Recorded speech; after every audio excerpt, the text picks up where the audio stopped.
Good day and good evening, because that's the time where I am, and welcome to Smol Caetsu Sidequest, where this time we will be leveling Dark Knight some more. So far, we're at level 60, and I can't guarantee that we will actually get to level 70 this time.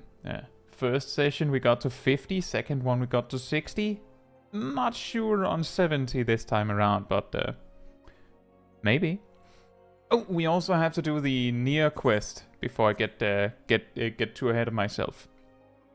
With that said, let's see how far we get, and it'll pretty much just be roulettes, daily roulettes, then spamming the highest dungeon we have access to. That is pretty much the plan.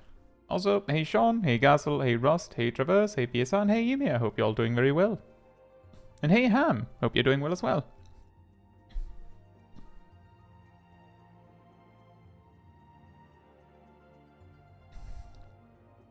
Hey Bob, hope you're doing well.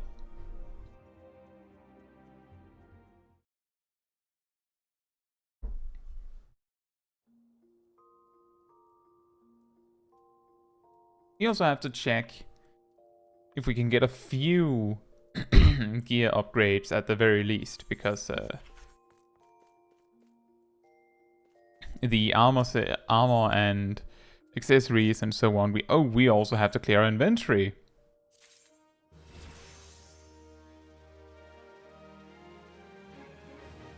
Hey Fila, thank you so much. And hope you have a good day as well, Fila.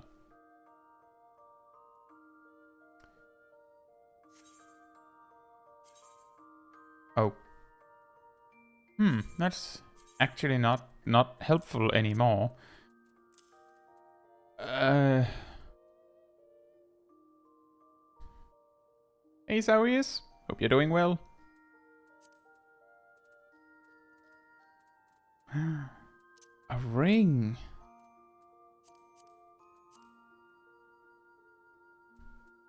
Hey Ryan, hope you're doing well. Oh man, this is quite an inventory, don't you think?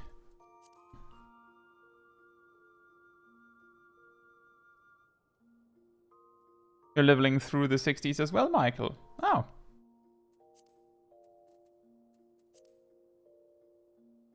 Is there any way to rename your retainers?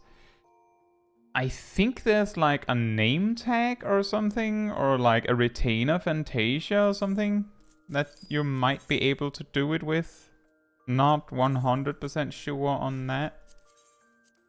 I've never needed to rename a retainer. I've just given them a name and left it there. So I'm not 100% sure, but there should be a way. Otherwise, I can't possibly imagine those people rickrolling and stuff with their retainer names actually, like, just planned that so long in advance.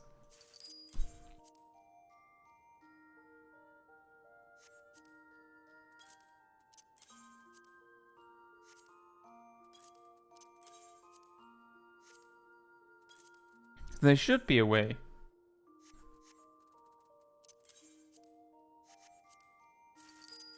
And the thing is, I'm pretty sure those retainer Fantasias come from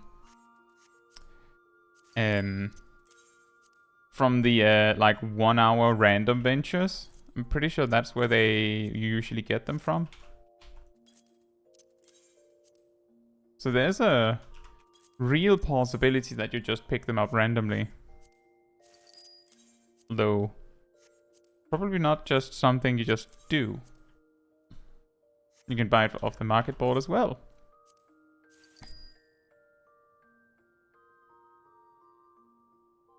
Right, so that was the things that went on the market board. Now for the rest of the inventory. Oops.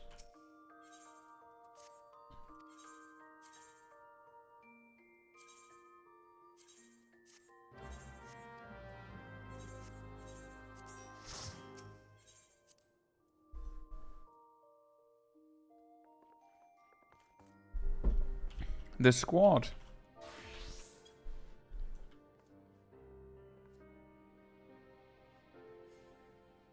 All the tanks.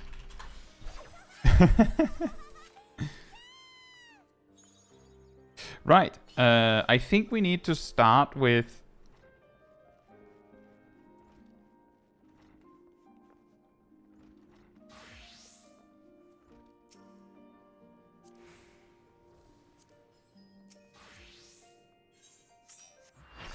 Oh, we're actually 8. No! I can't bring everyone. Oh. I suppose that also works.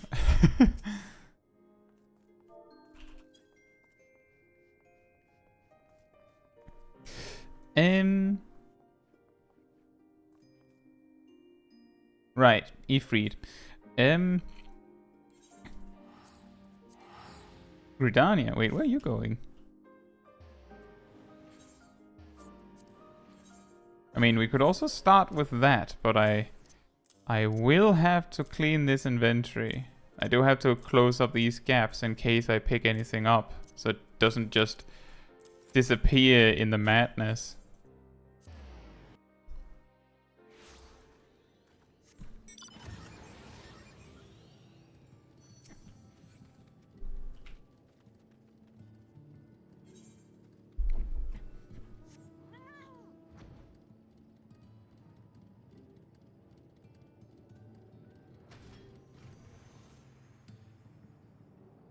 Oh, one step at a time, don't worry about it, Emir.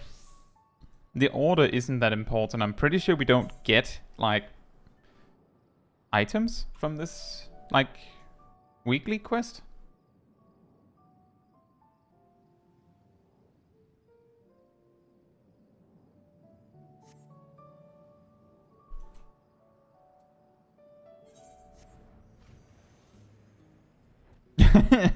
Yeah, that's true, Fila. Just suddenly, magic school boss.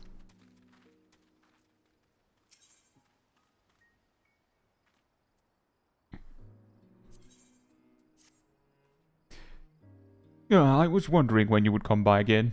The items you brought back last time are perfect, but I'm hoping to have more stock before I head to Yulmore to do my peddling. Could I trouble you to go on another foray into the crater? So the same quest. Incredible. Very creative. Narrative even.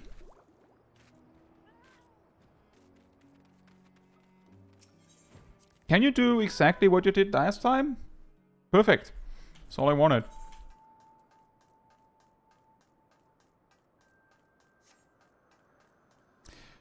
It just occurred to me that that I was level 60 in Endwalker zones. That could have ended very, very hilariously if I had not been careful where I went. Also, how was I allowed to pick up that quest? I guess I'll just run into a wall when I try to hand it in.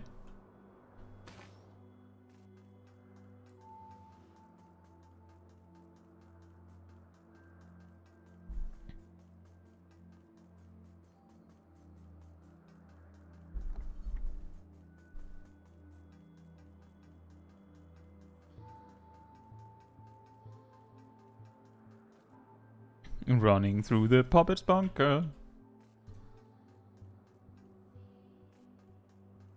Look, it's a... Yoink! Yep, that fits in my back pocket. Don't worry about it. That totally fits. Don't question it. It'll just be bad if you question it.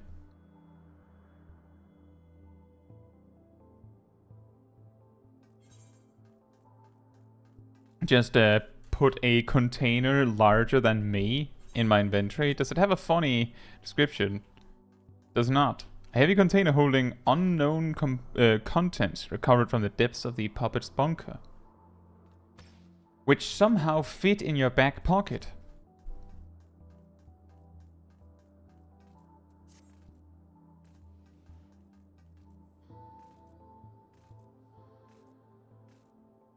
Hammer space?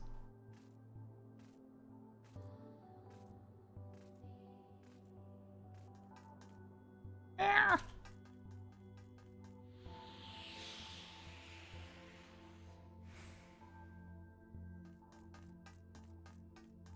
Oh man, could you imagine just like zoning out for a moment and then just running past and you have to go back?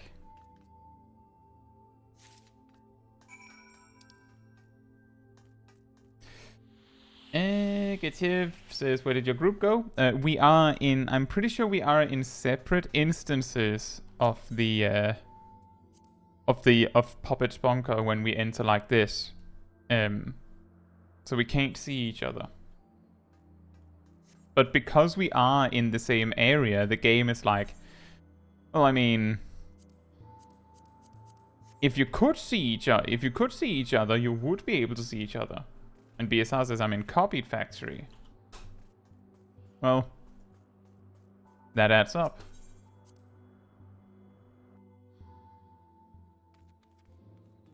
Ah, infinite space in your pockets.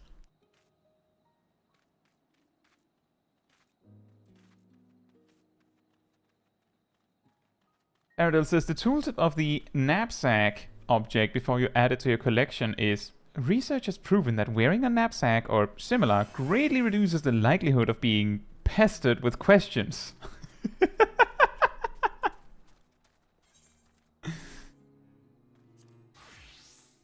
A11, hope you're doing well.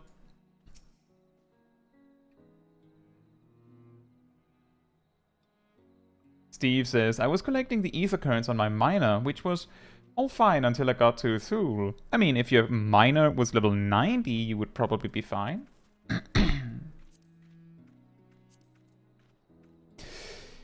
There you are. Were you able to find anything else of interest?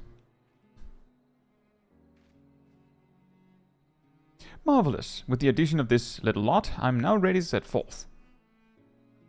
If truth be told, I'm a little daunted by the prospect of going all the way to Yulmore, but if I have confidence in myself, and some grog is always good for that, I'm sure that all will be well. Oh yes, I'll see to it that our wares fetch the best coin they can, and prove to everyone that I'm worth more than the ale I can hold. Thanks for all your help, my friend. I'll be fine from here, and you can let the chief know as much.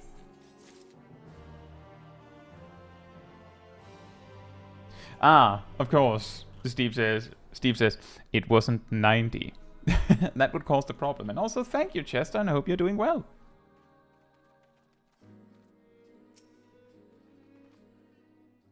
Hey, Cranberry. I'd say the stream is going well. We pretty much just started. Hope you're doing well as well. Lolly-ho there, ho. Wait, what? Oh, lolly-ho there, ho, Caetsu. You'll be pleased to hear another recording device has arrived.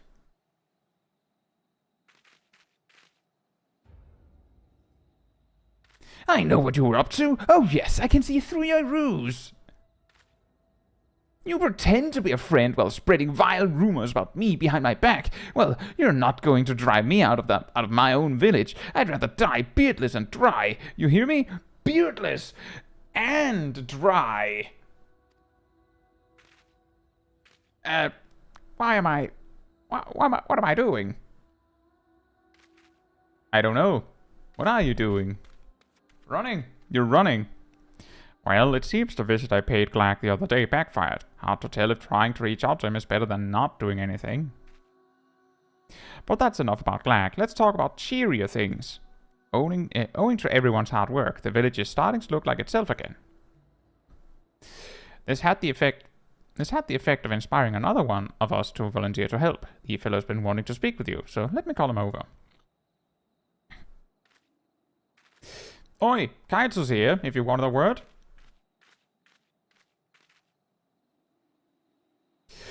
Chief, Caetsu. I've always believed that our actions speak for us, and I've always respected them as dared to make things happen rather than sitting around. But sitting around's what I've been doing, while you labor to rebuild our village, and it made me ashamed of myself. I want to help too, if you'll have me. Whatever problems we may have had in the past, having more comrades can only be a good thing. We'll let him join us, of course.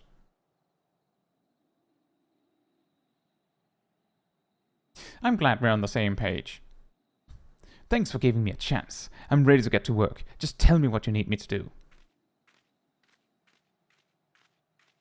I'll start by having a chat with the fellow and see how he can contribute to the cause. Perhaps you can look in on him later. I'm sure he'd appreciate hearing from you.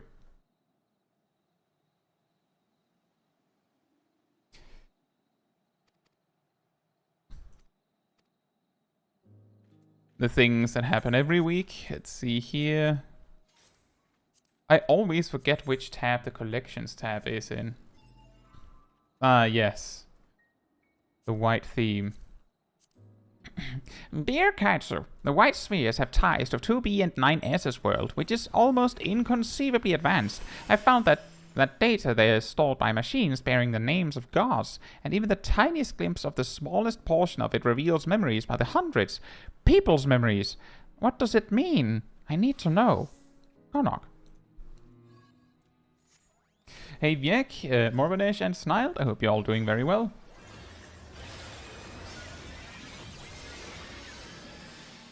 Right, next step on the list is fix my inventory. Wait.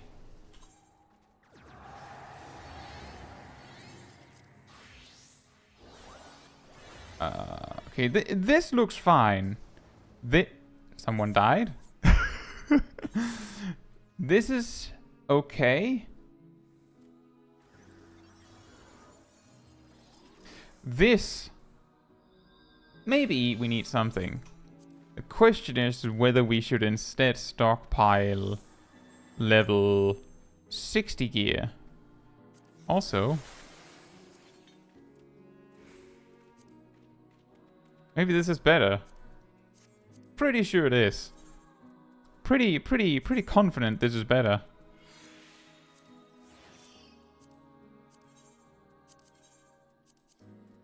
That's a lot of green items, indeed.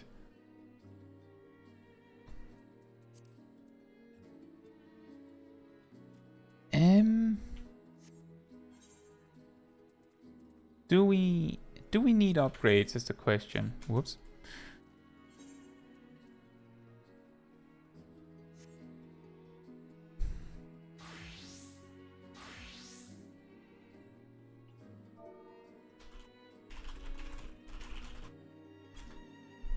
Yeah, so there's a little conversation in the party chat about me having blood weapon on 6 on my main.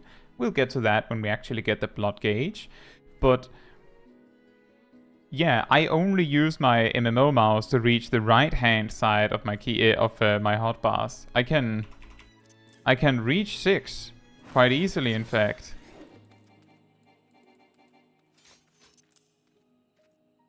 Hey, Ayabin. Hope you're doing well.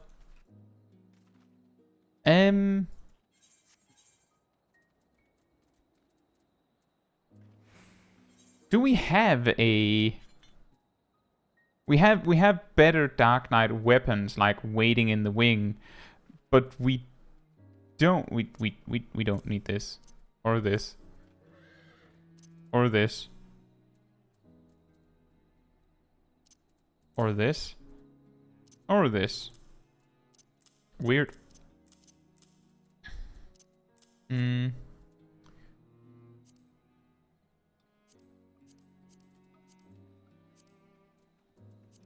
have plenty of space here, so that I guess is fine for now.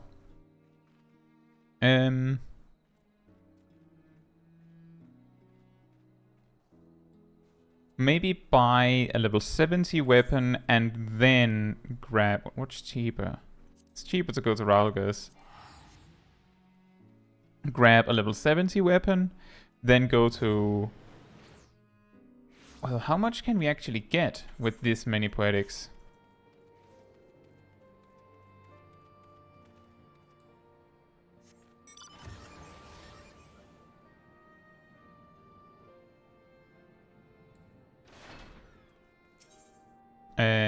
Wrong vendor, right? Yes.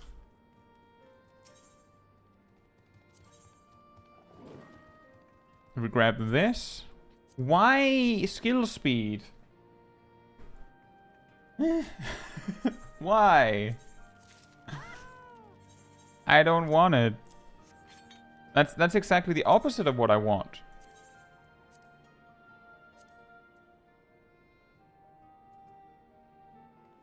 We're 2 poetics from being able to buy both the chest piece and the pants. 2. You know what? I didn't even want that. I actually wanted the level 60 stuff anyways. How about we just go to Gridania and fix the equipment for now? No. Wait. Wait. I need the piece now. Oh, Rust, we will be doing roulettes once I have actually cleaned my inventory. That's the aim. That is the game plan. Oh, that's it. That's the game plan, is to like just do. Oh look, it's the happy endings. It's the plan to just be spamming out some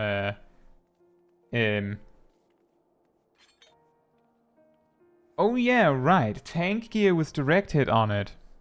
Remember? That's a thing.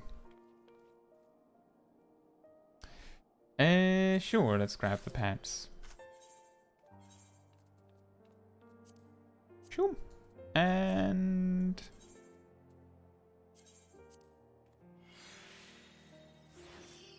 Alright, enjoy, Sniled.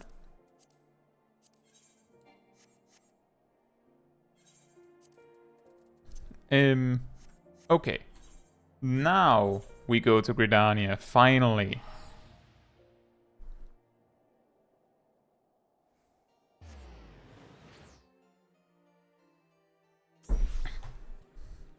Gazel says, I tried putting Flood of Darkness on 3+, like Kai does, but somehow I had problems using it while running for wall-to-wall pulls. Yeah, the difficult part about it is that you use, like, Unleash or Stalwart Soul, like, depending on where you are in your combo, and then as you're running past, you just use Flood of Darkness and then you hit something behind you. Typically I try to make sure that I'm aiming at something that I'm less likely to hit with Unleash, so that maybe I pick some mobs up that I originally missed. But it's not that it necessarily is easy. It's just, I mean, I've done it other times. It is actually one of my favorite benefits of Dark Knight, is that they have a way easier time than the other tanks, laying on a lot of AoE enmity in like an instant, where Warrior is like the only other one that can do that without feeling like, oh well, I kinda wanna keep my cooldowns in my fight or flight or my no mercy and things like that. You can just completely ignore that because Dark Knight and Warrior doesn't care anyway. Hey Xanadus, I hope you're doing well.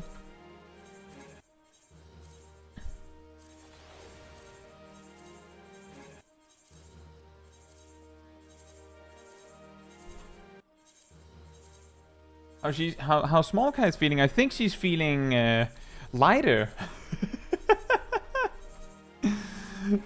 Wow. Stuff. Stop.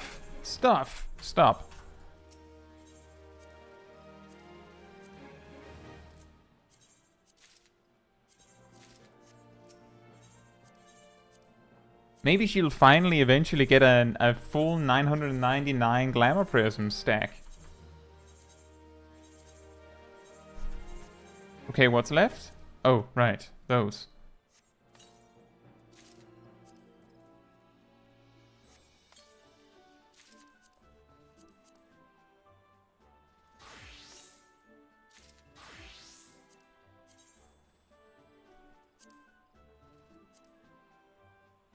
Ooh.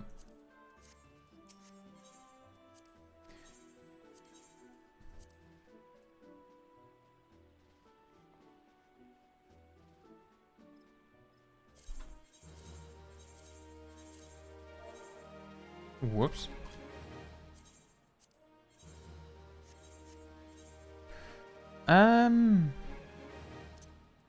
Alright, we're kinda there. We also need to get rid of some cards. I don't think I'll need any of these things, but you know what? Maybe. So I'll put it off on a retainer, I think. Oops. There it is. I'll just put it on a retainer. Just in case. Because I don't know when we'll actually ever do Eden stuff again.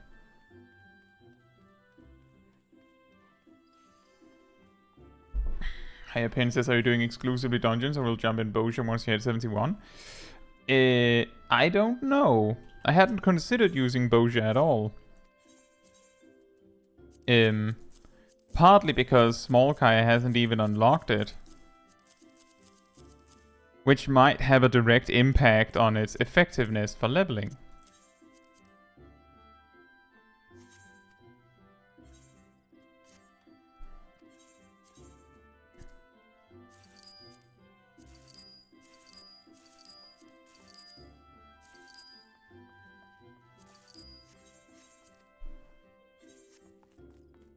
And now to the gold saucer.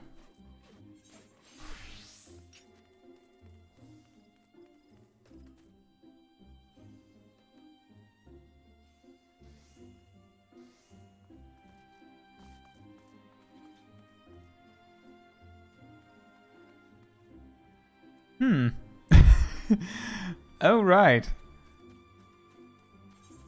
Why? Why? Why do I have both? Oh, right, because... Slayer. Right. It's very weird, because many of these random coffers and pieces of equipment that I just have are like... Oh yeah, you picked that up like some point last year, who knows? For some reason. Sounds like a small side quest in your side quest. Oh, what I mean is that it's actually a rather long project to unlock all of Bozja. Because you have to do a few quests just to get there. With some of the lead up, if I recall correctly. And you also need to do the... you need to rank up before you can actually reach all of just Bozja. Because it's, in 3 parts.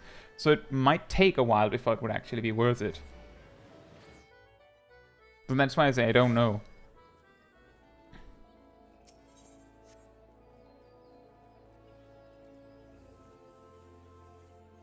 Michael says Bozja is the fastest 70 to 90 after you finish MSQ. I would actually put a big asterisk to that, because a huge part of it is how many people are there, so how fast the fates and everything are actually getting cleared.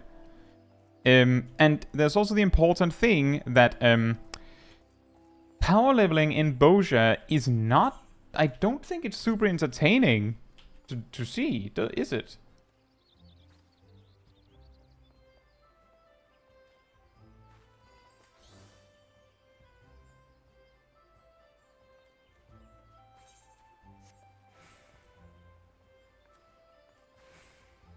And see, that is like the big deal breaker there, Hayapin. Because I would rather level in a fun way than the most effective way.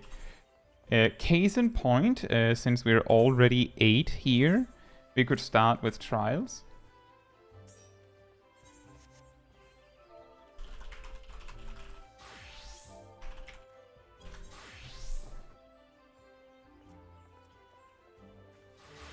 And exactly, as Gazel says, Bozja is usually faster because people have to consider the queue time when compared to spamming dungeons.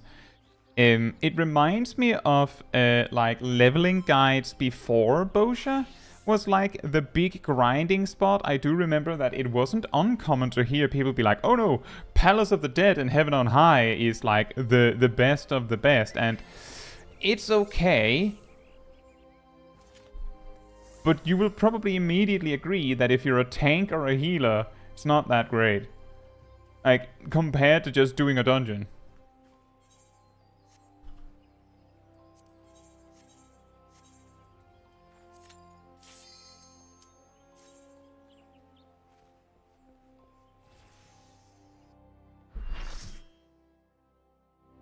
It's the best for everything except my sanity.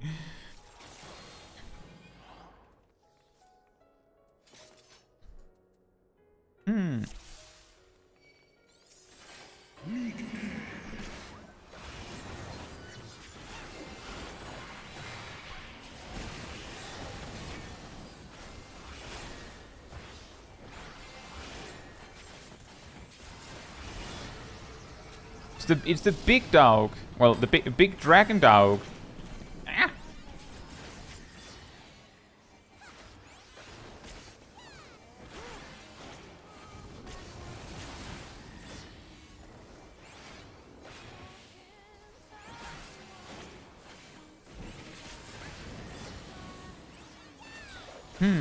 I wonder if he snapshots before or after the fire appears in his mouth. Oh, well, don't have enough time to actually react to that, so it's completely irrelevant.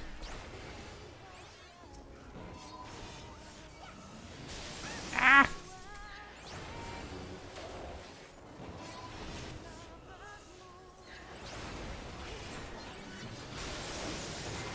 Uh-oh. It's getting a little hectic.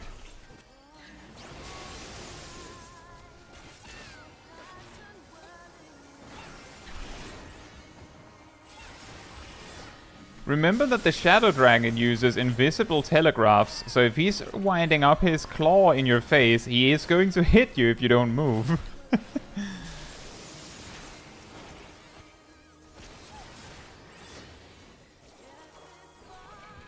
Big hog. That sounds like something else, doesn't it?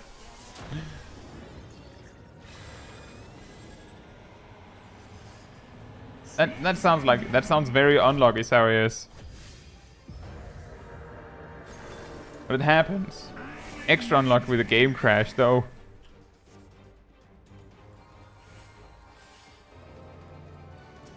The trick there, Gazel, is that any physical attack, or even magical attack, I think, big enough that isn't specifically intentional that you get hit by it, I'm pretty sure has the capacity to interrupt you. So if you wanted to stand your ground, you should have used Surecast.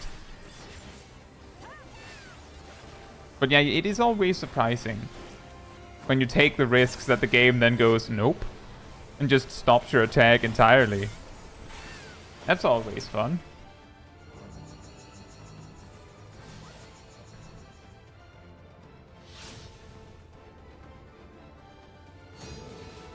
Ah!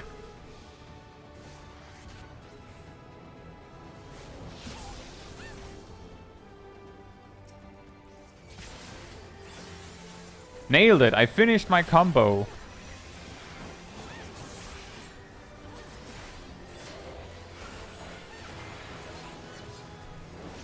Don't remember, was that magic? Nope. A wasted Dark Mind right there.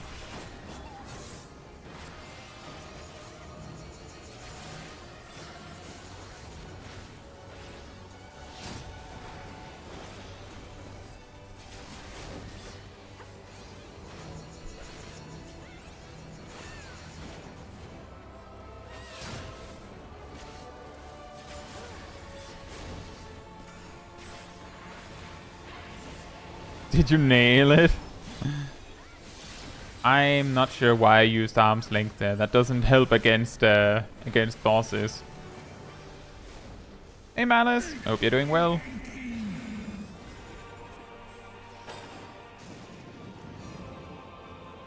Look, the big hog, I guess, is coming. Weird.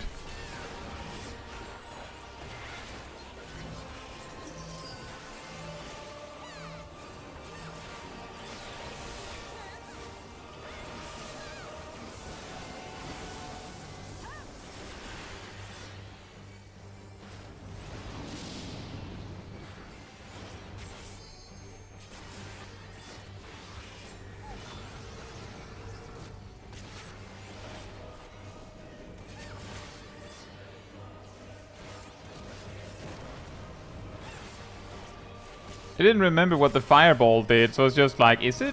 Like, what kind of AoE is it going to be? That's why I was like, slowly backing away from it. Alright, Malice. In that case, have a good sleep.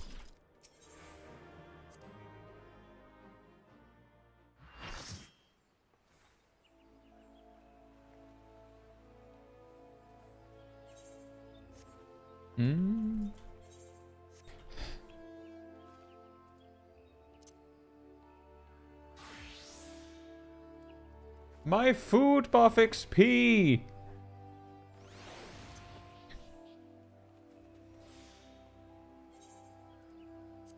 Right. Oh, we can do normal raids now, so... Normal raids next. I'm pretty sure everyone should be able to do Alexander, right? Dragons Reprieve next. That sounds like a not good idea. Bob doesn't want to do Alexander? Or doesn't have Alexander?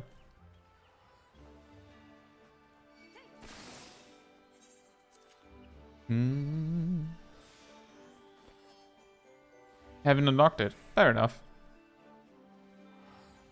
I mean, we could start with alliance raids if that works better.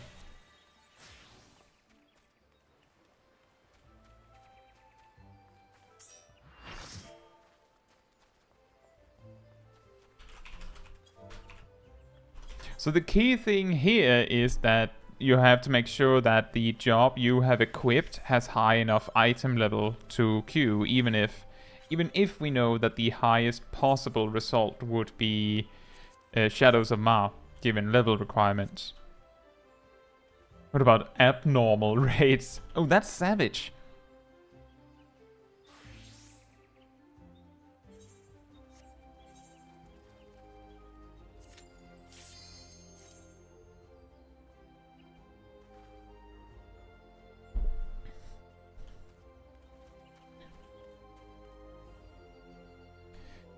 What are we getting?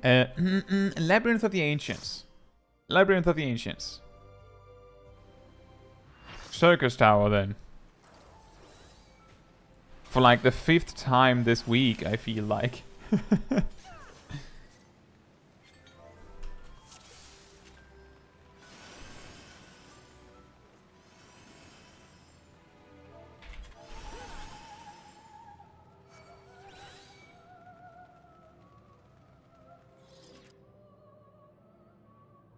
Certainly not the worst tank to be in Circus Tower to be Dark Knight. At least you have, like, spenders and stuff.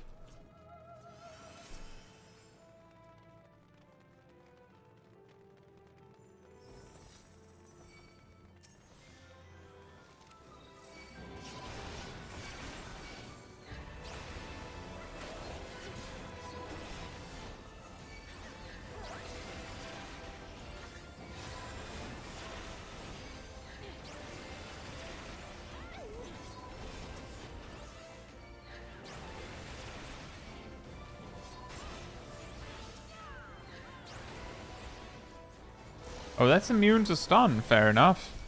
But not the attack speed slow from arm's length. Okay. Fair enough.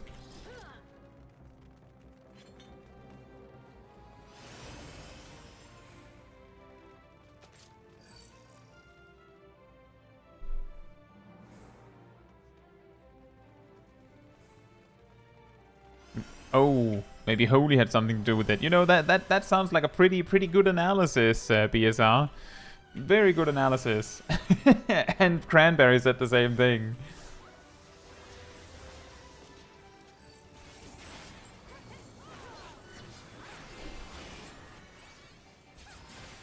Hey David A, hope you're doing well. Says, can confirm I saw you in Circus Tower yesterday. Oh, you were in my group?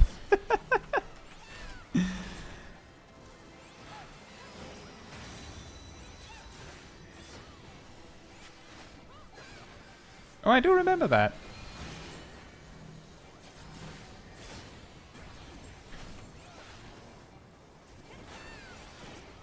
I hope you're doing well, by the way.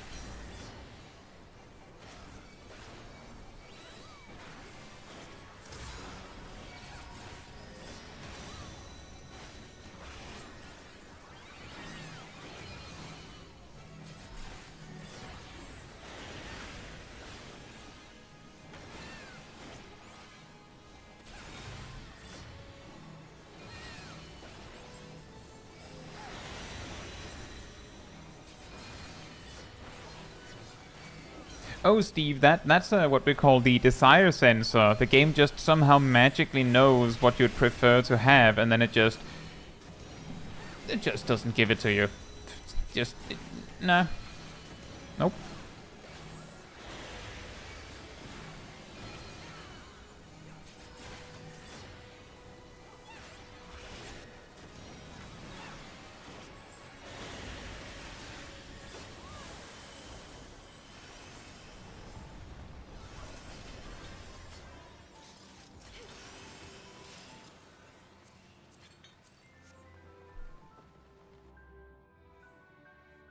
But I do remember that, David.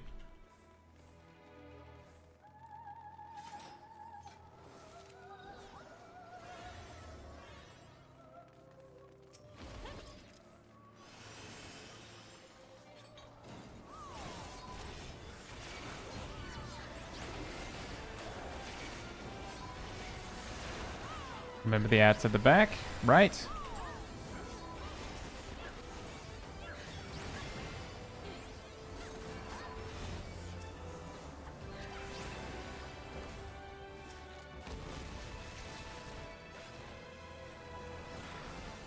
Yeah.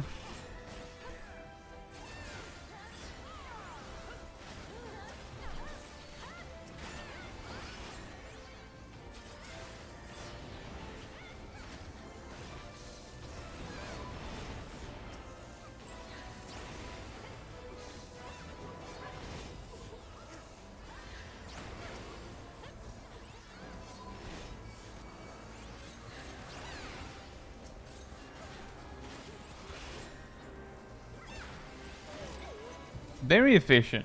The funniest groups is when you have like you actually have like all the other mobs dead, but then like over half of the raiders just ran forward. Like there's like 3 mobs in the back left. You have to kill everything, and everyone's just running at the invisible wall.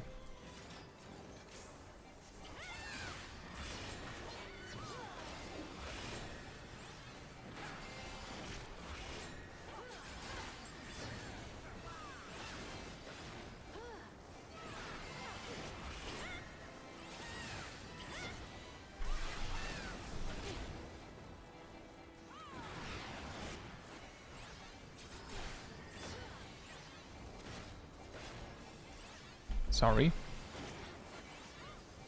Seems like the Returner Warrior really wanted to main tank. I'm pretty sure they used Provoke. And I didn't mind that much. I was just trying to offer tanking instead. They weren't having it.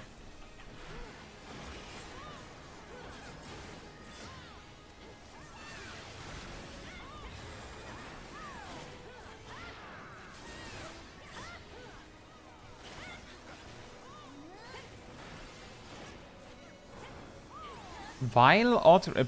is this boss casting Vicious Mockery? You thought he was a big muscular, like, warrior guy, but he's actually a bard.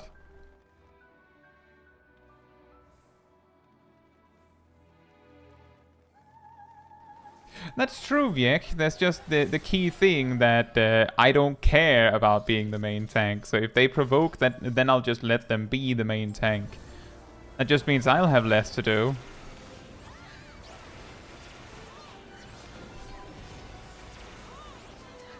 But yeah, technically, if I wanted to, I could just have counter-provoked, and then they would have nothing they could do about it.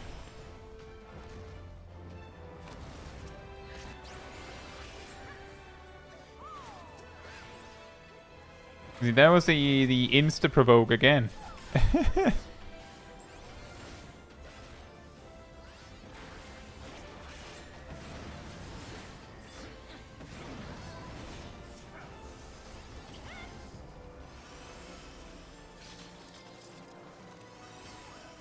It is funny that people make a little battle out of who gets to tank when, for the most part, not being the main tank just means that you don't, like that usually that you have less work in these kinds of dungeons. Hypin says maybe they do it out of habit. I don't know, they have the returner icons. I would be very impressed if they've already grinded into such habits. I'm pretty sure the returner icon disappears after like 3 days. There's also the possibility that they're learning tank and they're like, they think they have to have aggro on everything. Like they don't have the that they're not thinking far enough to consider that just because something isn't attacking you doesn't mean that it's attacking a squishy player. Because that is something that might be difficult to determine with the enemy list and things like that. Like when I played World of Warcraft, I typically mained tank, and for content where there were more than one tank, you kinda needed like add-on assistance. Whoops, I'm a toad now. To tell you that mob that isn't targeting me, is it targeting another tank or a squishy player? And then it would like change the color of the nameplate, you know, the health bar over them accordingly, so that you could see whether it was a problem or not.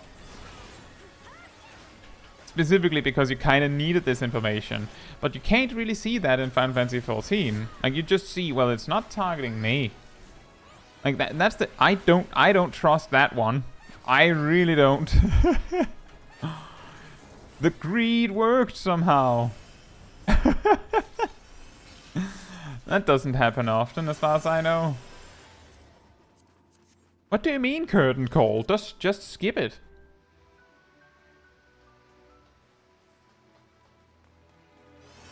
Sip says, I usually look at the alliance list after seeing its lost aggro. It will usually have a bright red, like have bright red around the person who's got aggro. Oh yeah, I'd never considered that. It's another one of those problems where the game never explains that that's what that means, so you can't be sure that that is actually what that means.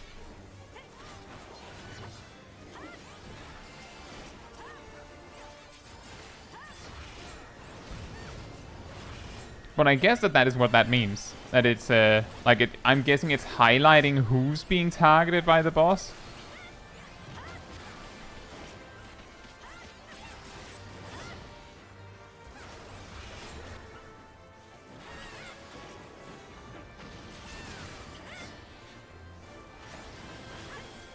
The bars below the job icons in the party list. Yeah, that you also have to figure out on your own what these enmity gems mean.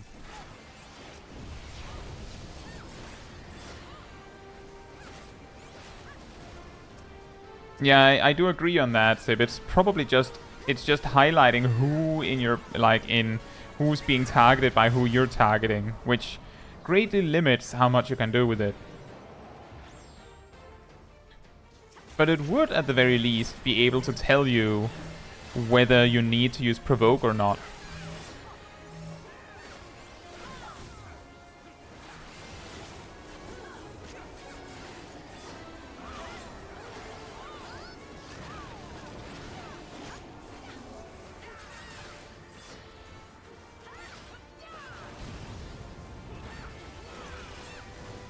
How little is the main tank doing? It seems like I'm really, or maybe I'm just catching up a natural amount and it's just relative. It did feel like I was catching up super quickly, given how much time I gave them where I didn't use my stance. Oh well.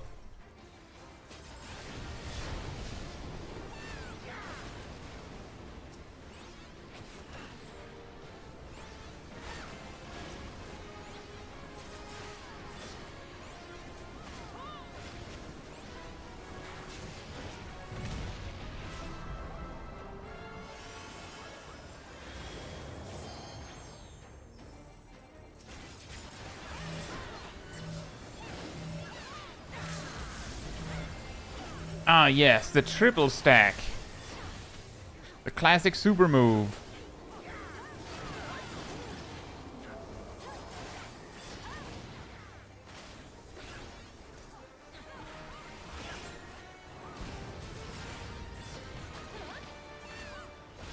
We did it!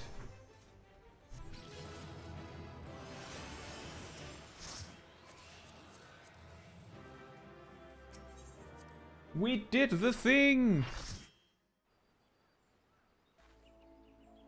But it is complicated. Because, like, while we're on the subject of those enmity indicators, just consider, when should they explain this to you? In Sastasha? The first time you attack something while in a party? Or what? Like now that I think about it, because the just considering when would be the right time to explain how all this enmity management stuff works would be overwhelming. Hall of the Novice tank. But counterpoint, healers and DPS also need to know. So why are you only teaching it to the tanks? In an optional, by the way, optional tutorial. So, like, basically, I typically write off Hall of the Novice because you can't guarantee anyone's seen anything in the Hall of the Novice because it's technically optional. Which is why I'm like, it should probably come with a pop-up. Like, you know, one of these. One of these. Or one of these. Just pop up and go, oh, these bars under people's job icons, they mean enmity. Now the problem there is that that explanation follows up with an additional question. Okay, so those track enmity. What's enmity? And it also would have to explain the gems, which are basically the same thing. Again, it would be like, this is to track enmity, and you then go, what's enmity? And it would have to go, okay, so enmity is this. And as Ham says, the pop-ups are technically also optional. That is also true, but at least the pop-up will have showed. That's why I'm saying, then it at least shows. Like, the thing is, Hypin, I have a video on the subject of Final Fantasy XIV's tutorials being bad. Like, I'm aware of this. I'm just suggesting ideas on the tools we actually have to work with. Like, my entire point in that video is, well, you could do Hall of the Novice, but it's optional, and everything that is taught in the Hall of the Novice is text that you can miss, and all of the tests in Hall of the Novice, most of them can be beaten by not doing what the instructor says you should, which means that you can complete the tutorial in Hall of the Novice without actually doing what you're supposed to be learning.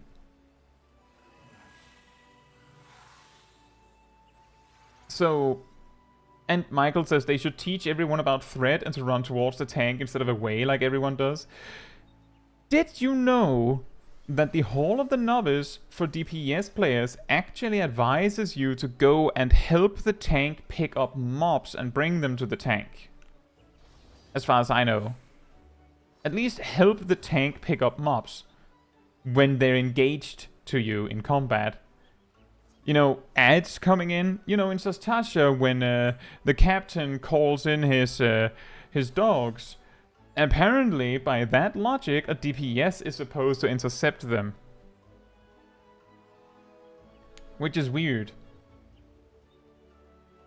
VX says maybe pop-ups should be in single player and pause the game for the players so they can read it. I don't think the game is programmed to handle that. Tells you to pick up mobs to protect the healer. Fair enough. Still, I do believe part of the logic there is to help the tank deal with it. Yeah. The thing is, many of these things aren't well explained, partly because there isn't a very good avenue to explain them. The best argument for this, for things not being easy, like well explained up front by the game, was it's an MMO. It gives you reason to seek out other players and ask about things. Now, one thing is actually seeking out other players and doing that. Another thing is knowing what you're asking. Like, a key example is, how do you learn that GCDs have animation locks and OGCDs have animation locks? So you should make sure to, like, deal with that. How do you learn that without either observing it yourself, thereby making asking about it meaningless, or knowing what to ask about? Watching Caetsu guides, obviously. Haha. Also, hey, Wavers, I hope you're doing well. But yeah, the key problem is that not explaining everything in complete detail is not all bad, because there are other players there that can teach you these things. Some of the problems are with those things that can be difficult to determine whether you know or not. Like, another player would be able to, if they watch a sprout closely.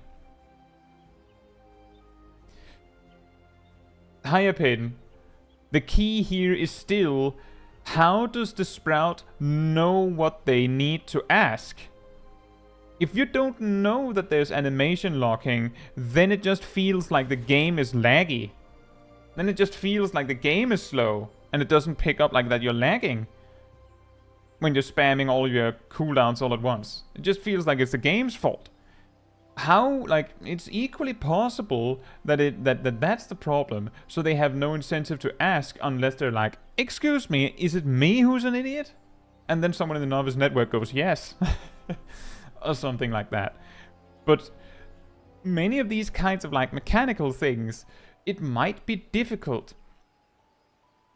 to know what you're asking. And also you would have to be invited into the novice network, that is also true.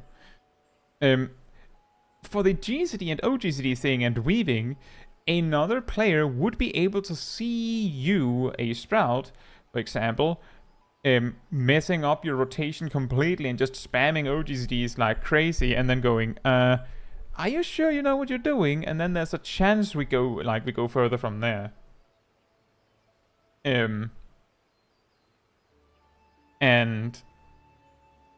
that's all well and good. That's why I think most players know how weaving works. Now, enmity, on the other hand, you don't actually need to understand how it works. Not even as a tank.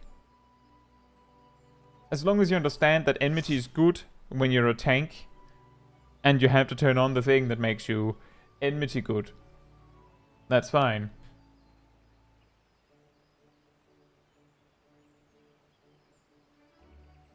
And yeah, that's also true, Michael. People don't really talk enough about it, essentially.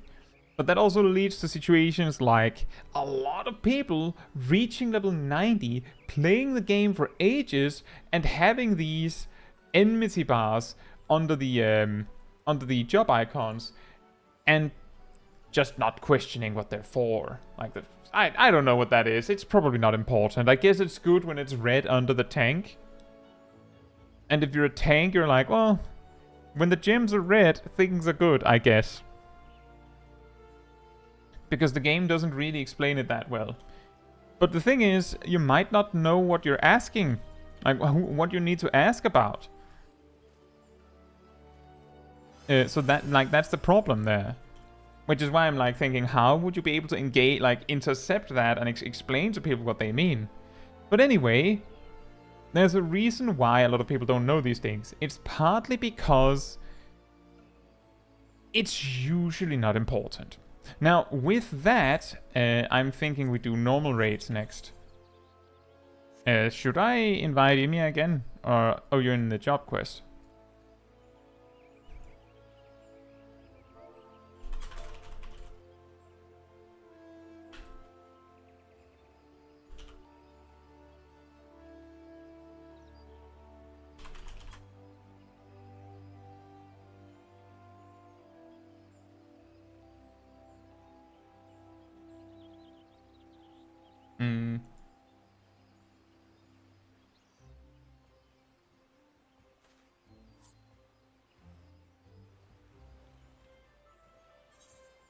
mean, we could do some of the 4-man content while Ymir and Bob are out unlocking stuff.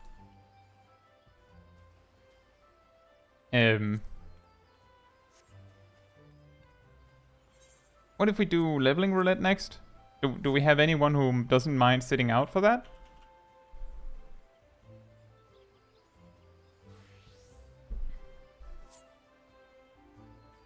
Well, that works. Do we have a willing healer amongst the group?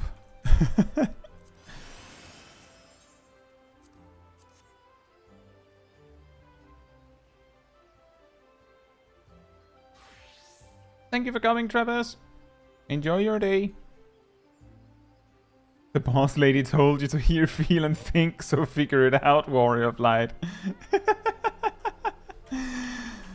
You figure it out. Just listen to people.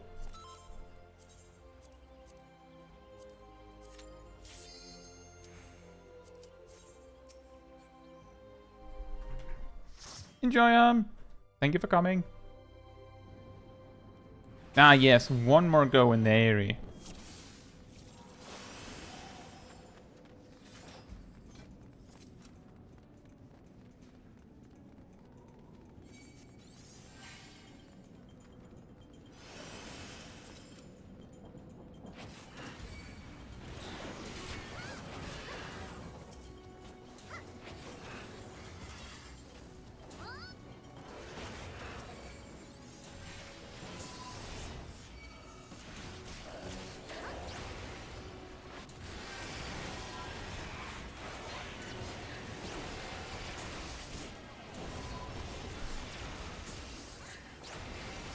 A moment when you don't have all the mobs probably in your own salted earth.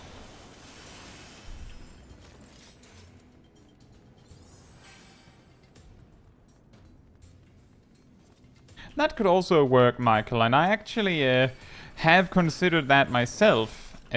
Like fights that require you to, like, that are mandatory and that require you to understand some, like, basic mechanic in the game to actually proceed forward. But the counterpoint to that, and I'm pretty sure I put this in my video on the tutorials and stuff, is that the target player skill level of the player base is low enough that we can probably agree that that would turn away players. Like, there would actually genuinely be players that didn't get it and would have to give up.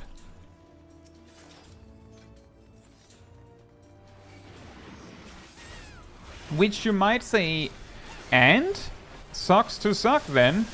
But the problem is, a significant amount of those players are likely to reach level 90 somehow and pay sub money somehow. Which also pays for you and I's endgame content and glamour to be created. So we don't... So the thing is, while they can be annoying to have these players that don't really pay attention, we'd rather have them than not have them. So that's like the counterbalance question to... Do we actually want... like tutorials that are that strict and requires you to get it right to proceed?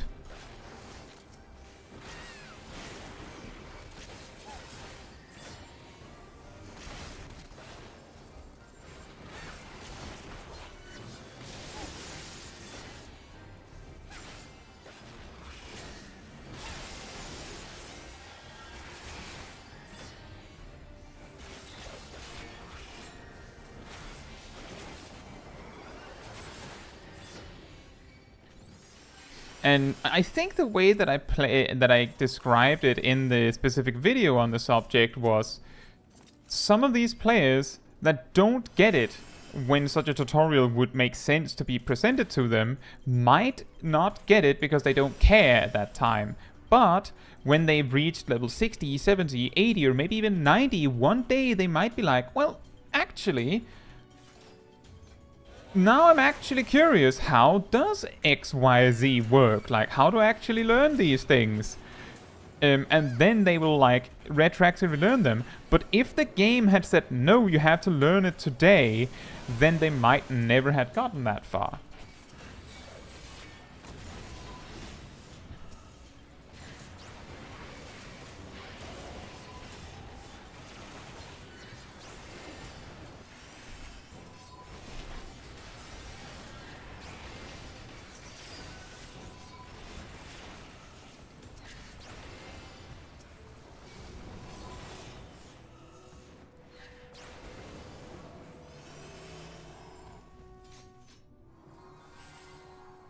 Enmity dungeon. Player can't move and the boss moves slowly towards a player character with aggro. If it reaches one, it kills in one blow, so you have to juggle it. That sounds like... That doesn't sound like a tutorial fight. That just sounds like a gimmick fight to me.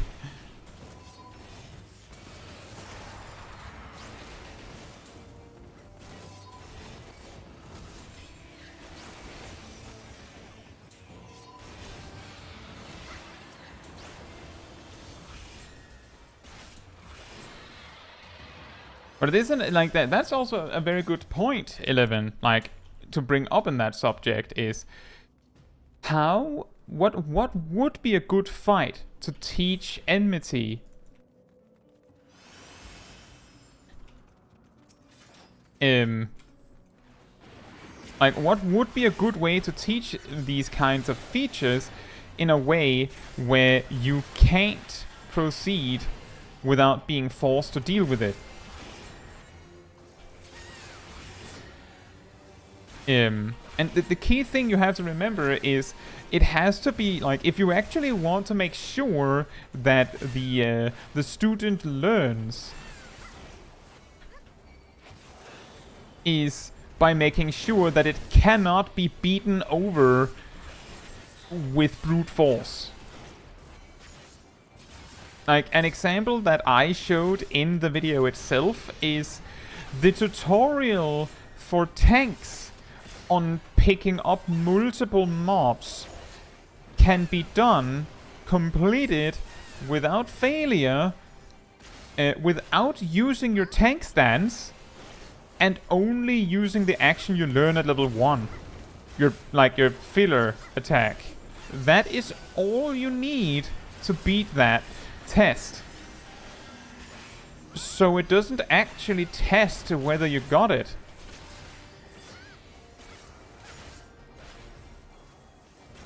Get good, Walker.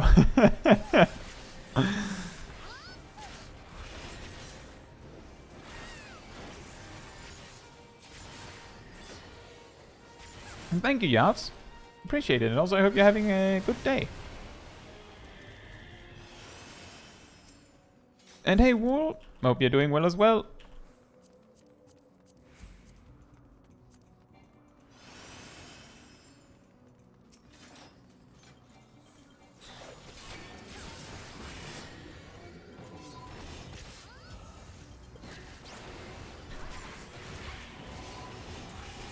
Whoops. Missed the mob.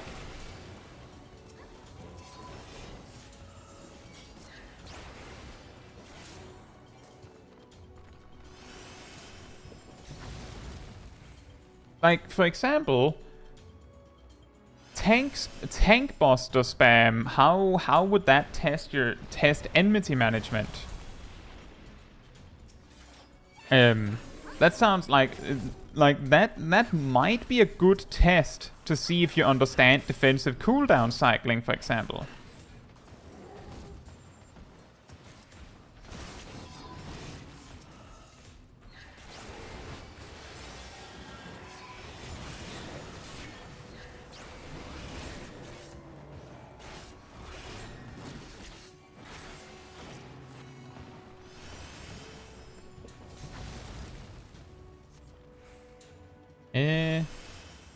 There's little reason to share aggro on trials? Well, that depends on the trial, I think.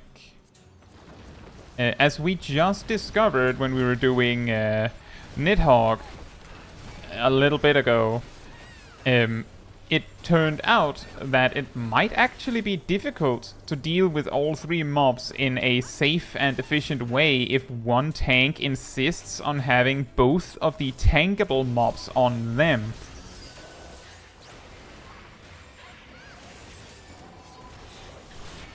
But sure, you can still beat the fight without actually bothering, so I'm guessing that's like ultimately what you really mean by that.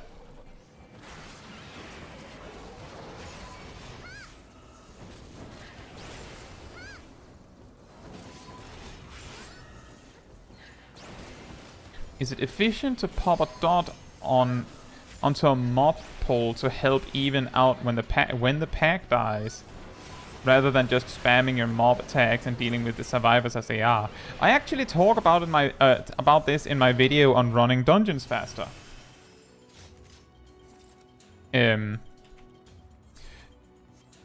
Ultimately, any AoE pole is as long as the last mob to die.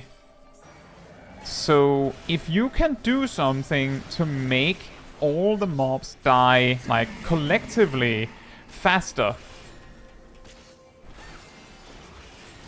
without impacting like the total, like the length to kill everything else. Like if you can make it so that all of the mobs collectively die a little bit sooner, then that's always better. The reason why it gets a little complicated when you specify it has to be a dot is that it is very possible that the dot that you put down will not last its full duration, depending on how, on when you place it. But yeah, you want to, if many jobs have attacks that are do the majority of their damage to a single target with a smaller side damage to everything else. There are jobs with attacks that are single target, but I mean they're if you don't use them, then you just don't get them. So you want to use them, like Gunbreaker's Blasting Zone, or in lower level Warriors of Evil and things like that. If you prioritize placing those on mobs that have more HP left in the pack, you can easily impact how long the pack takes to kill in total. If you imagine it like the mob that has the most HP basically dictates how much HP all of the mobs have in some capacity. So there is an argument to doing that. The difficult part is in the finesse of doing it without it costing you damage elsewhere.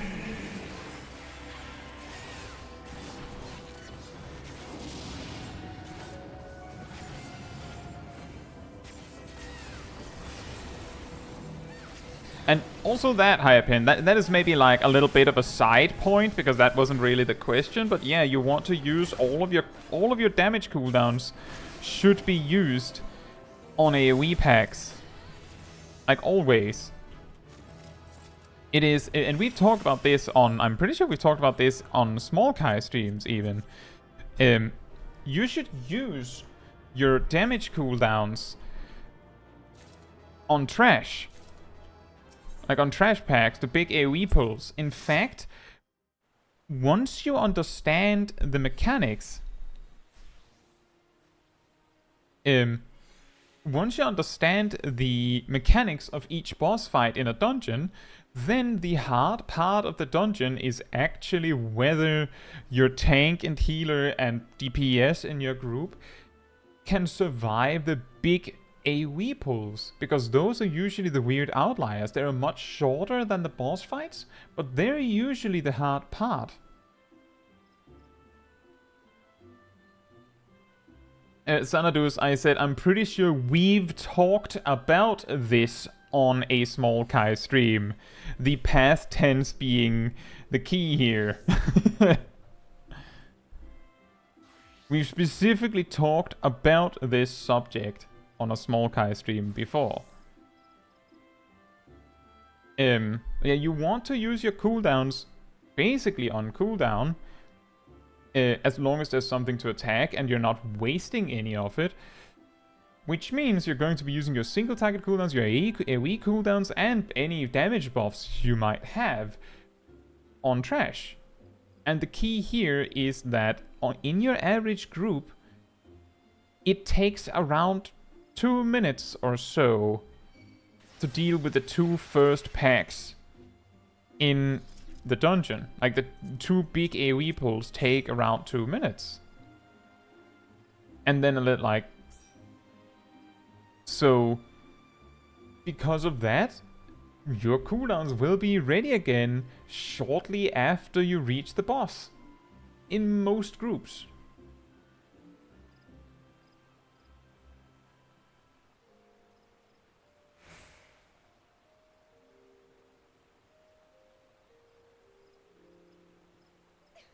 Use your cooldowns on cooldowns.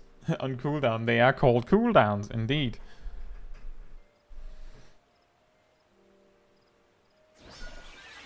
But yeah, if you want to optimize the speed at which you can clear dungeons in, a huge part in doing that is when you're attacking mobs, like wherever your enemy list is, like, try and pay attention to how much HP they have left, like their HP bars. If they're not equal, then 1 or 2 of them is probably going to live at the end, and then it's just going to be awkward. It's just easier to just focus them a little bit. That is at least my advice on that subject. But it is funny, because I have heard people come with the argument, and this is partly their words. Someone did say on my video on that subject of running dungeons faster, that if you're using single target on AoE packs, then you are trolling, which, one,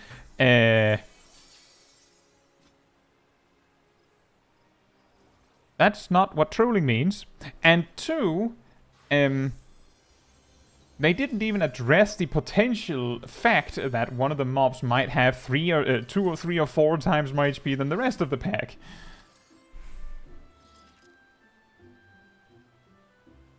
Also, third, that's how you get those mega bursts of damage in Labyrinth of the Ancients when all of the skeletons just run at the dragon.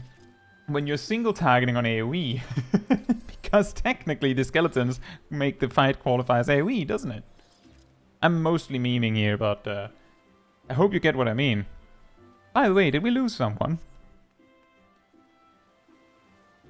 Who did we lose?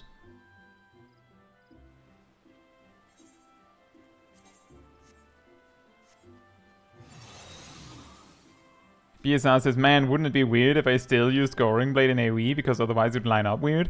I do that.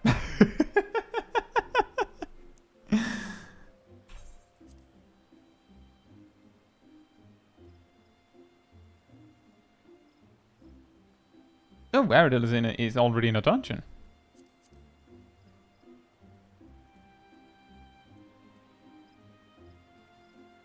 But weren't we... Oh, right, Ham had to go. Oh yeah, 11, that's kind of the point. I believe last Smol Caetsu stream we landed in Labyrinth of the Ancients, and I tried to do the JP data centers strategy, which is to keep the dragon in the middle, because then you can just cleave the dragons. Or cleave the skeletons.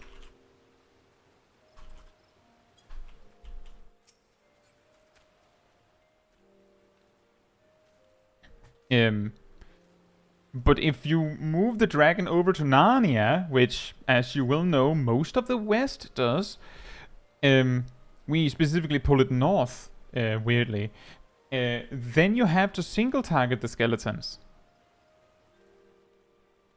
Or at least not hit the dragon. Attack the skeletons. The problem is that if you don't AoE the skeletons when the dragon is in the middle, then you die. So it's like you have to, if you decide to put the dragon in the middle, you have to make sure that some people are cleaving the skeletons. Just some people. But if you put it over to the north side, then the skeletons come in like sort of like more in like waves, so that the healers have enough time, like like a second or two in between the waves to heal people back up, which means that, as far as I understand, the going to the north strategy is basically, don't worry about it, just fail the mechanic. Just fail it and just heal through it now. Like, that's ultimately what we do, what we do when we do that. But it works, right? It works.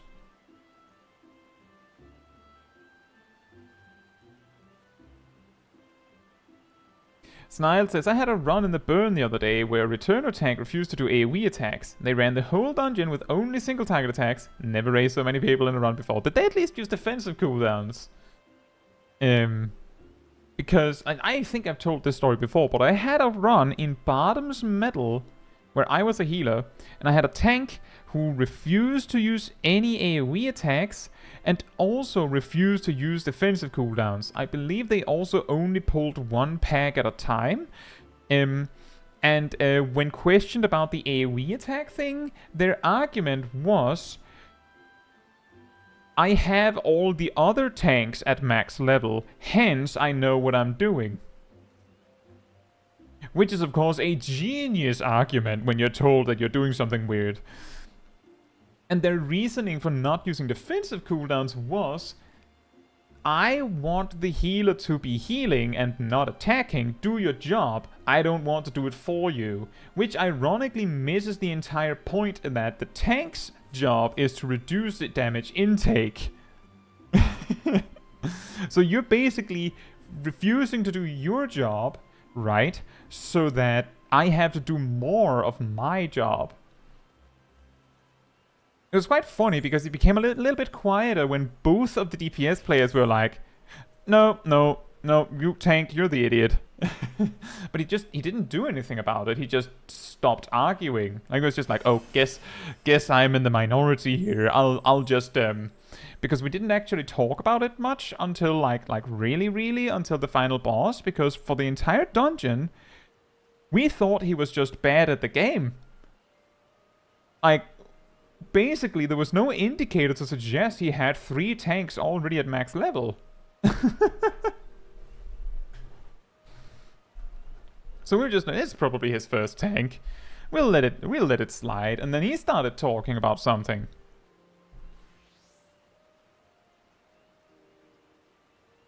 Exactly, Viek. And also, hey Senshi, hope you're doing well. You're just learning to tank.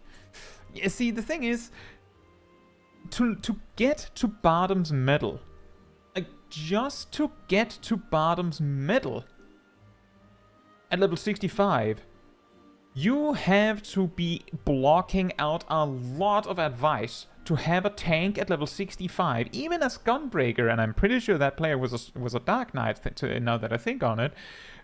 To have a Gunbreaker at 65, you would have to block out a lot to come to the conclusion that AoE is optional and defensive cooldowns are optional. Right then. I guess we can do it as 8. Right, 7, sorry.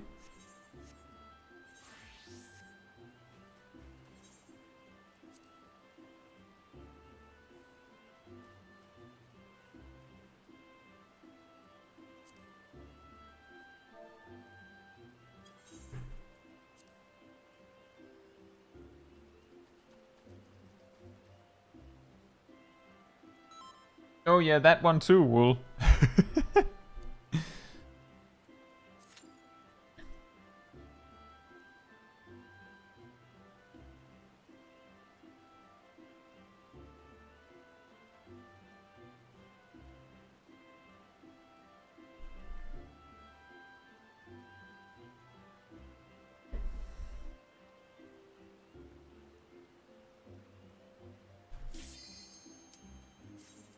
The thing is, that pull like, I ranked it, like, the specific pull that Wool is talking about is the first Giga pull in Bottom's Metal. The one that is a little crazy, where you can pull everything from the very start of the dungeon all the way to the first wall. That was the pull that I ranked as the hardest wall-to-wall pull in my video on that subject. And a lot of people agreed. So I'm at least not entirely wrong on that.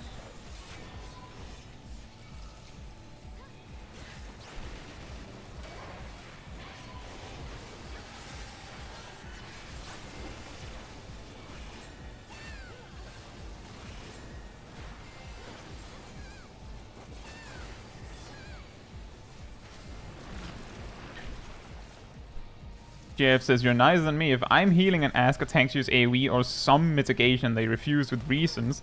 I say, I don't pay your sub, but you are trolling us. Good luck, everyone, and then drop. The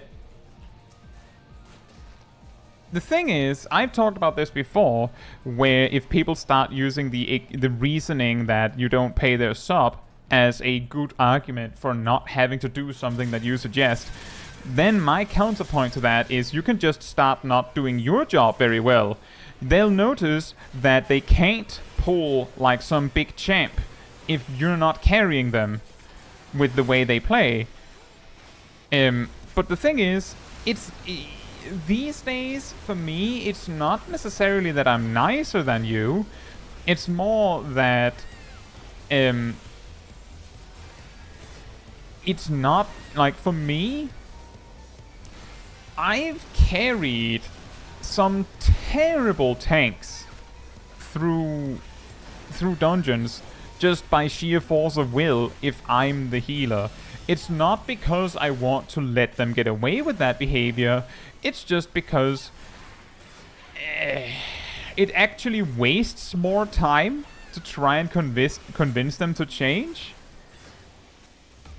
That's probably it, yeah, Hypin. It's just, I don't care that much. That's the thing, is that because I'm often capable of carrying like a terrible tank through dead ends as Sage, like over a year ago I might have been like, can you use some defensive cooldowns please? And then if they say no, I'd get pretty mad about it. But now I'll just see if I can do it anyway. I'll just see if I can heal them through there anyway. So I just see it as a challenge. I mean, I queued up for a level 90 dungeon. I didn't expect it to be savage. But now it is.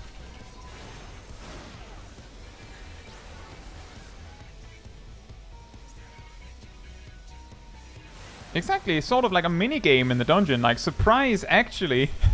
The dungeon's a lot harder than you thought.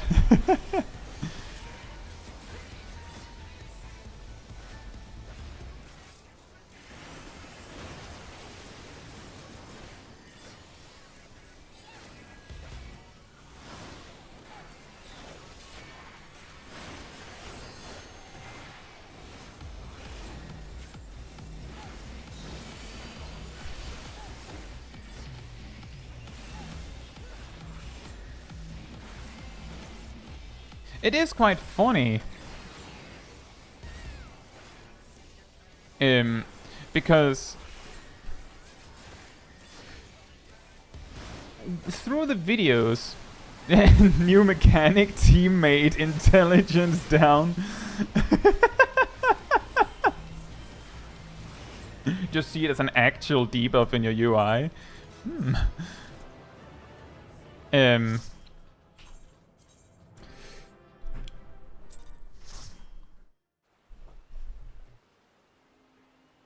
What was it?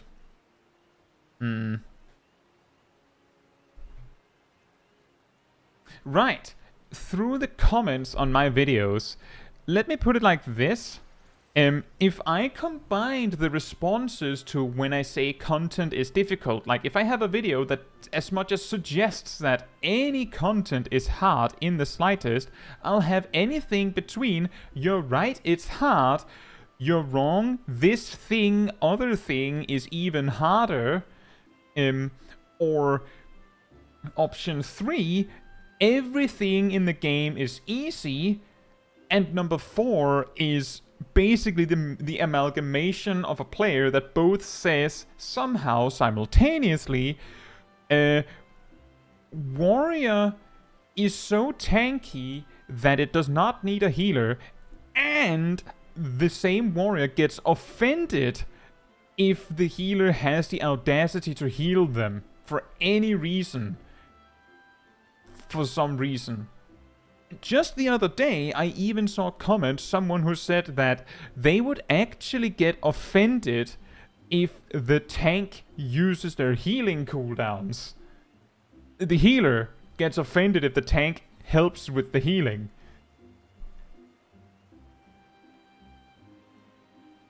Like, the big point I'm trying to drive home here is that the reason why it might, quote unquote, might make sense to be a little annoyed that the healer's wasting time healing you is if your healer is specifically not a sage, then there is a chance, note, a chance that the healer is actually losing damage by healing you.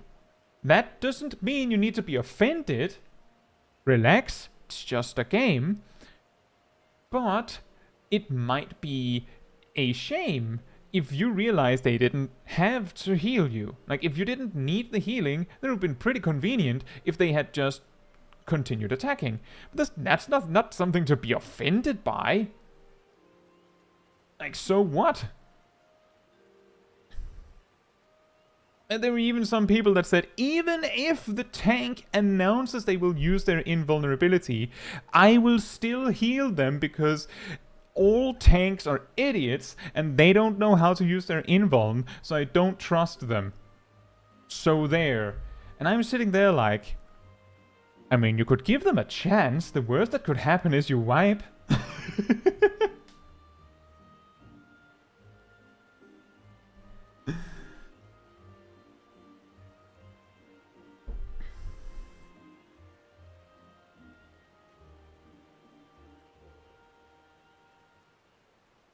Yeah, the thing is, if you're a warrior and you actually don't need a tank so much so that you actually get offended if the healer's trying to do their job, then you should have a pre-made so you don't have to bring a healer. You do that. And that's way easier. Just don't have a healer in the group. But then again, you would need to bring 3 friends to do that.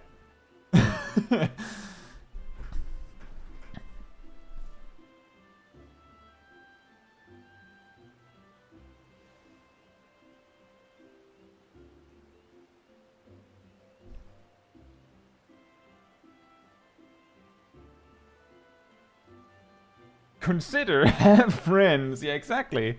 It's like this whole problem just is resolved automatically by bringing your own group. Thunderdo says, so you're going to do the quest, the job quest sitting right there. I actually said on Discord that we will be leveling Dark Knight to 70 before we do the job quest, so that we can just do all the job quests in one sitting. Just be a streamer. See, the thing is, if you act like that, where you get offended that someone healed you, or, you know, used their cooldowns in the game, then I don't think you would be a super endearing streamer. Like, I don't know. I feel like there's a chance that people would be less interested in joining you for content if you act like that.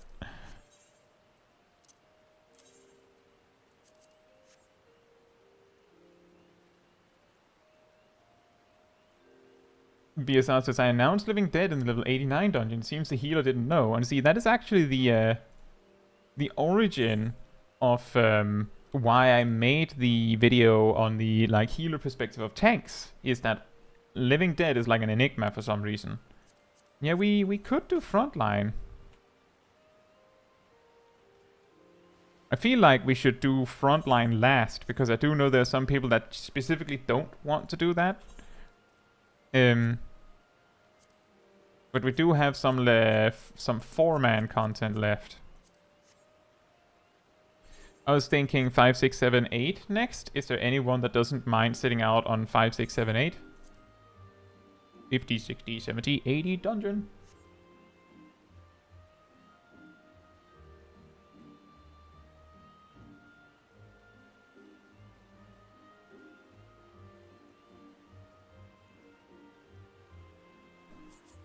You see, Zip is presenting the exact thing that I was thinking of.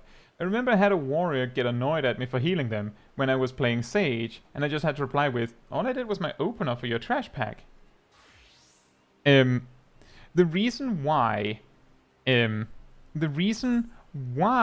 is possible that a healer that is not a Sage might lose damage by healing a tank is because white mages have to stop casting Holy. Astrologians might have to stop playing their cards using divination. And a scholar might lose energy drains. You can see that gradually the amount of potential damage lost here drops, right? But you know what Sage loses from healing you, as long as they're not casting a spell? Nothing. They actually gain MP. So there's no reason to complain.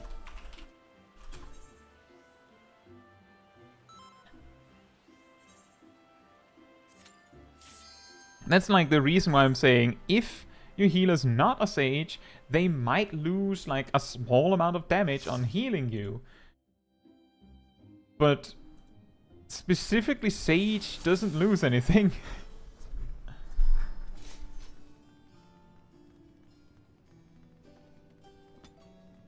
Steve says some people will join you just to wind you up for funsies. You know what? That is actually a really good point. If you clearly are the type of streamer that gets really easily riled up, there's absolutely going to be some people joining your groups specifically to mess with you. Like, oh yeah, I can join totally. The instant like frame perfect when you queue for the, like, I don't know, the level 90 dungeon or whatever it is that you wanted to do. That's when they switch to white mage or something. When you wanted like 3 DPS players. So you have to cancel again. Or when you finally get in, the red mage is just spamming the cure on you or something weird like that. Specifically to get a reaction, right?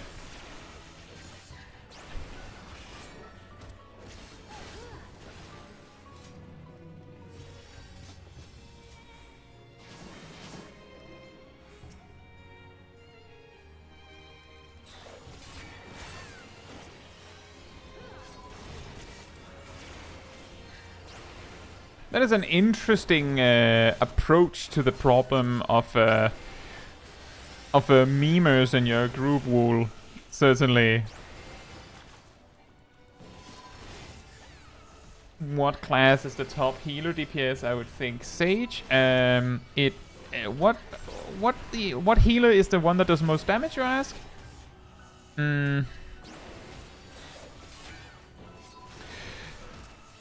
Personal damage, just in general, like whether it is in a dungeon or whatever, white mage and Sage are like the best ones. They are significantly higher on personal damage than Scholar and Astrologian.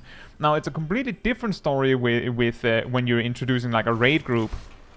But the key thing is that in a dungeon, raid buffs like Divination and Change Stratagem are like, in a way, a liability because the job is balanced around buffing 8 players. And not 4. Which means that it is, a and that you're losing out on potential damage by that logic. And that means that if you're trying to maximize the damage of your group and everyone's equally strong, right? Everyone's equally skilled and everything, then you would probably prefer White Mage or a Sage. Specifically for that reason.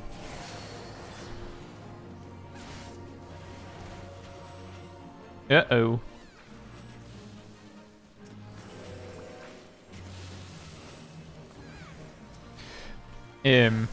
Now, whether it's White Mage or Sage that is actually stronger, I would... It's hard to say, and it is also worth it. You're saying Scholar and Astrologian... Scholar and Astrologian taken into speedruns for their raid buffs. Isn't that in Savage content, Wool? Isn't that mostly in Savage content?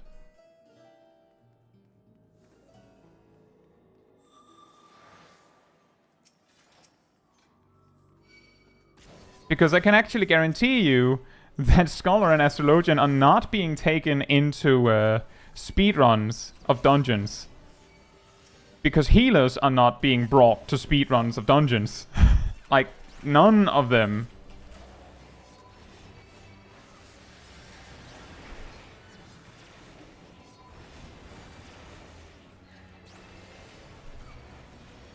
Oh, right. For some reason, because of the timing of the question, for some reason I filled in Michael's question as in dungeons myself. That is my bad. Let me try that one again.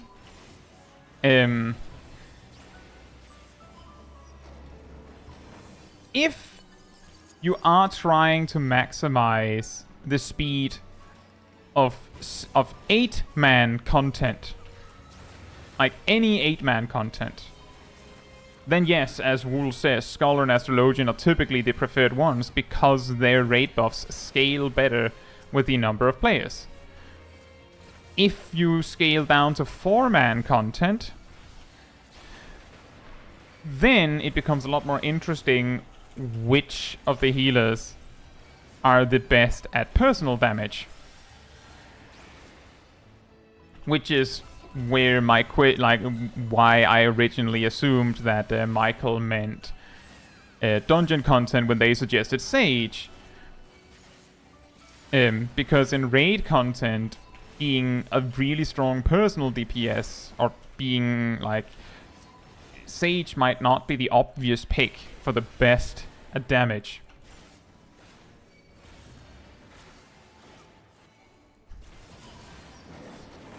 And exactly, BSR. Basically, our proof, the best example we have of proof that jobs with raid buffs are intentionally balanced to be weaker in 4-man content if they have a raid buff,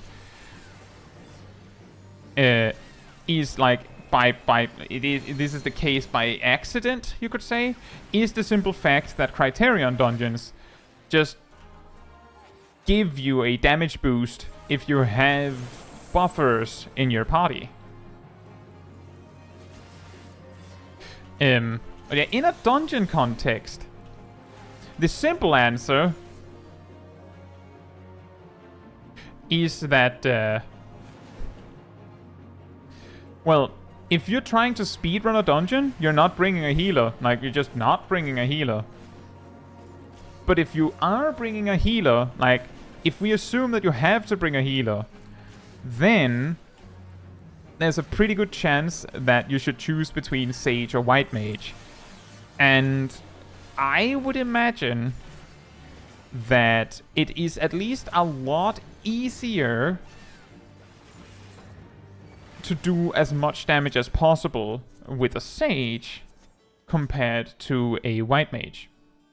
With the reason being that Sage can perform its full maximum damage regardless, almost regardless of what the tank is doing, because they have no need for OGCD attacks or GCD heals for the most part. And these two facts combined mean that you don't care that much about how much damage the tank is taking. Then on the other hand,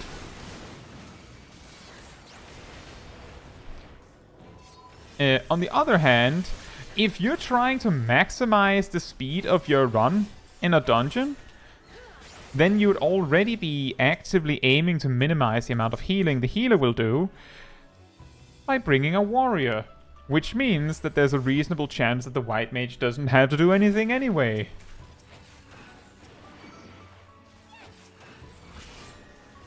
And if that's true, then I don't know, man. Maybe they're equal because the white mage doesn't have to do anything, and maybe the sage doesn't have to do anything. And then there could be an argument that Afflatus Misery might just be so strong that it is better, since you can just load it up between pulls.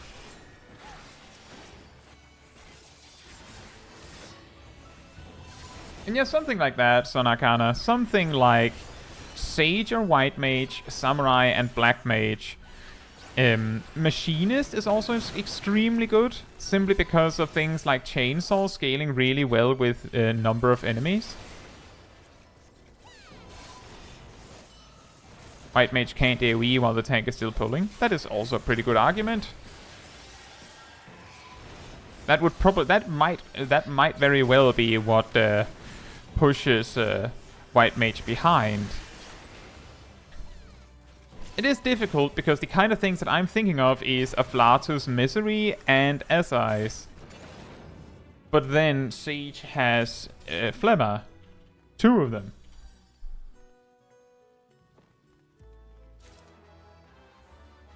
Look, it's the doll boss. The very creepy doll boss.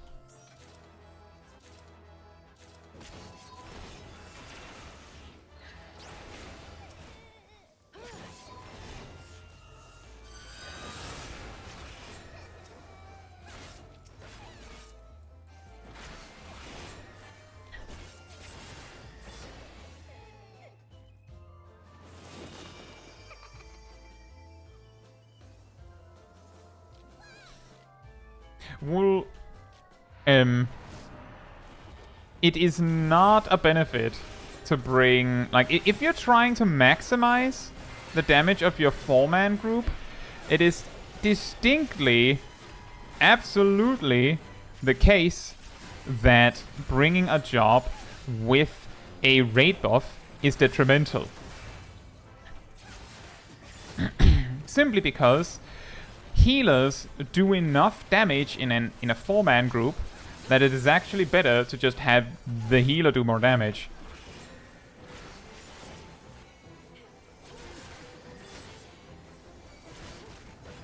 Yeah, that is true, Sip. That is the boss that Natsu hates.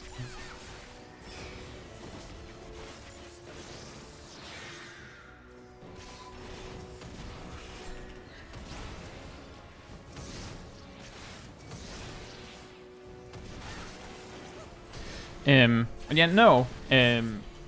Jobs with raid buffs are basically accepted by the developers themselves to be quote-unquote detrimental for your damage output, to the point that Criterion dungeons, which is like the closest we get to like a Savage 4-man piece of content,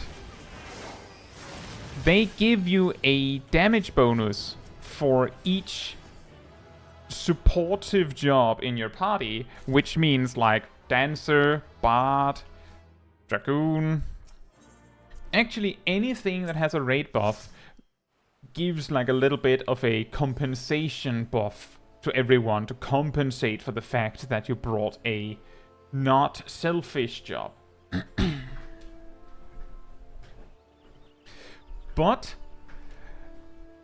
the power difference, and also, much more importantly, the significance of speedrunning dungeons makes it so it doesn't actually help that much if you like, if you're switching, like if you're normally a summoner main, right? If you're a summoner main and you switch to Black Mage to maximize your damage better, but you're terrible at Black Mage, that is a bad idea.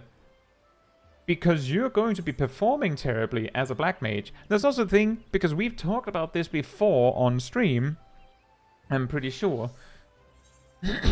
And we discovered that some of the supportive jobs do more damage than originally expected because their buffs just so happen to, and how their downtime and like filler rotations and burst rotations and all that, because of how they mesh with dungeons, they might do better.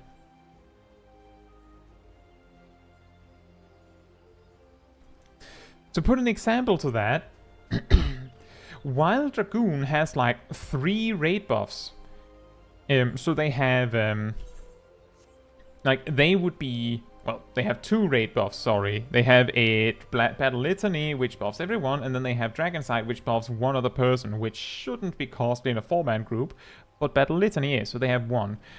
Dragoons appear to be really good at certain level 90 dungeons. The reason possibly being either A, the person who did the logs that we made this conclusion from is really good at Dragoon and bothered to pass it, or alternatively, their cooldowns line up really well with when the fights start and finish. Like, this is also something that is somewhat significant in the running dungeons fast example, and this is something that we talked about a while back in terms of Summoner. I believe I spoke with Gazel about this. The question being, is it better for me to use Bahamut right when the tank starts pulling so that I can cleave the mobs while they're getting pulled? Or is it better for me to just, I don't know, just run next to the mobs and maybe cast Tri Disaster once or twice if I can? And the answer to that is like, do you, like, when exactly does the cooldown of Bahamut come up? Like, if you use Bahamut when the pull begins, does that mean you can use Phoenix at the, like, start of when the second pull everything is clumped up, for example? If that's true, then there's a reasonable chance that that using Bahamut immediately is better. Like, this is just a random example, and the reason why Summoner is a really good job for this example is because Summoner doesn't really have other choices. Like Samurai, you can just, you know, AoE as you run with a pack, but Summoner specifically needs to cast Bahamut to have access to a good, spammable, instant attack while they're chasing the pack. So, like, it's a pretty significant difference. Ymir says, Determination or Directed, which should be higher. That's difficult, because I don't know what your stats are. Generally, you want Determination to be higher, because, like, by a little bit, because Determination is slightly better. Like, 2% better. It's not much. And the answer to that, Ymir, is that it depends on what stats you have. I have just chosen Determination on my weapons for the most part.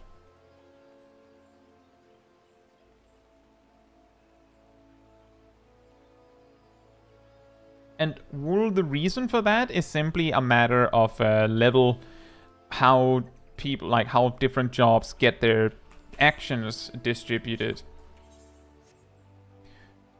As in, actually, we're going to do a very slow dungeon in just a moment. Is everyone in the party up for a Muskew Roulette?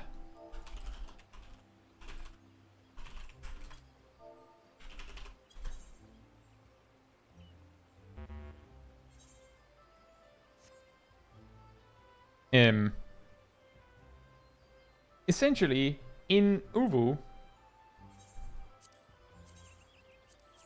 In Uwu, you will have Summoner who just got Bahamut, which is like your biggest damage, like DPS spike as a Summoner, like as you level up. It's the biggest one on its own, pretty much. Meanwhile, Black Mage got Foul, which is still not instant at level 70. That's okay for like a big single target boss fight. But you'd rather have Xenoglossy.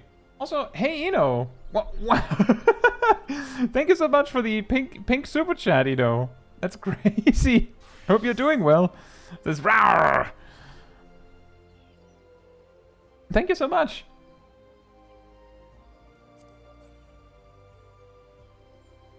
I do hope you are doing well.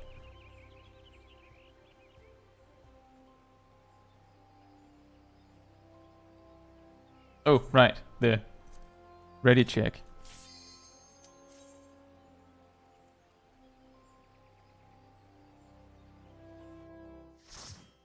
Rawr. Rawr.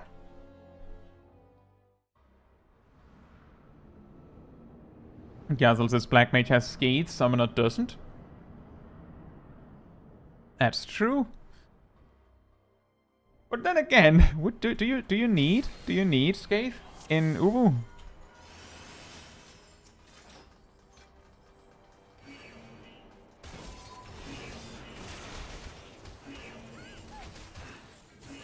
How? How? How did you do that, guys?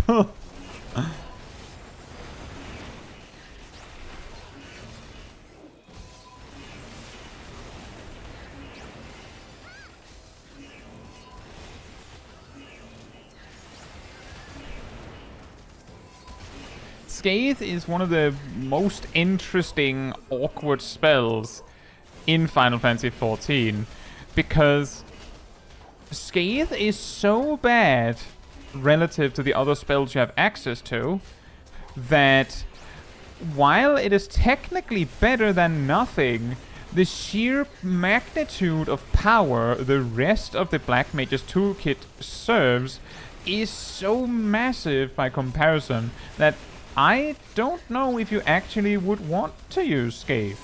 Like, the argument for Scathe is typically it's better than nothing, but is it actually better than nothing? Now that I think about it.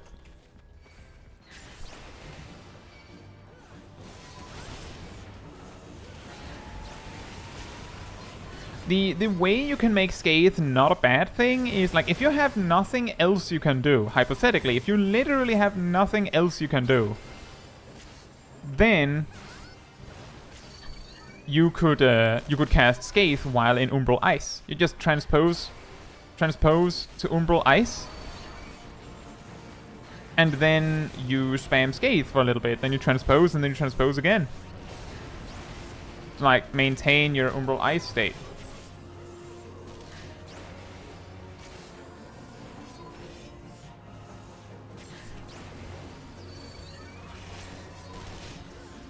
You don't just cast Scathe in the hopes that it crits.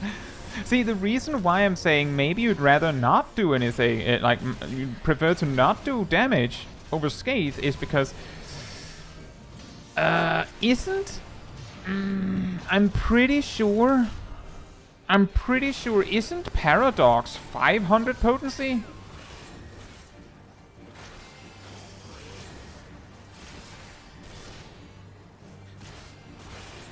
Isn't it 500?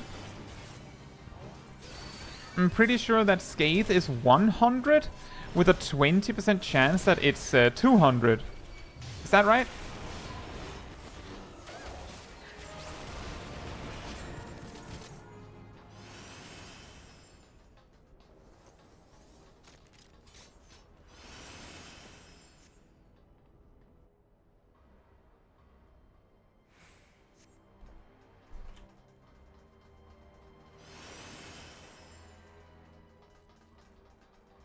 Does anyone know? Is this thing on? Help. Streamer Math Man requires assistance to query math. 500 potency. It cannot be multiplied by your astral fire state, Xanadus. It does unaspected damage. That one I do recall. It has to do fire damage to actually scale with astral fire.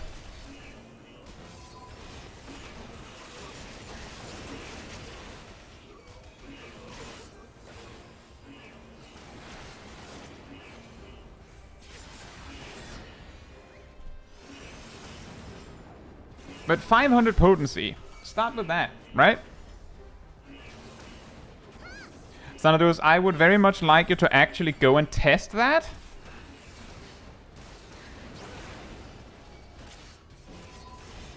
Because I can assure you that it doesn't work that way.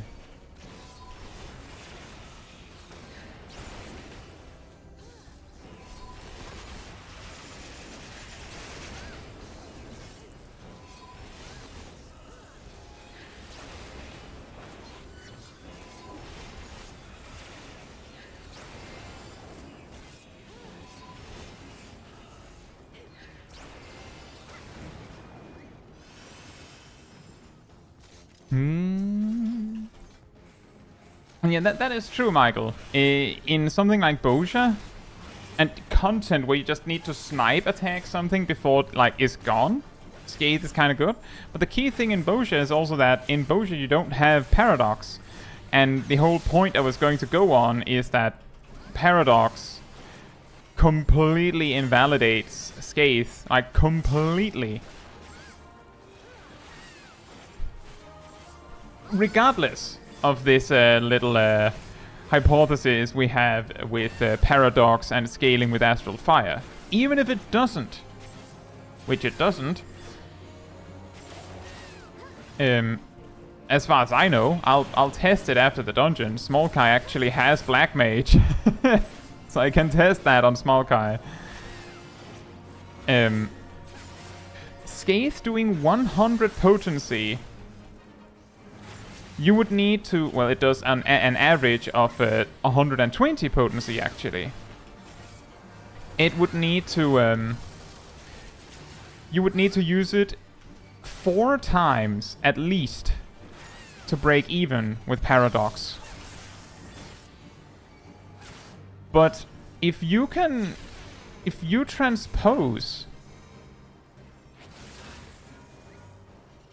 to get Paradox, you can use Umbral Soul twice, and then transpose again. If that's the only thing you do, that takes you like about 10 seconds. It's about the same time. It's about the same time. So even in the situation where Scathe is the best it could possibly be, Paradox is equal to it, at least.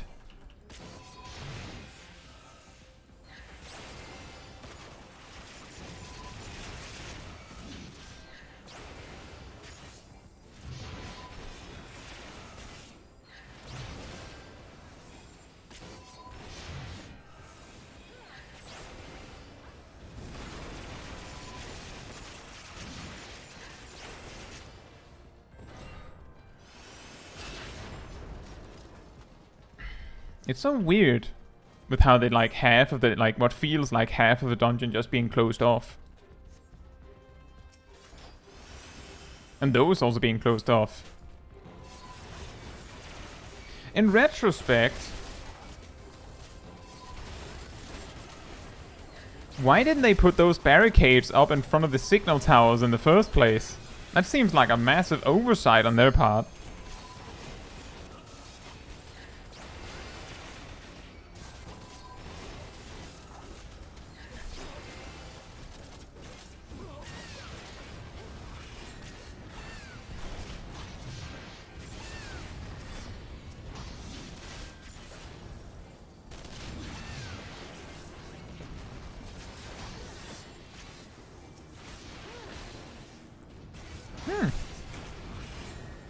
I shouldn't be using my 1, 2, 3 combo. I should be using AoE combos. There's 2 enemies.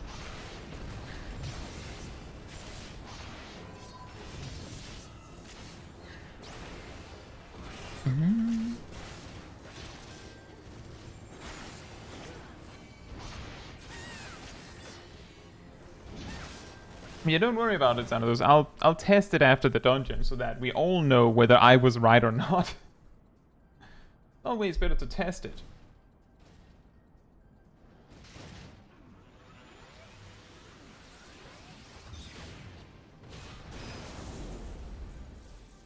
Also, Gleaming, I hope you're doing well.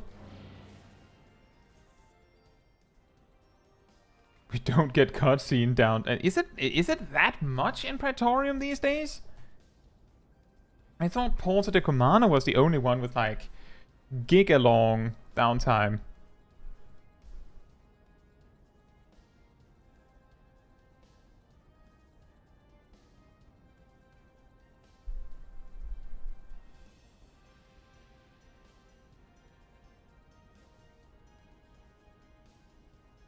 But yeah, the situation where you would want to use Scathe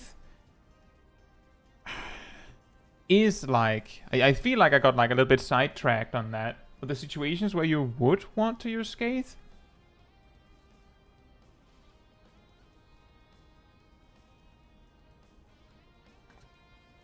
is when you don't have Swift Cast or Triple Cast or something.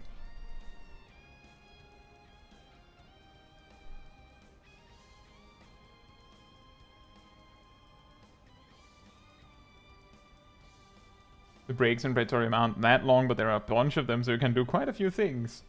Fair enough. Yeah, they are longer than in Castrum, definitely.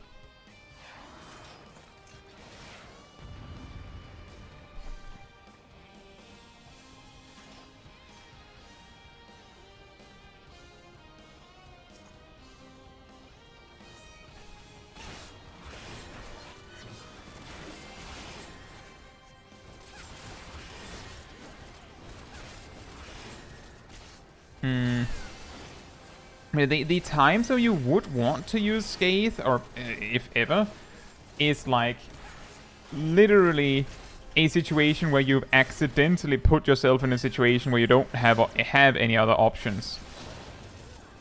And then there are niche situations like the one Michael suggested, that like if you just need to tag something, then Scathe is actually pretty good. And in super low level content, Scathe is better than nothing.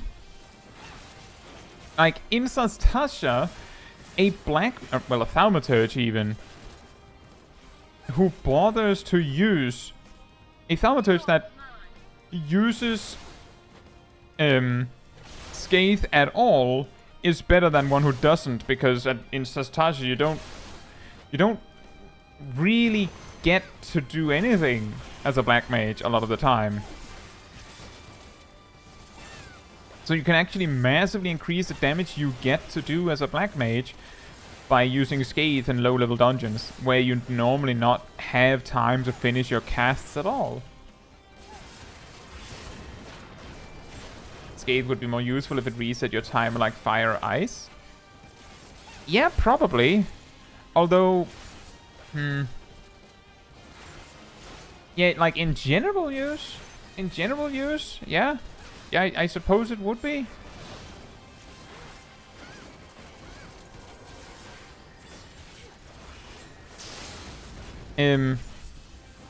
But... oh! Hey, welcome to the Cult of the Pink, Hayapin. Thank you so much. I hope you enjoy the emotes and the special gem icon next to your name. Thank you.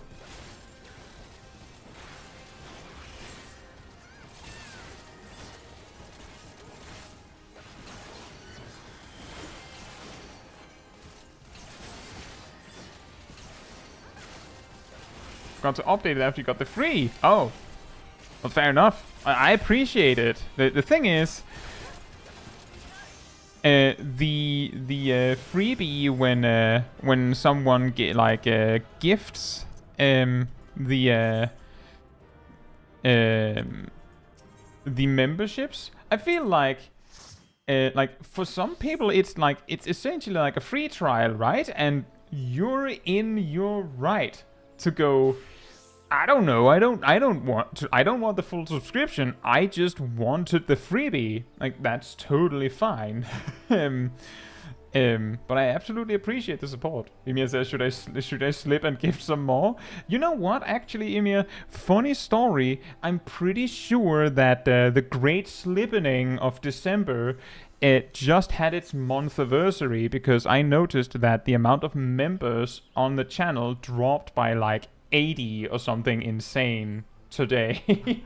So, I mean, I haven't been mopping the floors recently, so it might not be wet, but a fun fact there, it looked insane on the graph.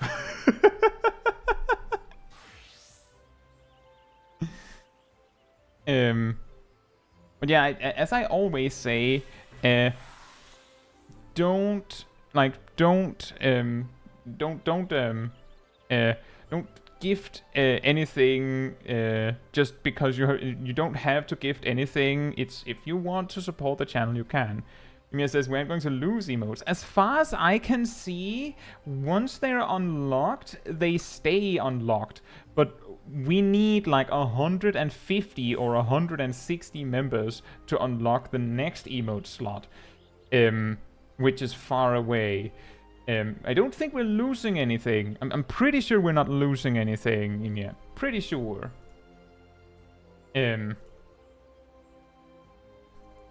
But as I said, if you want to support the channel, I'm not going to say you can't. I appreciate it, absolutely. But I don't want anyone to feel obligated to support the channel. And me, you could say. Thank you so much, Hypin. That's really nice. Another says it does seem to hit slightly harder in fire than in ice, but I think it's within margin of variance. You know what? You know what? That's fair, and I appreciate your honesty. Thank you. I also appreciate that you actually went and tested it. I also promised that I would test it, so I also will go and test it. Where's the striking dummies in the Black Shroud? Does anyone know? Is it Bent Branch? I think it's Bent Branch. I'll go and test. I will go and test because I did promise. Are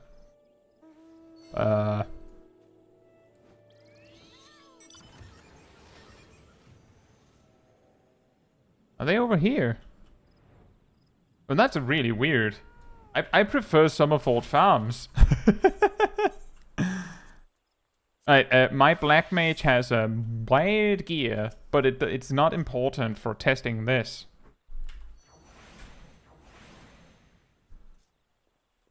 Do this. And this.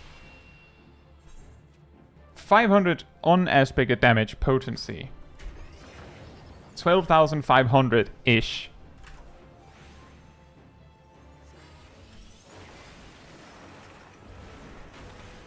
In fire, 12,100. See, now that's where you don't just conclude there, because that's just a lower bound. 12,800. I'm keeping track of whether it's ice or fire. So far, ice is winning, but that's really, really funny. Ice had 12,300.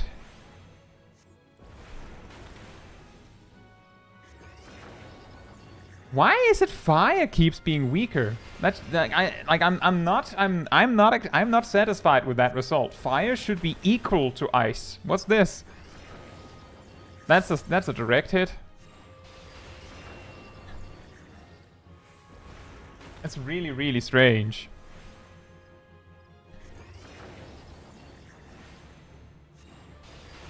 Is there there it is, 11-7. That's what I had expected. That was the ice one getting the lowest lower bound.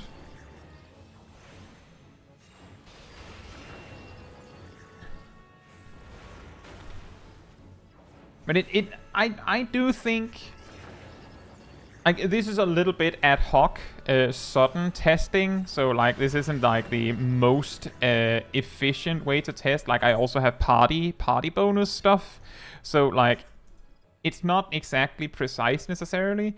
But it is... I think it's within the margin of error. And you know what, Xanadus? I'm pretty sure I can explain why you think why you had the feeling that the fire paradox was stronger. Spells with a cast time typically feel more impactful, even if they're not. And because you there's a long because of that, there's a reasonable chance there's a longer time frame where you're focused on paradox, leading to you being more focused on the damage it does, which means you're more likely to notice when it is a big damage number. So just incidentally, it has that effect. That doesn't mean that it is like that, but that could explain why you feel like that.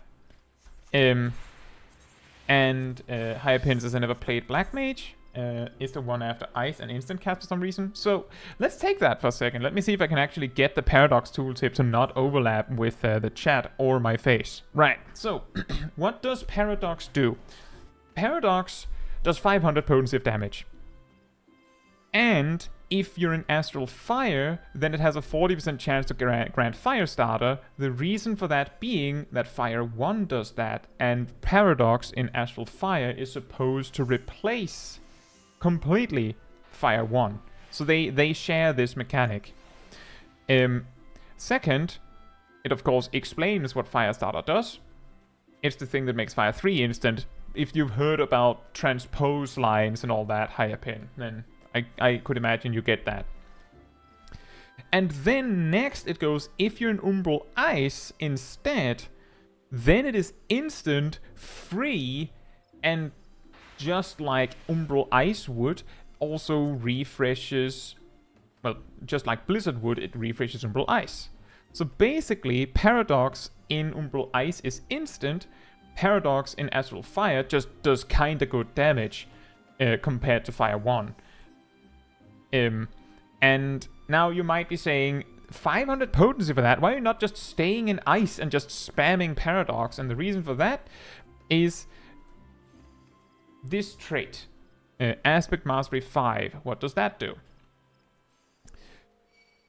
When you switch from Astral Fire 3 to Umbral Ice anything, actually, it might probably be easier. And Hyapin actually said the exact thing that I said hypothetically. Why don't you just spam Paradox then? I didn't even notice. Just to check, Hyapin, it does seem like you have like a basic understanding of Black Mage, perhaps. So Paradox is accessed by having the Paradox marker, which is very creatively named. And as you can, of course, read on the screen, but I'll explain it anyway, is if you are in Astral Fire 3, which you get to by using Fire 3, for example, and then switch to Umbral Ice. It doesn't matter how you get to Umbral Ice. It doesn't matter whether you use Blizzard 3 or Transpose. If you are in Astral Fire 3 and you switch to Umbral Ice anything, then you get a Paradox marker and can use Paradox once.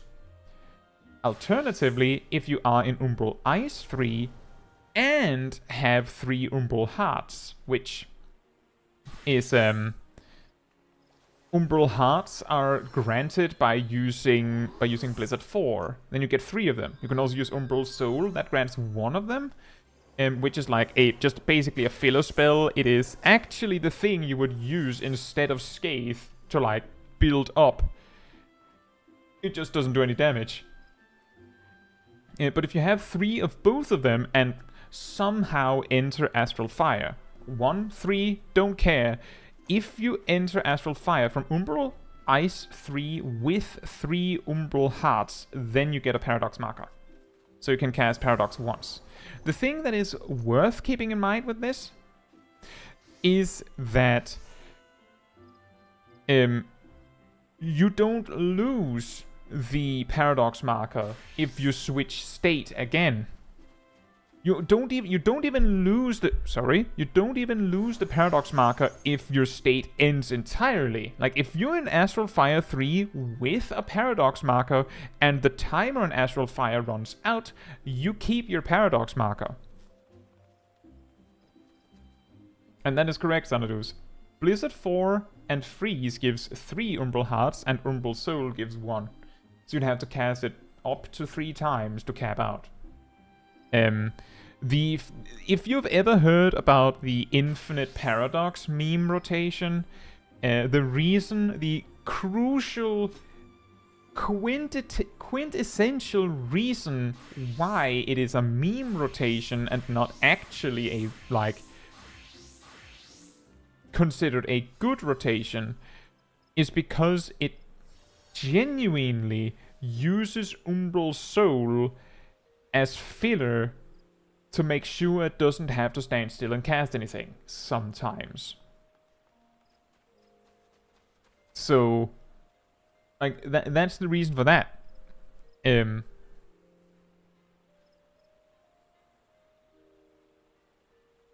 does make it a little bit more meaningful, Hayapen. The thing is, when you're playing... So the thing is, while we're on the subject of Black Mage is such a deep job technically that it has 2 styles of play, one called standard play and one called non-standard. Standard is for the most part what it means is you're following a somewhat normal rotation. Like you go into Astral Fire, you cast 3 Fire Force, then Paradox, then 3 Fire Force, and then finish with Despair. And then you use Blizzard 3, Blizzard 4, Paradox, maybe refresh your Dot Thunder 3, and then you switch back into Fire. Maybe you use your procs as you get them, but ultimately you have this looping rotation in a way that you then like sprinkle stuff into. That's kind of the idea of standard. Non-standard includes all the wacky stuff you can do with this. Because the key thing with paradox markers is that you get one if you switch from Astral Fire 3 to Umbral Ice anything. Which means, and Paradox is a good spell.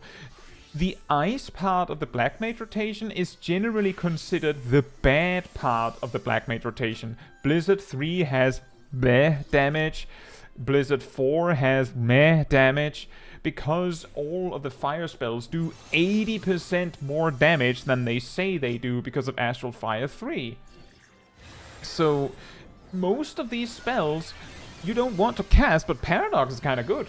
So if you could just switch into Ice, use Paradox and, I don't know, like Xenoglossy, which isn't an Ice spell at all, you can stay in Umbral Ice for as little as possible and then just hop out again. And that's like the whole premise of an alternative rotation. But in Standard, you're basically using Paradox every time you switch state. Like, you will use Paradox in both sides. Every time you will use it. There's not really a question of which one is better. The Ice one is better, because it's instant and free. But it's not actually important, because it's good anyway. In non-standard, if you can get away with it, you'd rather only use Ice Paradox. It's complicated. Black Mage is very complicated. And hey, Sansu and Brontom, I hope you're both doing well. Dragon Kick rotation is the greatest meme rotation. Yes. Actually true, though. Because Dragon Kick is, like, the strongest of the meme rotations, if I remember correctly. On a different note, can I trouble someone to help me repair my gear?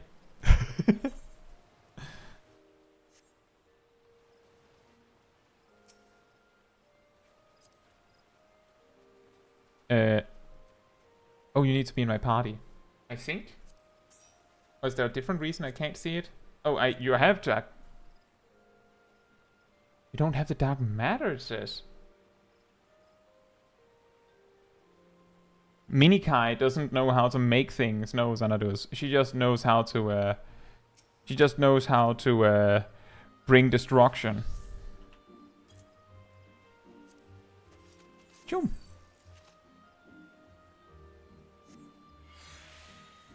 Thank you, Ardell and Castle. I really appreciate it.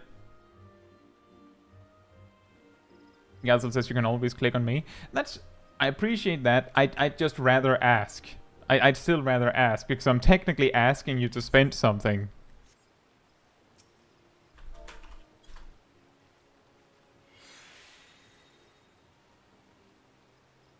Emia says I have to go. Oh, okay.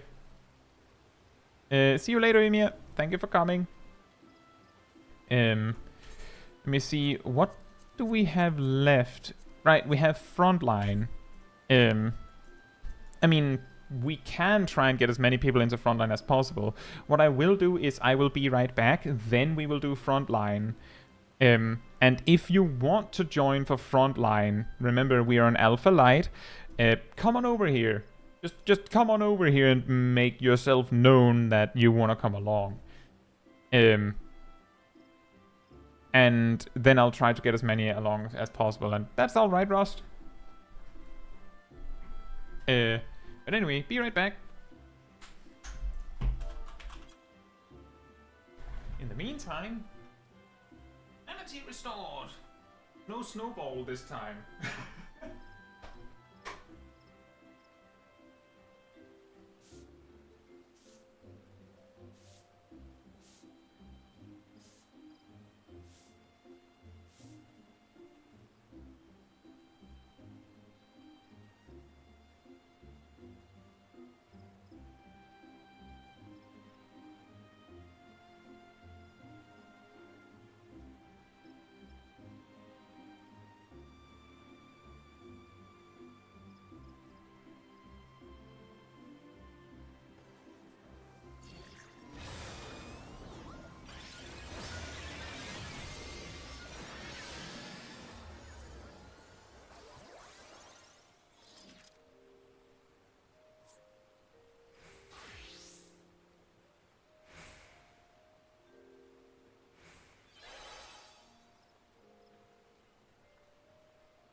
Alright, I'm back.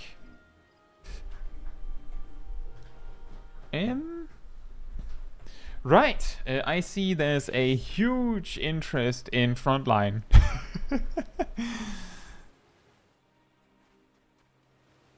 I can see two people had to go. Sip disappeared. Noted.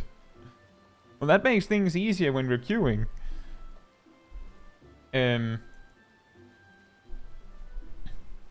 Brontome says, only job I know how to theory craft are gatherers. What if they got a meme rotation?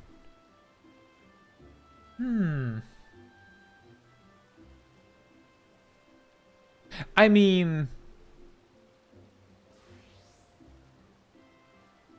do gatherers have, like... I've never bothered to sit down and calculate these things myself or like look up specifically like optimal gathering guides, because like I did a little bit look into this stuff for collectibles because it actually matters to get a decent result, whereas just gathering a lot of stuff just requires you to like use your GP, but there's obviously a most effective way to do it.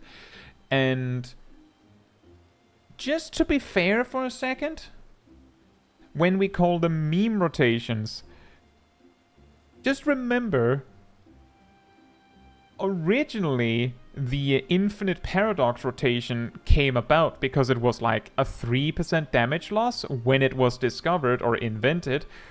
And then since then, all of the things that infinite paradox doesn't use were buffed to the point that I think it's like a 10% damage loss now. But just keep that in mind. We're calling it a meme rotation because it's 10% worse than the best rotation, or the best rotations. Because it's presumably 10% worse than standard.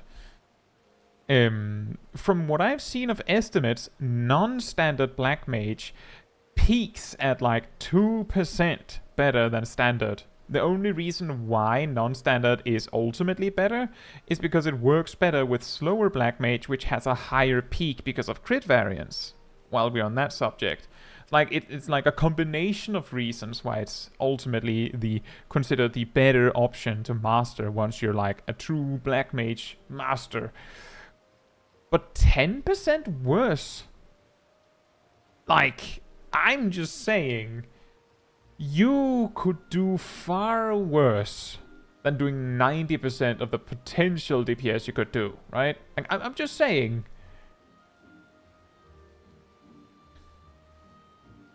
Mastering Black Mage equals abusing RNG, noted. Kind of true, because non-standard gets a huge benefit out of Firestarter, which is, is a 40% proc rate. But the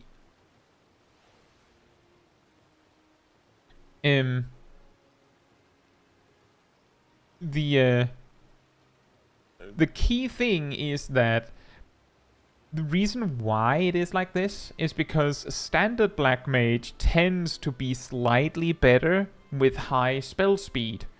And high spell speed is known to be the Black Mage style that does more consistent DPS.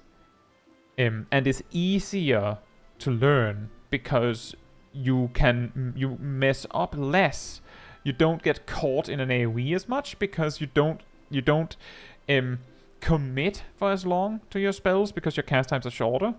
But non-standard relies, some of the non-standard tricks you can do requires you to have an abnormally slow cast speed to actually function and work as anticipated, which then leaves you room for more crit, which means your damage numbers are bigger, which means that you have a better chance of being lucky when you're logging, right? When you're making your big mega damage pass. There's a higher chance that you're lucky. And you're luckier because you get more out of your luck. But you could have been like an ice mage if we're talking about how bad you could be. If you want to, if we're talking about meme rotations, doing 90% of the damage you could do, I mean, right? If you're doing 90% of the damage you could do, is that really a meme? Hey, welcome back, Travis. We're level 62 and spent a while on an off-road talking about Black Mage optimization.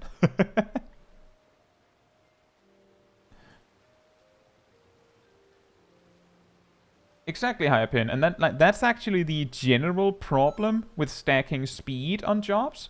The reason why this is a problem on most jobs is because, let's take Dark Knight, for example.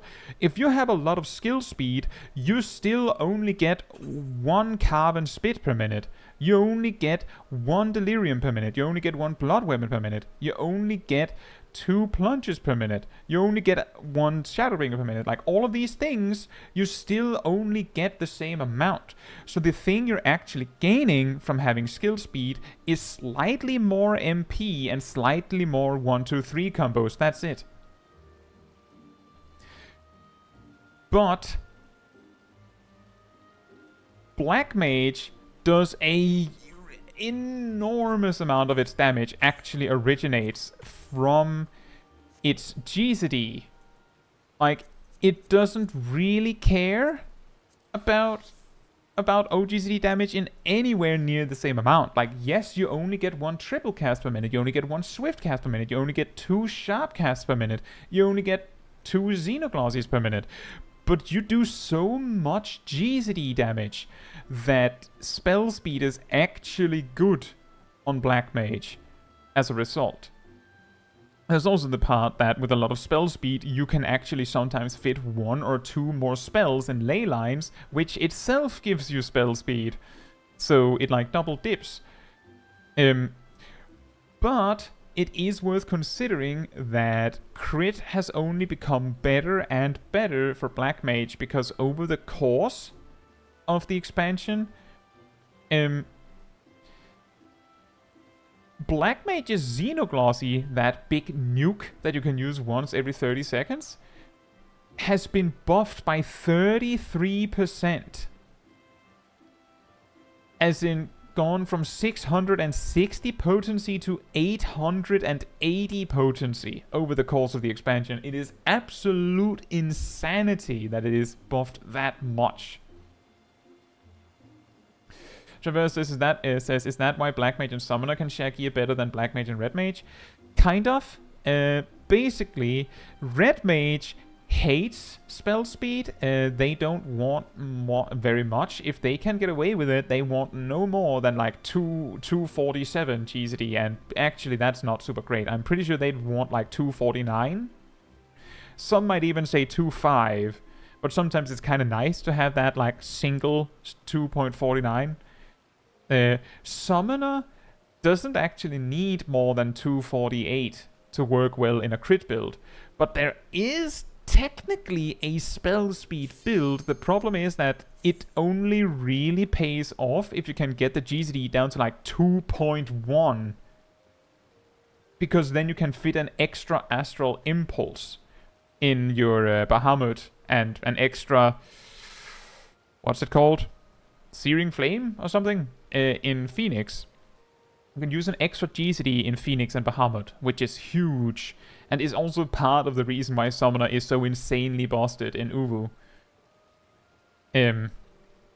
But yeah, that is kind of the reason that that we say that Black Mage can share gear better with Summoner than with Red Mage, because Black Mage cannot share gear with Red Mage. Like, unless you're going turbo slow mage, it might be 214, yeah, it's really fast, at least.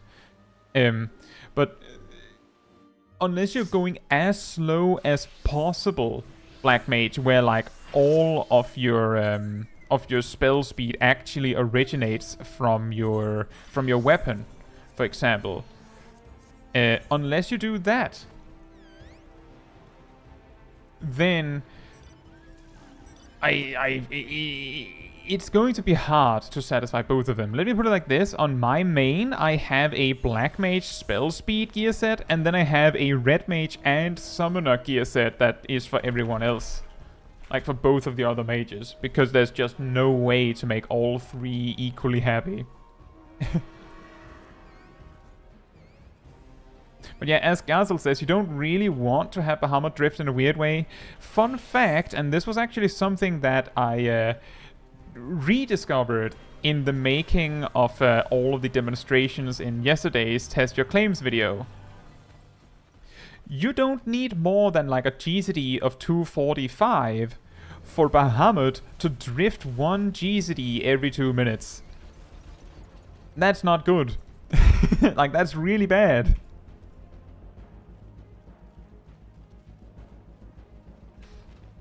Would be interesting if Pictomancer also wants a fast set. That would be really interesting. That would certainly be interesting, yeah. Oh, Yellow's here.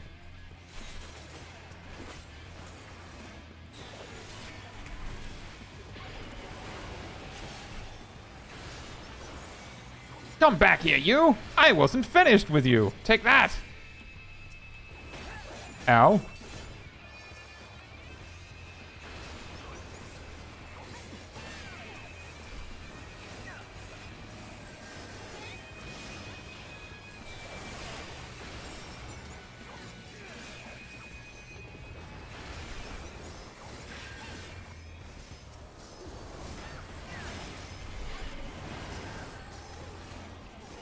Wait, I just remembered that I don't care that that samurai put their big scary debuff on me because he can't possibly have limit break yet.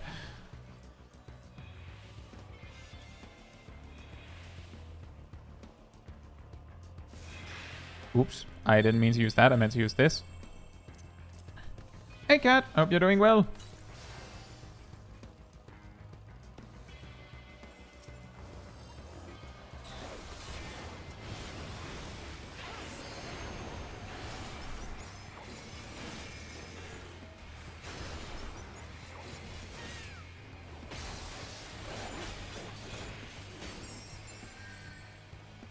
We're really getting bullied.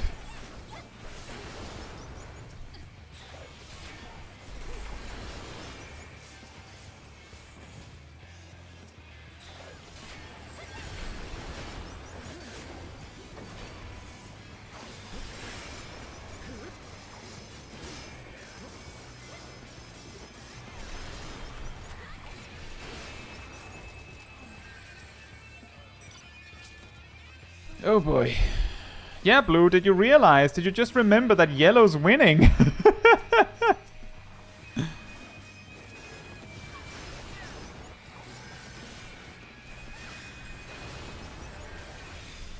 Yellow's just dabbing on us, and Blue's just, we're sure having a great time. Weird that Yellow's just letting us have all these 3 kills on red. Traverse says, I want that UFO mount so bad. You get it if you complete the Hildebrand storyline completely.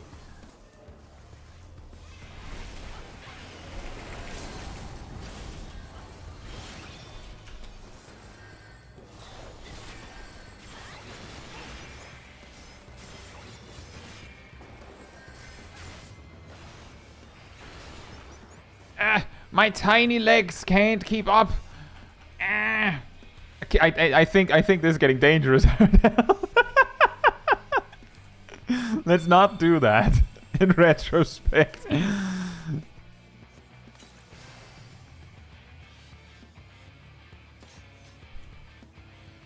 Oh, Yellow's coming back like a flood.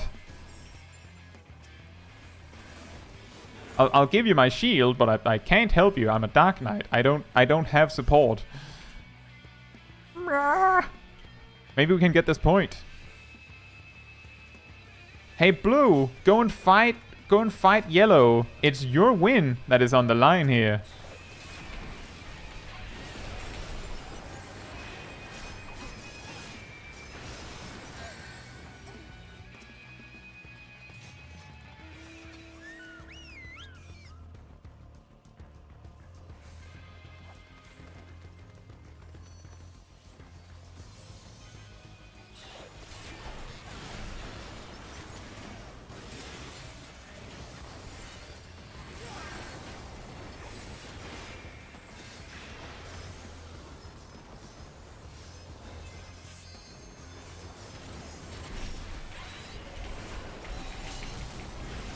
That's an awkward angle there.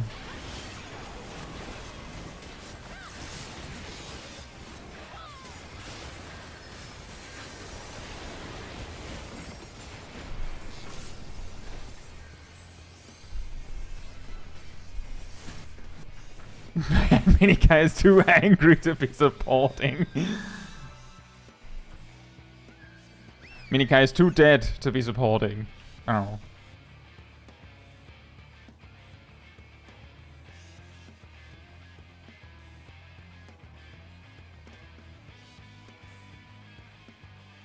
There's still a chance,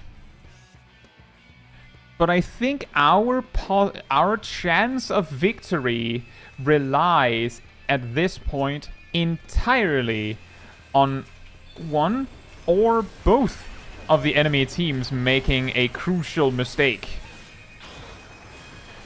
Because they both need to recognize us as not a threat and just let us hang out and do whatever. If they do that, then we have a chance of stealing the victory, like randomly, from behind their backs. But we need both of them to do that, and then just let us steal a half of the map. which is not a good grounds to base a victory on. It also doesn't help that yellow chooses to take points like this one, which would be way easier for us to steal and defend.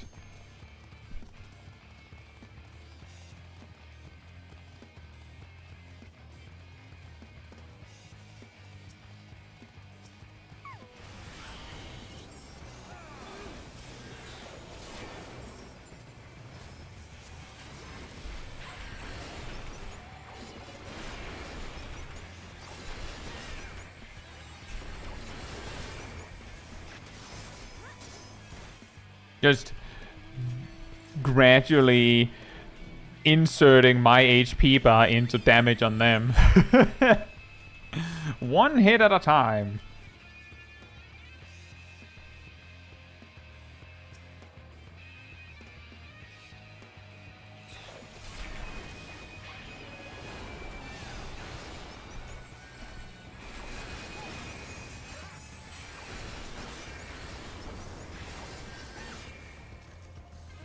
That's a high-ticket target because they had a lot of battle high.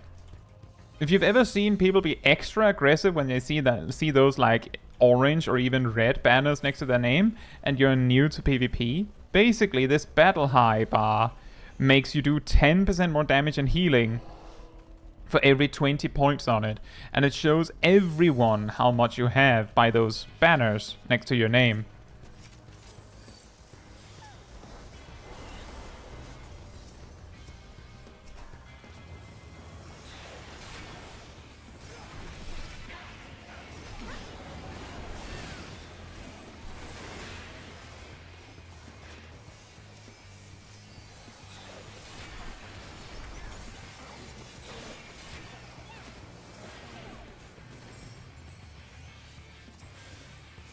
Oh, that's why everyone's fighting here specifically, because there's a fight. There's a shrank here. There's a shrank.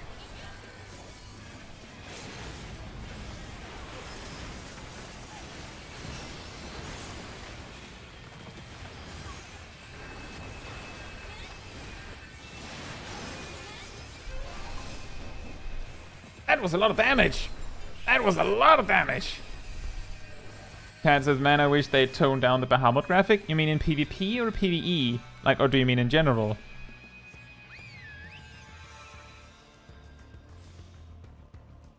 Oh, look, Blue's winning.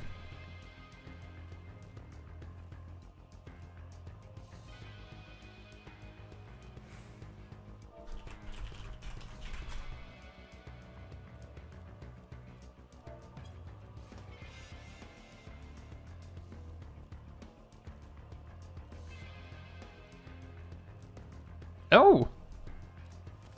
A Battle High 5 player got killed.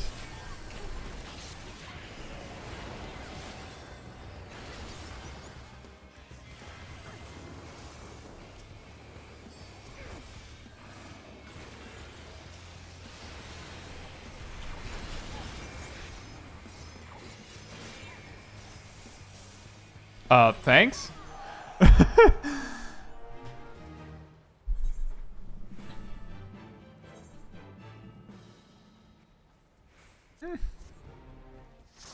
That was rough. I'm not great at Dark Knight in my defense in PvP. Set these things back.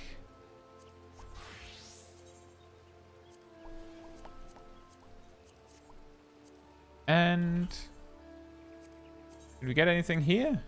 Oh, we did.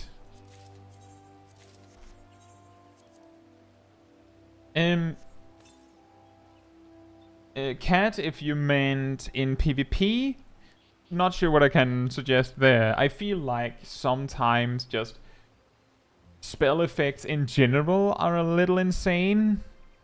But the thing is, you're choosing between being able to see what hit you, but also sometimes not being able to see anything, or not being able to see what hit you. So I'd rather choose the overwhelming amount of spell effects sometimes. Sometimes. I don't know if some means that it only shows AoE attacks or something. I haven't tested that. Maybe I should test that on my own at some point. But if it is in PvE, there is a way to make it smaller. The source needs to... Oh, that's what you meant. The source needs to be reduced. I mean, I feel like Bahamut is exceptionally... Like, the AoE is exceptionally big while we're on the subject. The Traverse says, considering Yoshi P said he does like gear efficiency with multiple jobs sharing gear, I could see that being the case. Is that why speed has been made so worthless for jobs in Endwalker?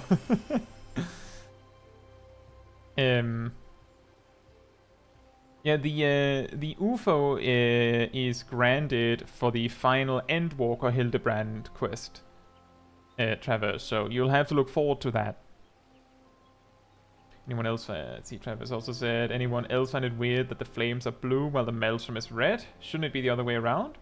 Well, the reason is that the immortal flames are actually black and yellow. But the twin adders are only yellow.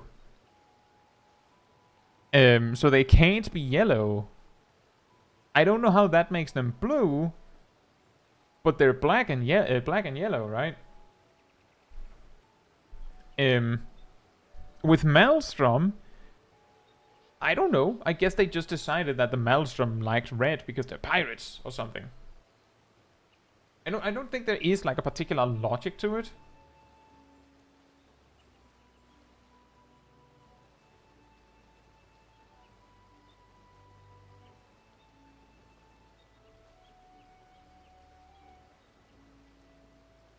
Blue flame harder, you know, that is actually a pretty good argument.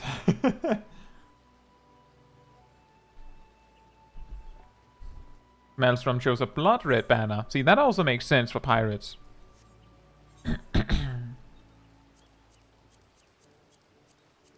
See, it looks like we've ran out of roulette to do, which is very slow compared to last week.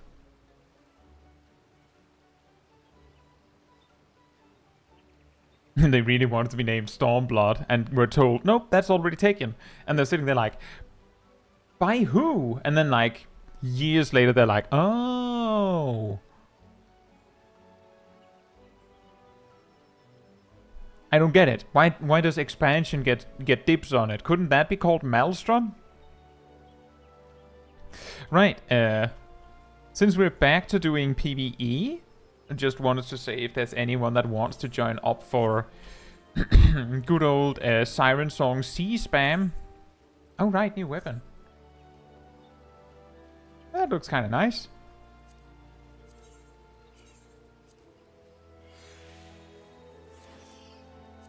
Then, and let me know.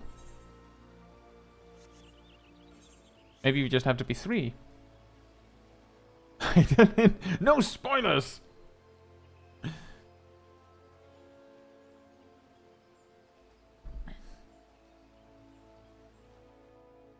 It is also, while we're on the subject of grand companies,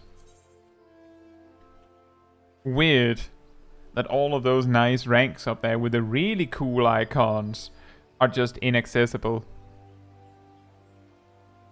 Like, I remember back years ago when I was grinding this on my main, I was like, oh man, I can't wait to get something like this one. It's like, well, it's of course this one in my case. Like, wow, it actually turns blue at some point. Wow, that's crazy. I want that one and that one. And then games like, no, nope, nope. You get, I believe captain is the highest one. We don't get to be commanders.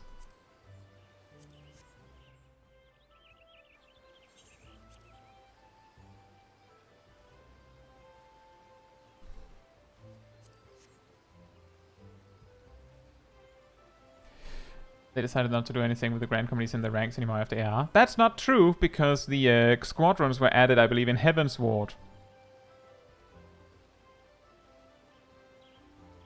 And you need the squadrons to reach captain. Sarias? How do I say that? Sarias asks, what are those ranks for then? Excellent question. The question is whether it's abandoned content or they are still figuring out if they want to do anything with it.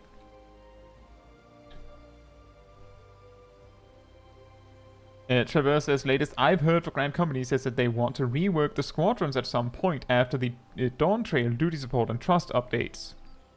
That could be something, but genuinely, Saras, right now and for years, like I kid you not, years, I'm pretty sure Serpent Captain was accessible when I started playing the game, and they have not added anything to it since. It's just been there. So basically, it's just like it's abandoned content question mark because we can't access it yet, and they haven't added to it for years. Siasha or Sarasha. Okay, I'll try to remember that. Steve says that's because commanders don't get sent out to pick flowers like we do. Aha!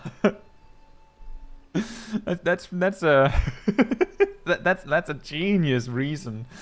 Oh well, actually, if you become a commander, like if you become a champion, how do we argue that you have to do the weird chores? Because we can't. Hey Sen, hope you're doing well. It's going okay here. I think part of the reason why it makes sense is like at some point in the MSQ it stops making sense for your Grand Company to refer to you by your rank because your accomplishments far outstrip your rank. Like you're at some point your character will have a title that is better than Serpent Champion. So I could imagine it's something like that. You're not available enough to be a champion for them. Traverse says, I remember seeing all those ranks in AR, and the highest you could get was a second lieutenant. Exactly.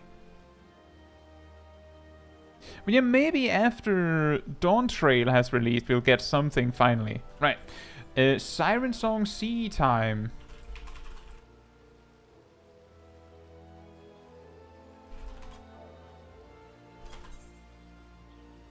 Exactly, 11. Too busy killing primals to do commander paperwork, which is also a funny callback.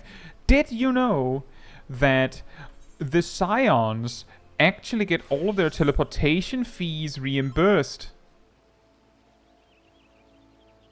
Did you know that? Do you know why the Warrior of Light, the player character, does not get all of their teleportation fees reimbursed?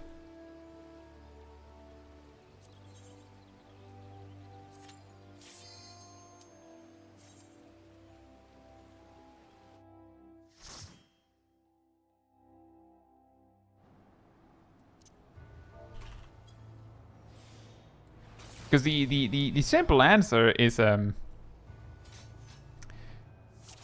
we don't want to do the paperwork. We don't want to do the paperwork.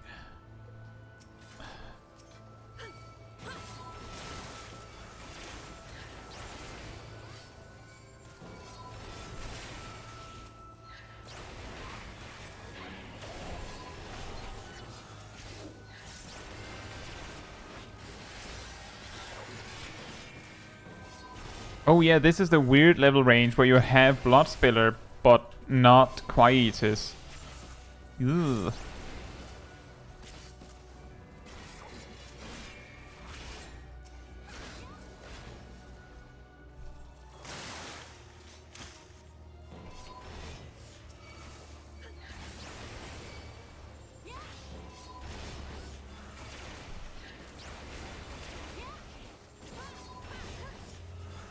I do believe that my calculations were that Blood Spiller is mostly useful on 3 targets. Because of the MP, it's complicated. Is it 4? Is it 3 or 4 targets where you should still use Blood Spiller? I can't remember. Scions don't even have the decency to give you a room in Revenant's Soul. Well, what would you use it for anyway? Why would they give you a room only for you to never visit?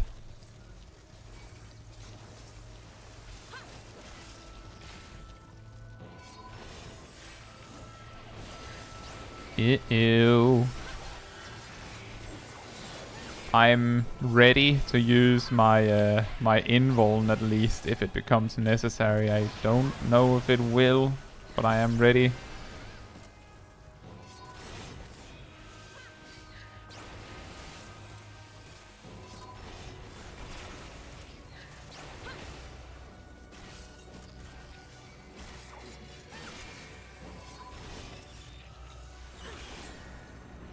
Mainly because I was stupid with my cooldowns, Aradel, just to be clear. I used Shadow Wall and Rampart and then realized, wait, now I don't have any of them for the big pull.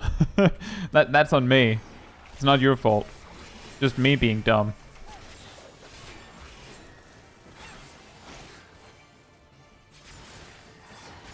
Oh, 1337.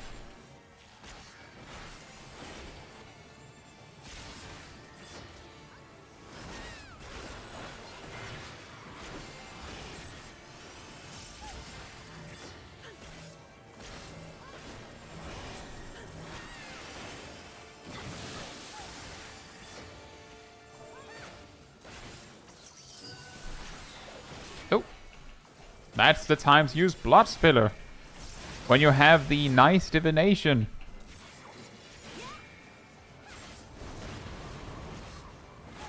Do you have access to the aesthetician and glamour in... do they have that in Revenant's Soul? I'm pretty sure they don't. Do they? Maybe they do. Or do you mean, well, if you had a room, you would have access to it?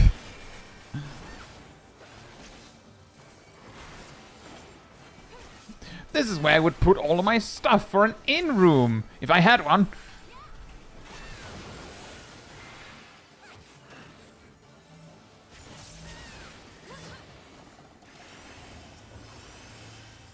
Is that?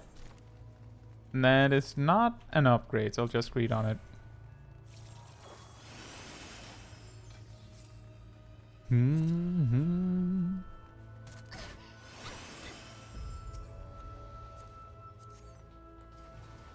Xanadus mentioned they do acknowledge your rank in Stormblood if you're with the flames. I do believe every time, most of the time, when you interact with any like Grand Company personnel, they tend to acknowledge your rank.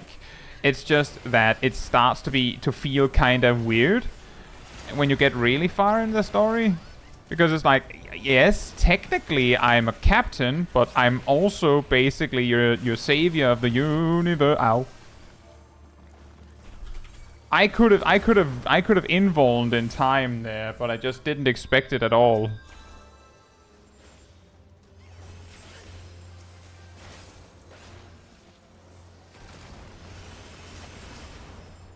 I'm probably significantly squishier than your average tank because I'm not overgeared.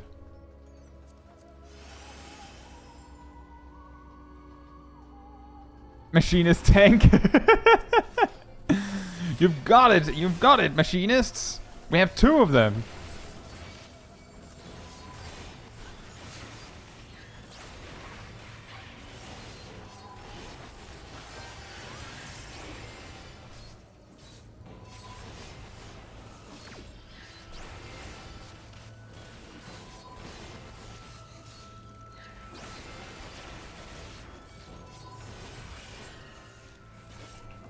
Maybe that's what they get in Dawn Trail. Yeah, they just like they replace the Automaton Queen with an actual tank.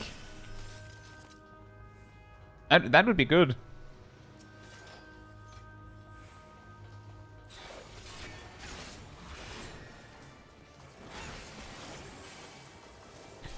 Raban specifically addresses you with by rank. I at least know that like the different like Grant Company personnel in quests tend to refer to you by rank if it is remotely relevant. And yeah, exactly. It does make sense that Raban would only do that with Flames characters, because everyone else wouldn't be like. It makes no sense for Raban to refer to a Serpent captain as captain, because you're not a captain in the army he's part of, or Grant Company he's part of. By the way, Gazel, just for future reference, you have to run away, keep running away to make that beam detach. Otherwise, you get 4 stacks.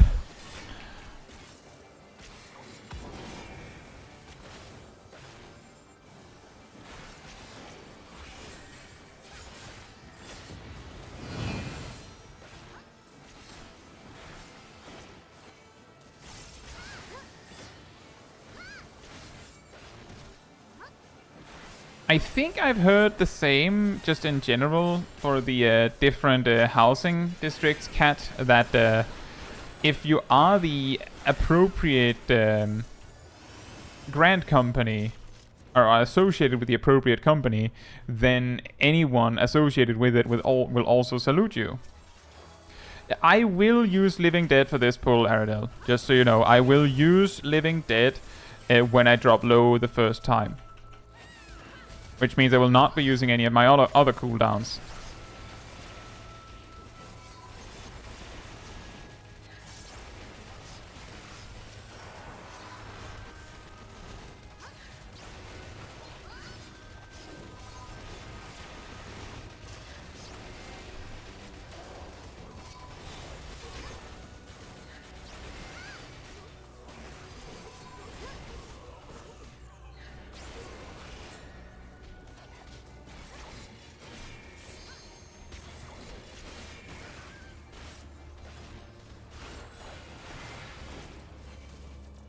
It's kind of subtle, so I'm willing to admit that I might be wrong on that, Xanadus.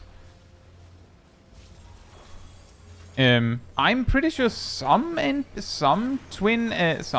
NPCs, or serpents NPCs have saluted Smol Kai, but the thing is, I'm generally very focused on other stuff when on Smol Kai.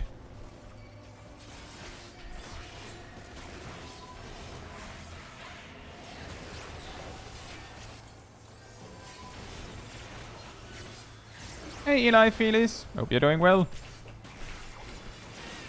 I will not interrupt that. I'm waiting for the seduction thing, whatever it's called. That's the one thing we need to interrupt.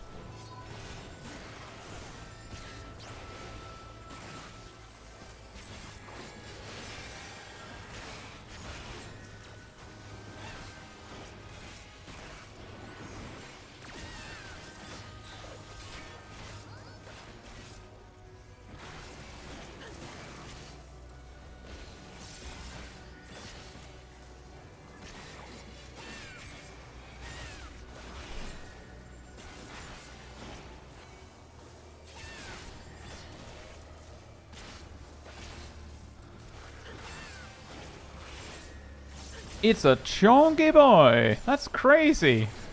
I don't remember it taking that long to kill.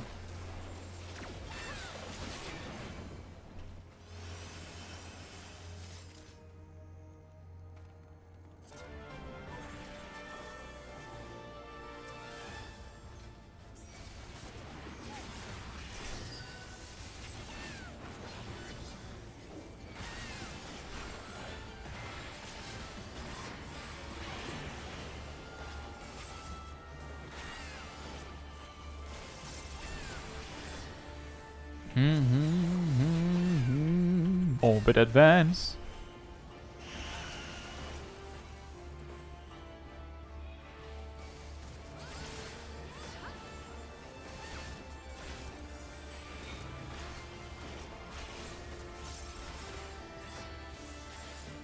Oh yeah, there's the unannounced random tank busters from this boss. But just flings its head at you, weirdly.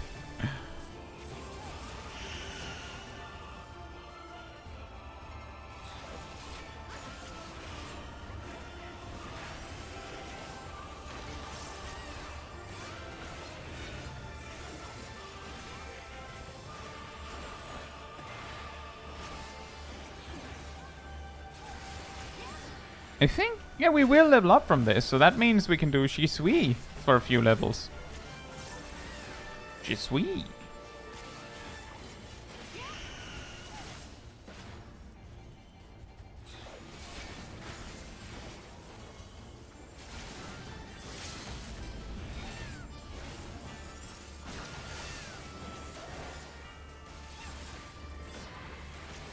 Can't remember. I do recall when we did this fight on solo challenge that I figured out that the boss kind of did the sudden tank buster after a set amount of swings or something like that.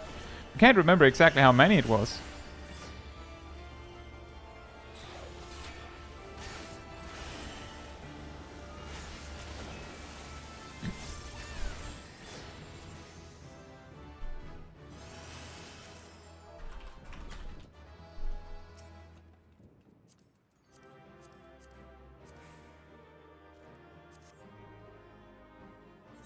I'll greed on it in case no one wants it.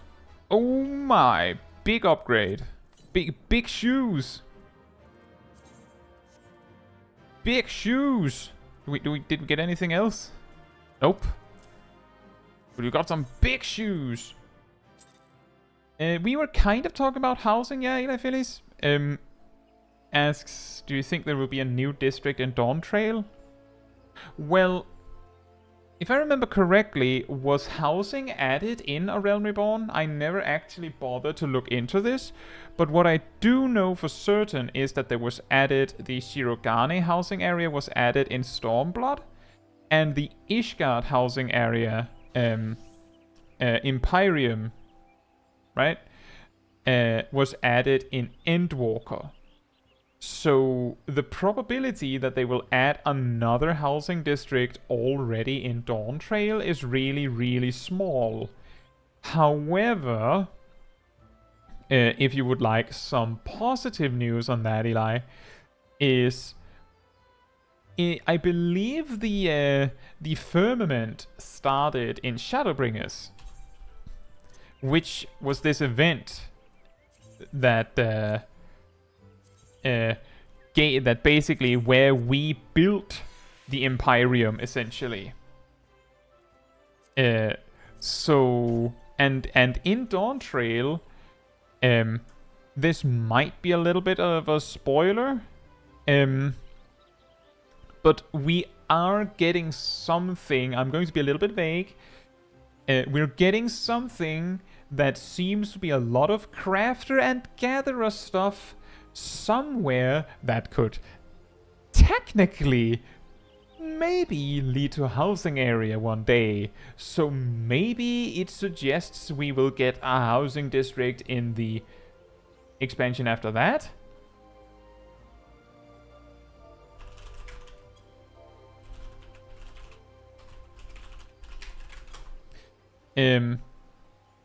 So like maybe something in the expansion that follows after Dawn Trail, but no guarantees. Also, hey Tay, hope you're doing well. We're just spamming dungeons. It looks like Bob is back.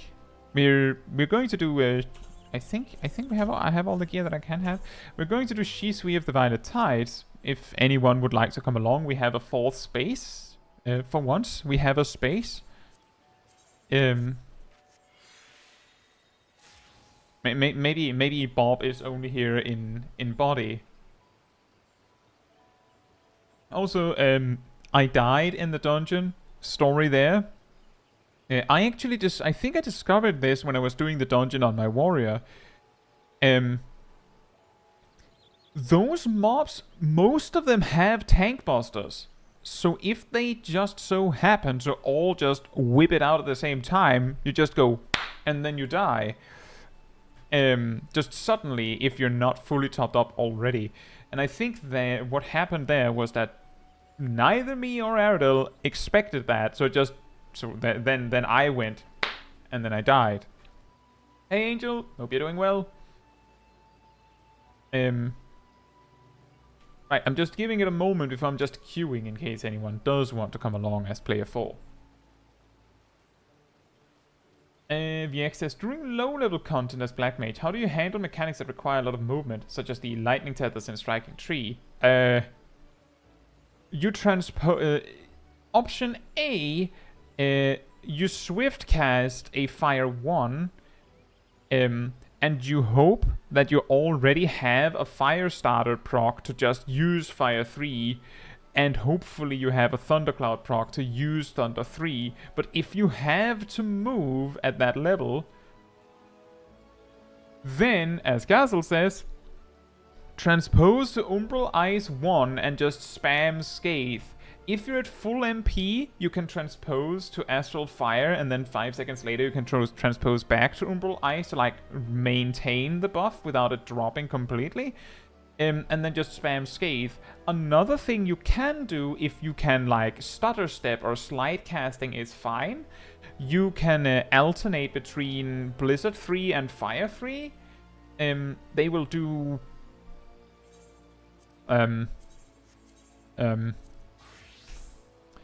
They will do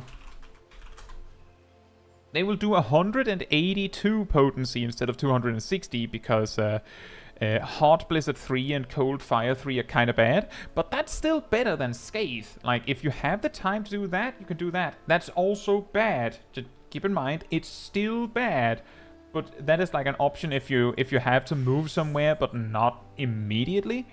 But ultimately, you're just going to use the instant options you have, and then just transpose to Umbral Ice and spam Scathe. Like, that's the best you have.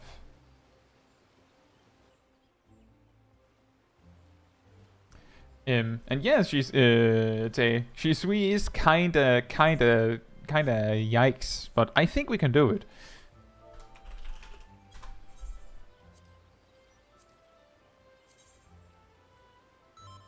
Oh, we might actually get the 5 commendations XP this time.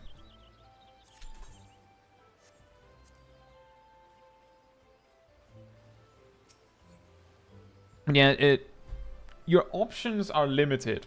It's either spend any procs you have, spend Swift Cast, maybe you can get another proc. If you don't have to move that much, alternate Blizzard 3 and Fire 3. They like, you can cast them and move further than if you were going to cast Fire 1, technically, if you have to.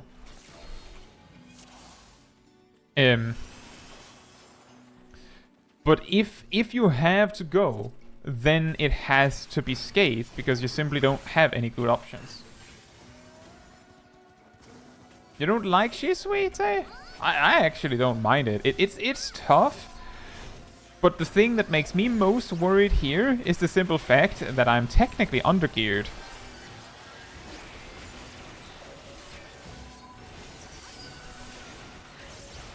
But if I got this dungeon as warrior, I would just be like, it's a dungeon where I have raw intuition, so this is easy.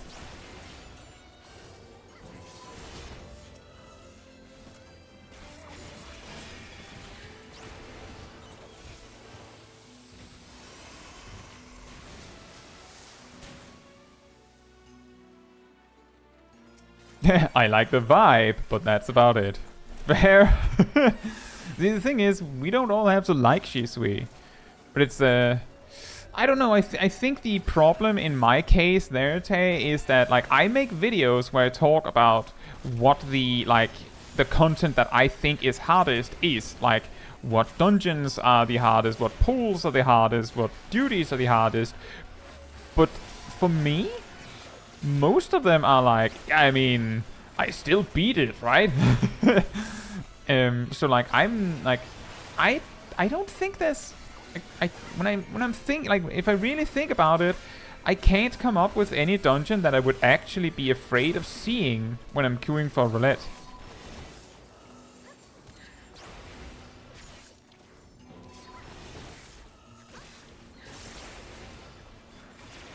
I can't.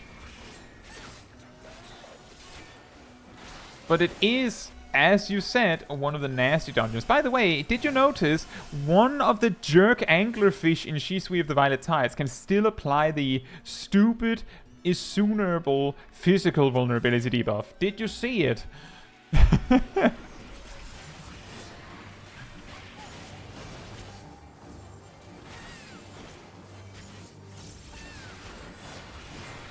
Tay says, back when I was leveling my healer, Shisui was the one that made me shake in my booties. Well, I would guess in your sandals, because the outfits you get from Shisui are basically beach episode outfits. But I get what you mean. The thing is, if like the big AoE pull coming up after this boss is a great reason to be concerned about this dungeon if you're not like very skilled with either tank or healer, depending on what role you happen to be, because that big pull is going to test you.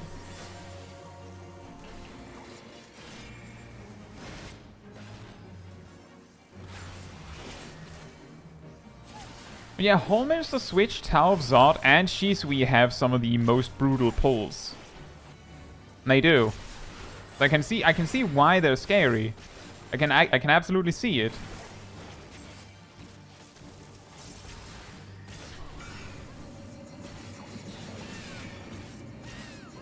I think I've just done them so many times that it isn't that scary. Oh, that is not an upgrade. I'll do the ultra mega pull. The big pull. Blam!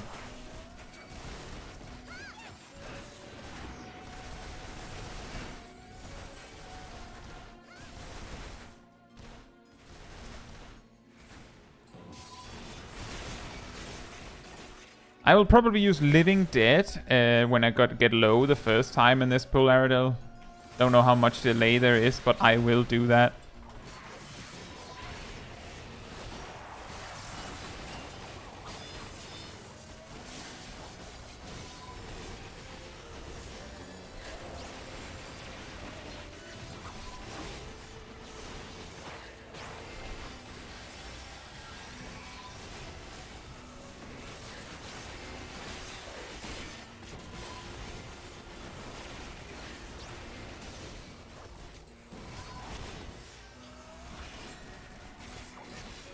Nice! Very nice. Same ring.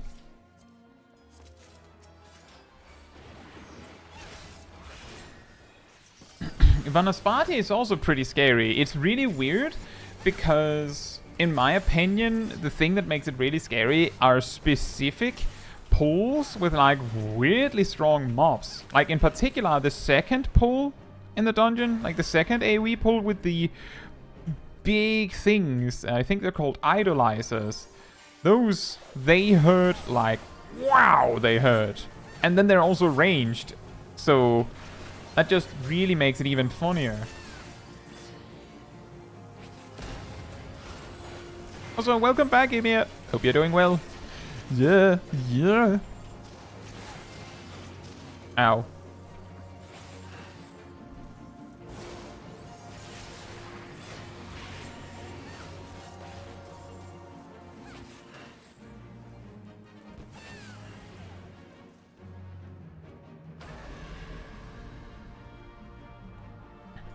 Oh yeah, that reminds me of an interesting tech that I saw. I can't remember if it was this week. Who was it? Oh, it was. I believe it was one of our small dragons. Who just stood behind the chest, so when they got seduced, they just automatically ran into it. Like I don't think it's more efficient. But it's pretty funny.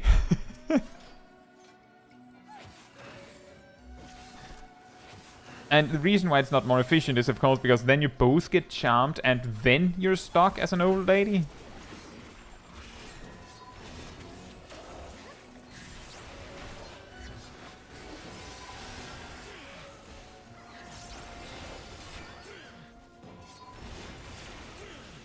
Ymir says, did I miss PvP? Yes, we did the PvP before the dungeon, before this one.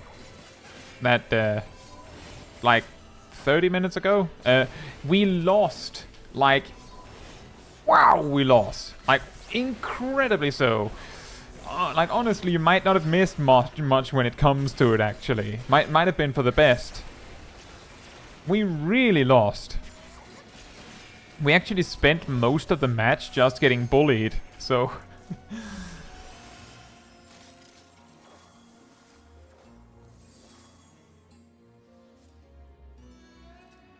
Might have killed you. Oh. Well, actually, we were only 3 people queuing, so you could have been on my team for once.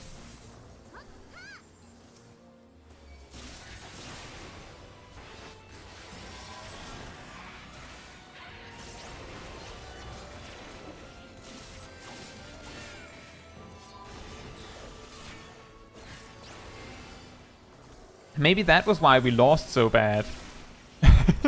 We didn't bring enough cultists.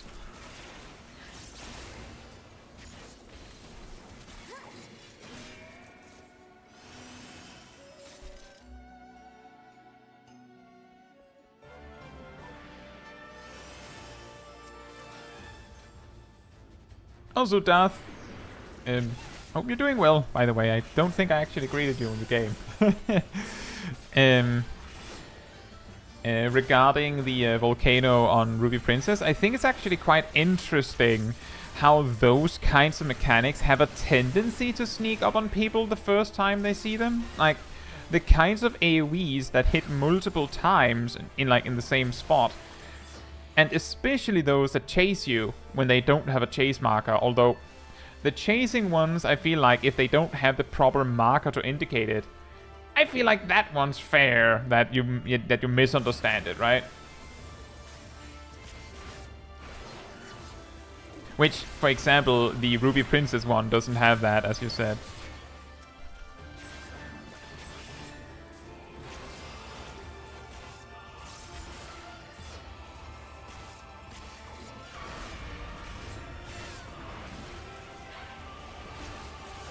It's okay, Ymir. You were there in spirit, somehow.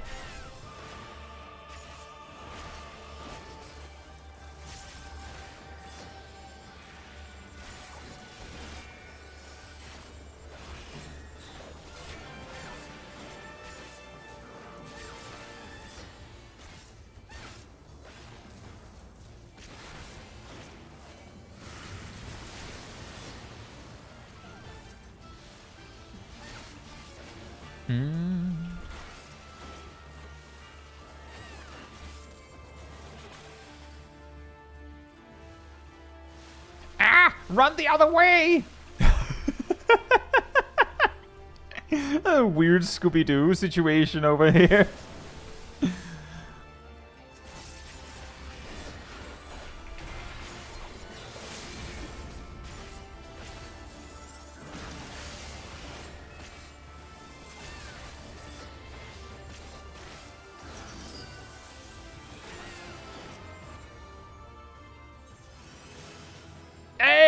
We got commendation XP! Woohoo!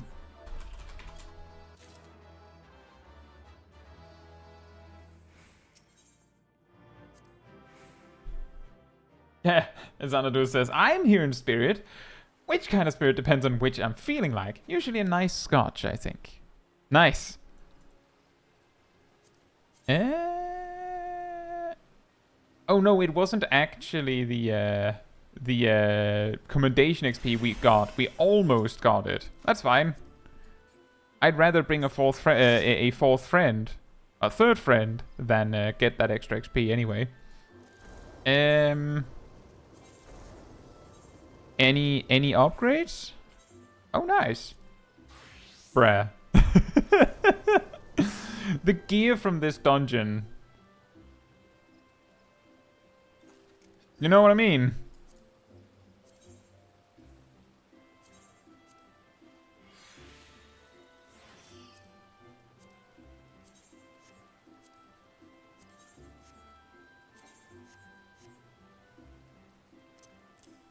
Right. We're doing Shisui again.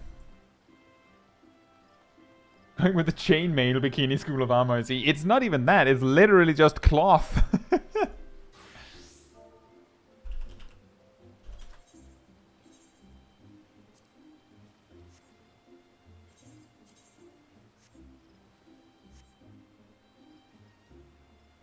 That's understandable, Emir.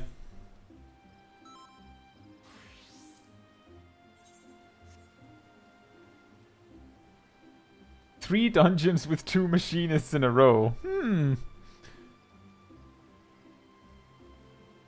mean, we can, but only if people want to. We can also just have people have jobs that actually get XP. It's entirely up to what people want.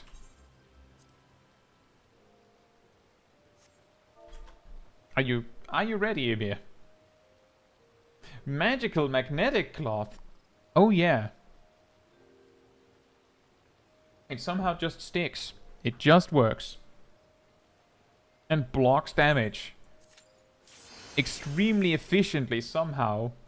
More efficiently than this.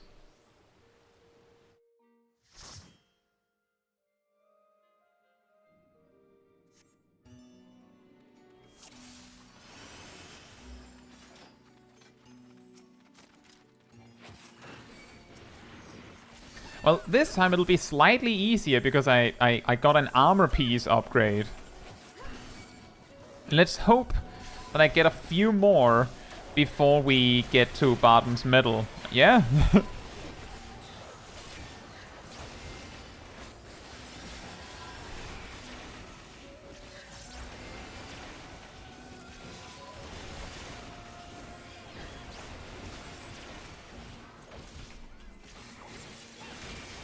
Wait. Oh, right. I didn't actually... I looked at, recognized that Aradel switched to White Mage, and then just ignored the fact that that means Holy is here. Oops.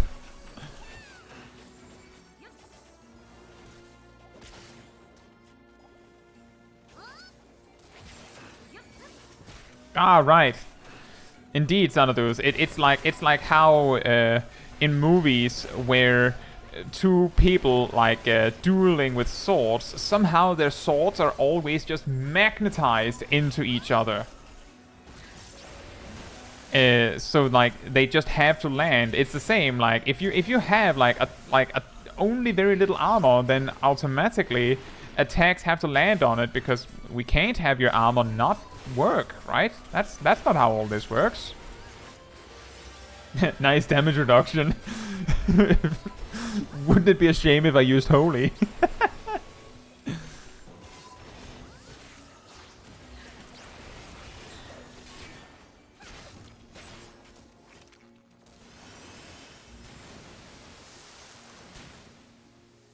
Meddling kids!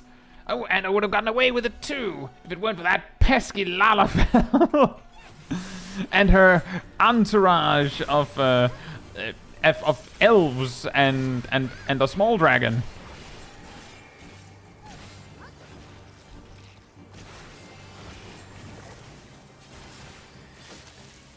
Yeah, exactly, Darth. I couldn't remember that it was specifically called in the bind, but exactly. It's not... I don't think it's a very common thing.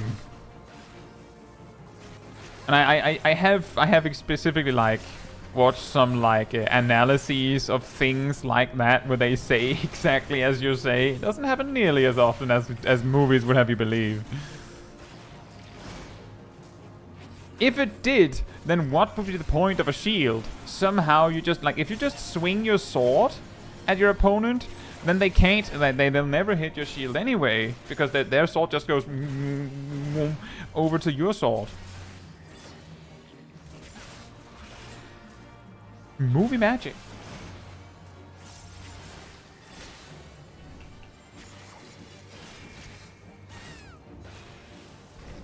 Hey! We skipped the second leg phase? Yes? Also, hey Bitsfox, hope you're doing well.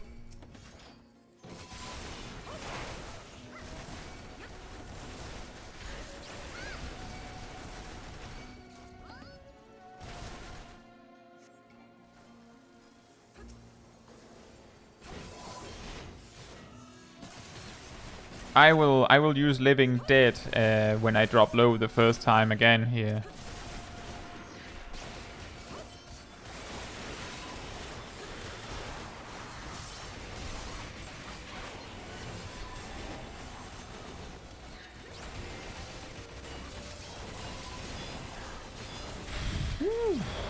It activated like on the on 0. Wow. Planned.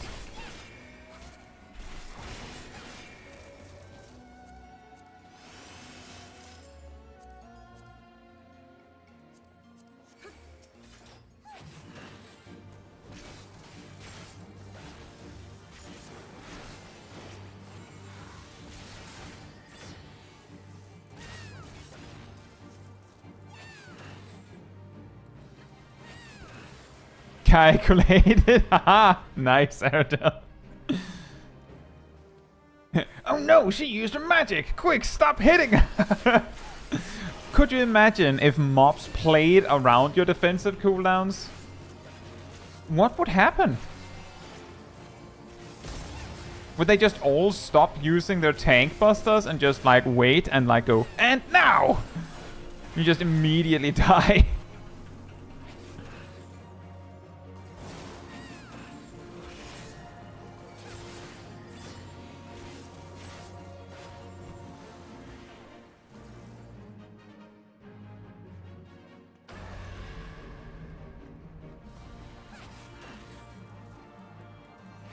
That's a pretty good explanation, Bitsfox. It sounds like you're suggesting that we have ether magnets.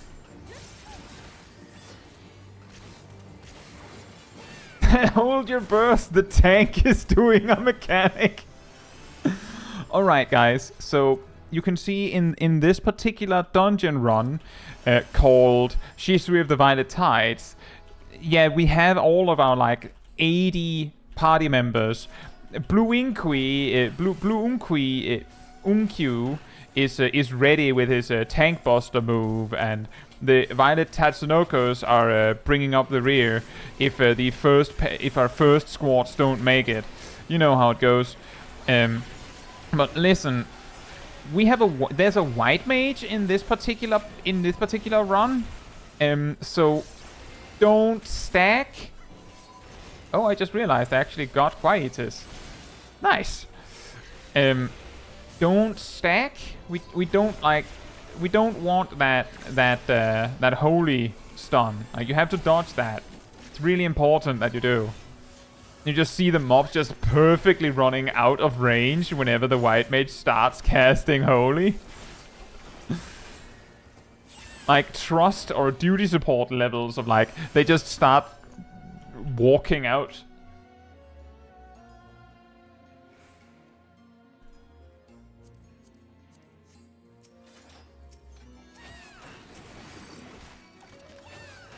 They're out of flowers! DPS check!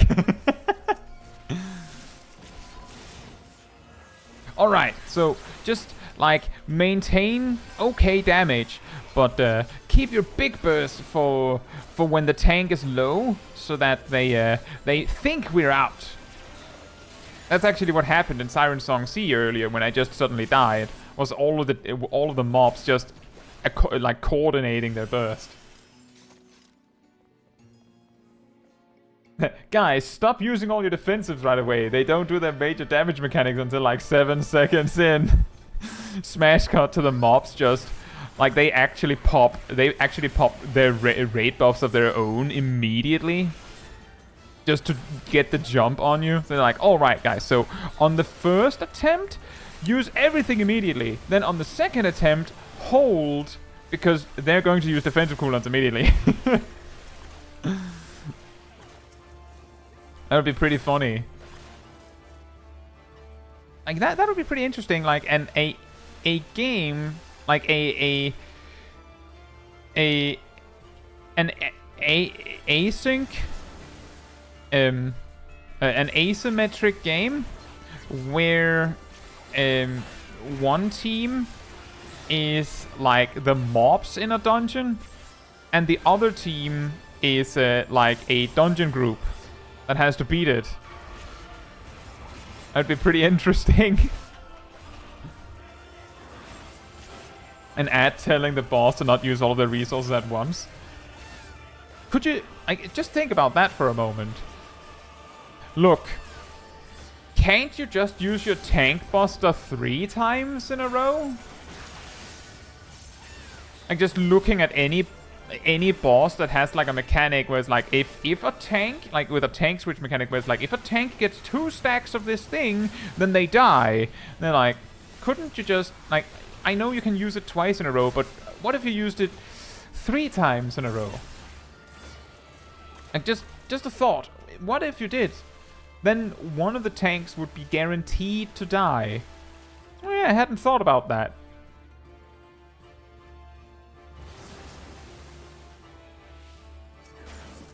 It's a little bit like that somewhat classic Josh Drive Hayes skit where he is like one of the bosses underling. Actually, I think it's just one of the other bosses approach approach a boss, and it's like, right, so you have this thing where you mark an entire area red, and then you say that you're going to smash them with your club, right? What if you didn't do the red marker thing and didn't say it? And then just smash cut to the entire party just getting wiped instantly because they can't see that the boss is attacking.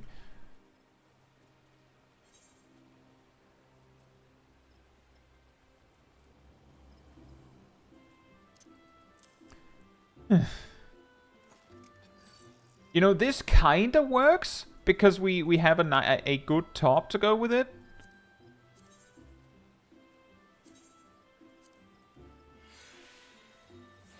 The mug guy.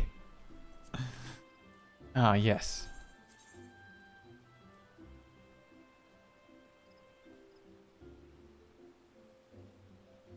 Oh yeah, I bought that.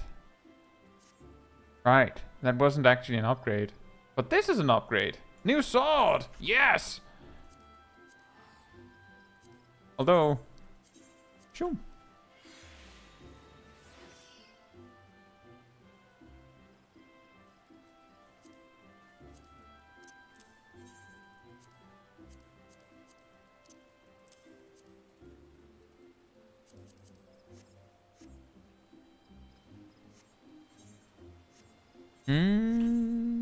Right, more Siren Song C, I guess.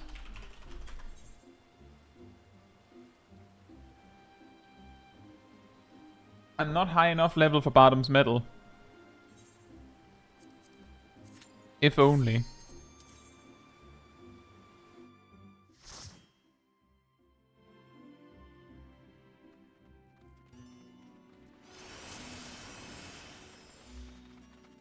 Dungeon Land. I haven't heard about that, but I do remember there was like, I think it was like a zombie game or something where like one team basically controlled the zombies in some capacity, and one of them was like either it was just one player that controlled them, or it was like a bunch of players, and they like one of them was like a commander that plays down the zombies and things like that.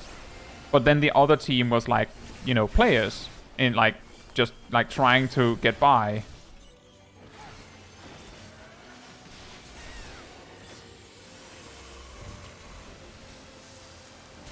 That says in Final Fantasy XIV. At least I assume that our character senses where the Aether will be directed. I'm pretty sure that the closest we've got to an answer to that is that there is this part in the MSQ where Fordola gets the synthetic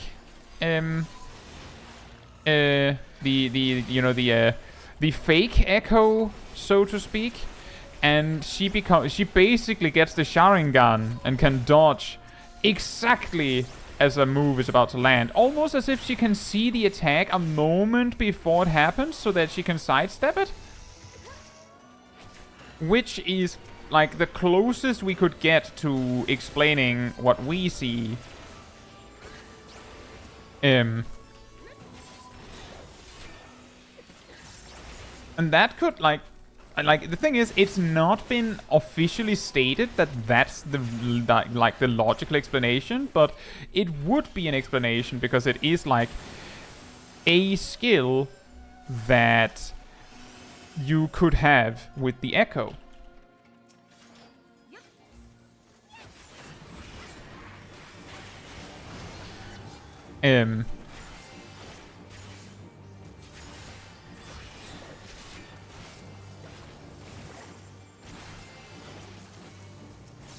Yeah, that sounds about right, Darth. That is probably the reason why we couldn't. I actually am pretty sure... Well, actually, that doesn't matter, because we have an actual, like, solo duty encounter where we're fighting her, and we have to deal with this.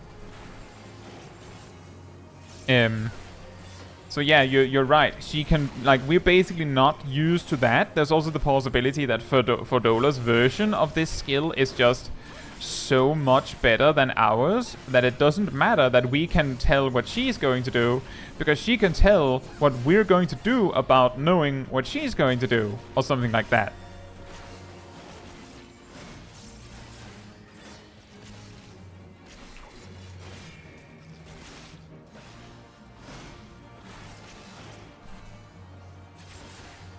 I don't know if natural selection is the one, because actually both teams have like commanders and build bases.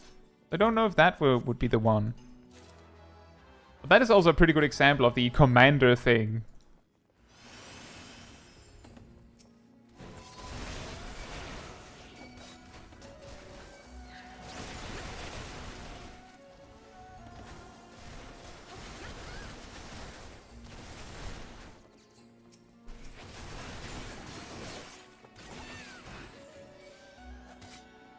I'll of course use Living Dead when I go low.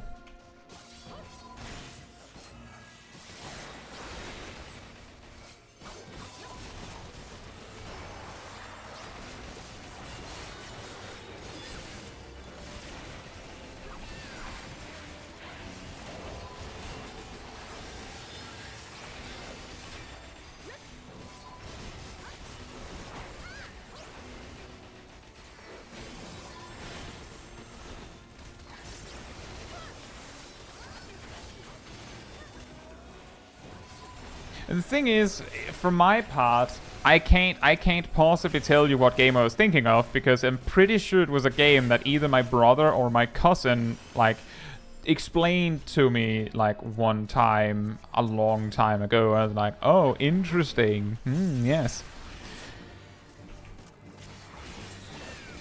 So I don't remember what it is actually called, but I do recognize some of the games that you're listing.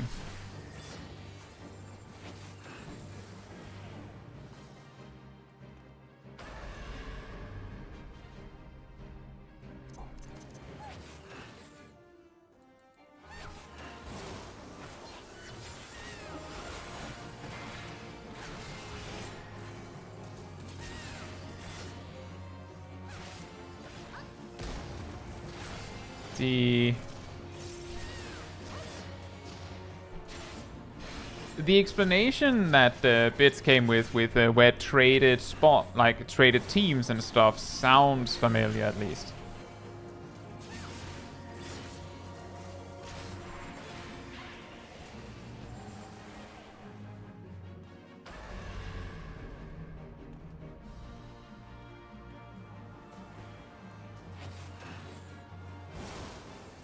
Take this! Crap.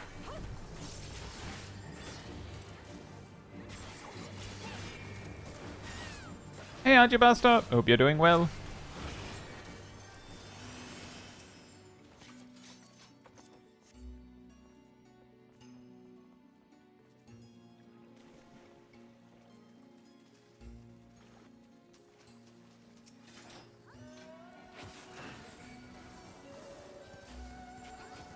Do you remember the good old times of our previous run where we were talking about coordinating mobs at this specific point in the dungeon? How young we were.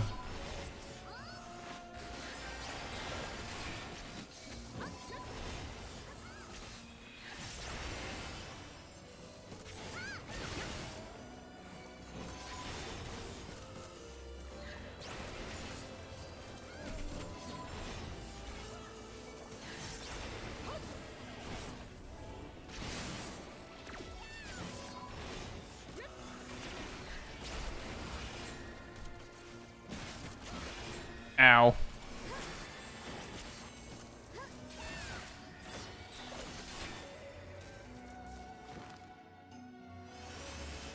She needs to stop opening random crates in suspicious underwater castles. It'll be fine. It's only temporary. Until it isn't.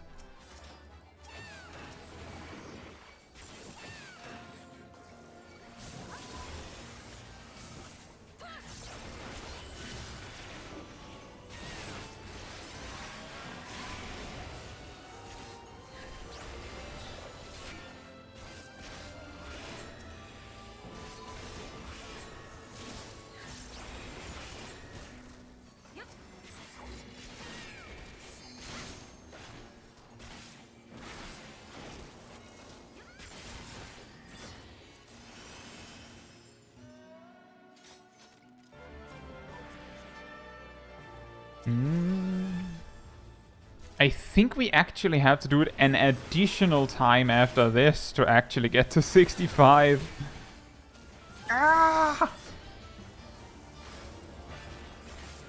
least it took us only above 8 minutes to get this far. How will I get the cool underwater bikini of protection? It's powerful armor, you know. It's okay, I can cast a glamour on it. It's not weird.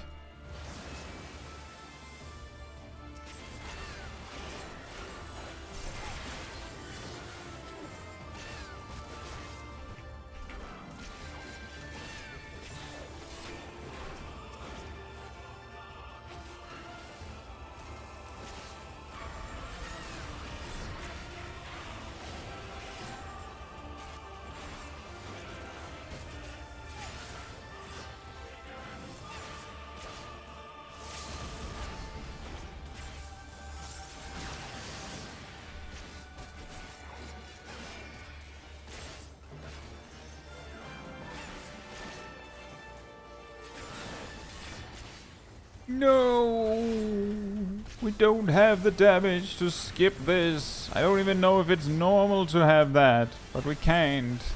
No.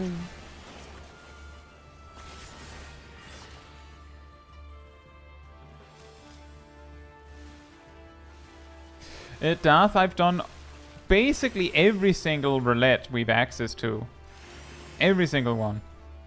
I think the ones that technically I haven't done is Guildhast. But I don't even think I have that one. Oh, a bombfish. I just greed on the things in case no one else wants them.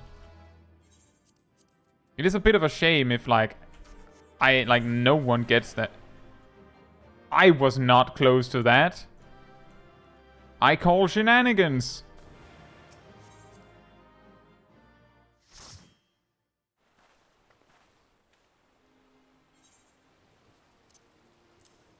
I claim shenanigans.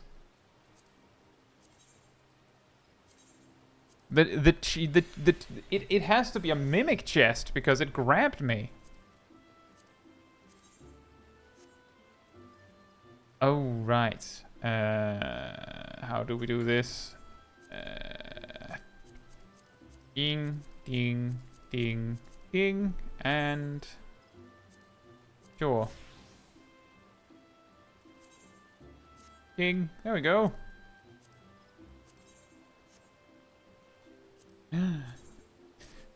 This is your service reminder to extract materia from your gear when it is fully spirit bonded. Do not worry, they no longer destroy the item when you extract materia.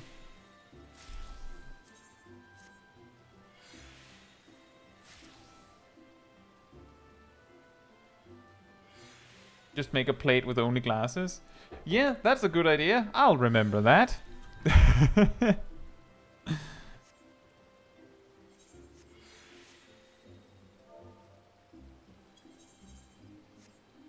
Oh, Bob is dead there still.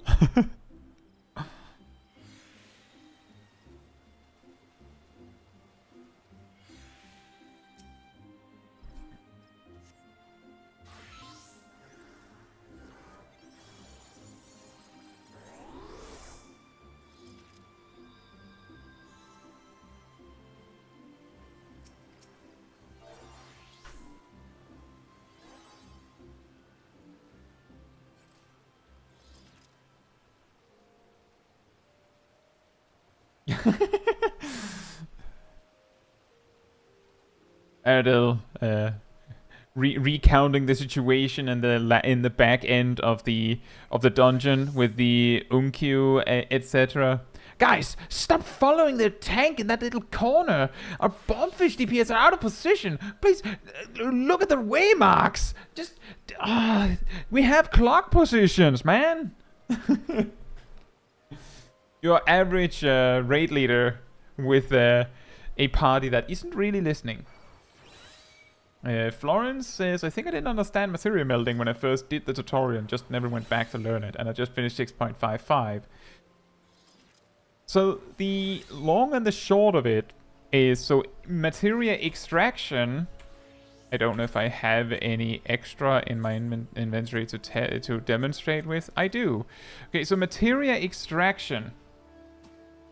When the spirit bond of an item reaches 100%, it will change its icon to white if it is in your inventory down here or equipped to indicate it. When that is the case, you can right click on the item and choose extract materia, and you will just generate one materia as a result. Exactly what it is depends on what the item is and how strong the item is and what the item is for.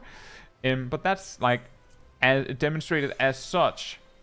Blam, and I got a Battle Dance Materia 4 from that. Materia melding is it requires either the Materia melding NPC, which takes a little fee to meld materia, or you need to have an appropriately leveled crafter. It used to turn your gear into materia, actually. Fortunately doesn't anymore. But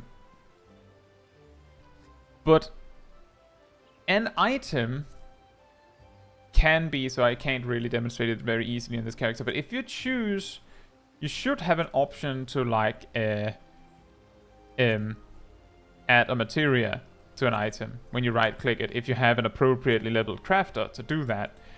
And there is a whole menu in the bottom of the screen when you've chosen an item. It will show like, you know what? Let me find the materia melder just to show you. It's probably easier that way. Makes the waymark spell out D1CBA4.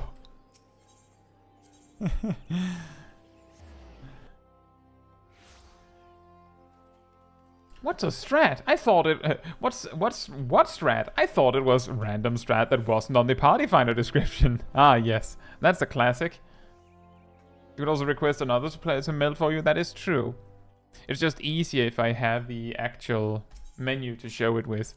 So, for example, if I want to add a materia to my weapon, you can see down here when I have it selected that the available materia enhancements, those show how much it already has and how much it can have. Which means that if I try to add crit, nothing happens. But if I try to add, for example, determination, you can see that it increases the number as we go. So basically, that's materia melding.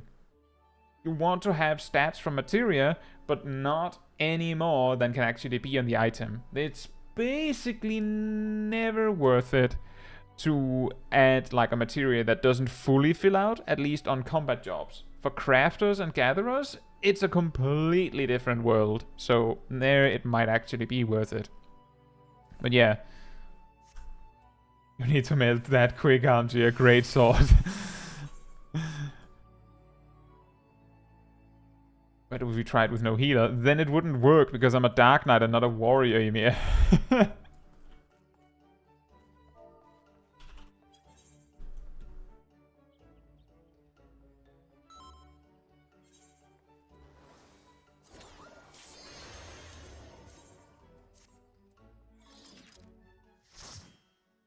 Yeah, that's basically it, Florence.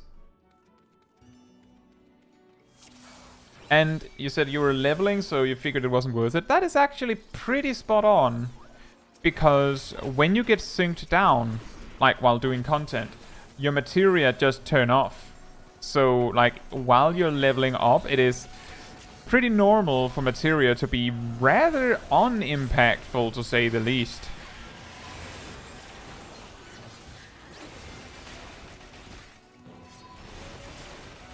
Summoner gets their Phoenix at level 80, doth.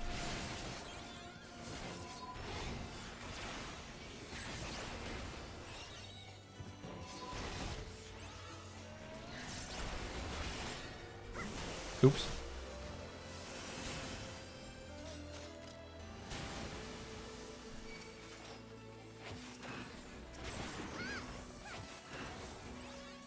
They get Bahamut at level 70. Which, fun fact, originally, when Endwalker came out, the spammable attack from while you have Phoenix out, actually did the same damage as as Astral Impulse, which meant that Phoenix was actually objectively worse at damage compared to Bahamut. Because Bahamut also came with Death Flare, where Phoenix instead came with Rekindle. So, like, I can't remember if it was like a minor patch later, but it was like really weird because when you leveled up from 79 to 80, it was actually a DPS loss. Somehow.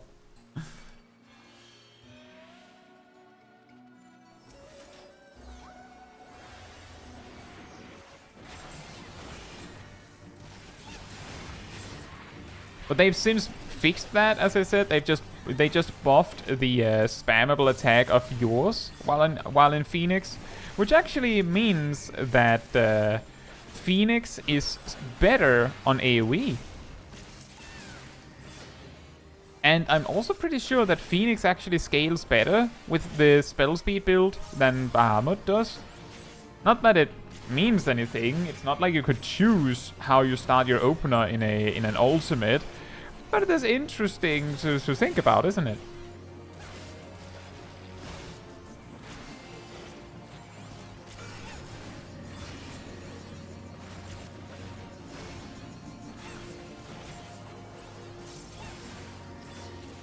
Someone tell that Hikagiri that he is overleveling. The skill set is synced in this dungeon. You don't get this.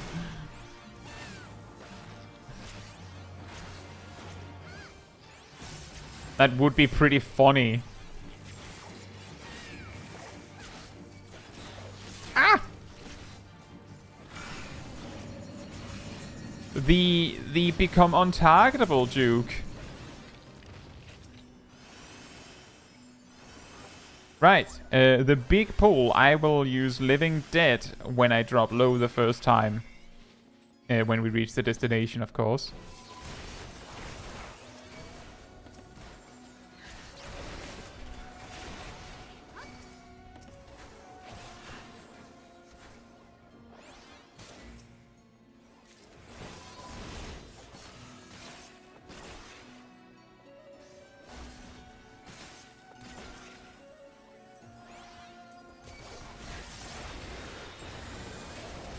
Oops.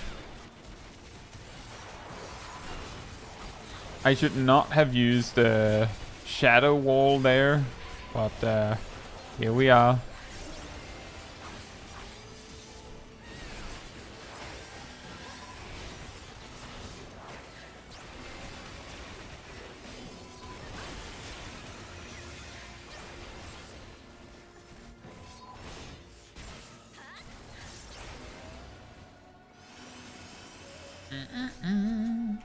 That's not an upgrade, so I'll just not need on it.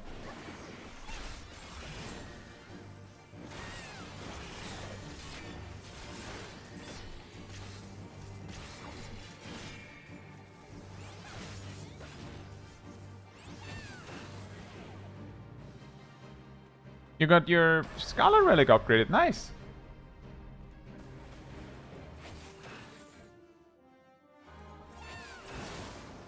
That is a funny thing whenever you see those crazy spell effects on the books. Is like, isn't it difficult to see what it says in the book with all that light? And you just imagine trying to read a book at a disco.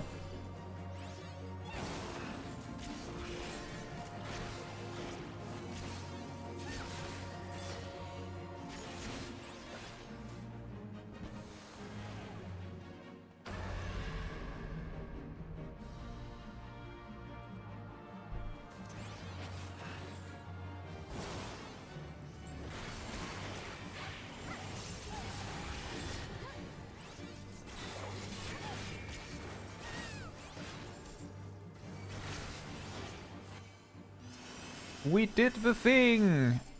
Again! How many pieces am I missing from this dungeon? It'd be really nice if I could get the gloves.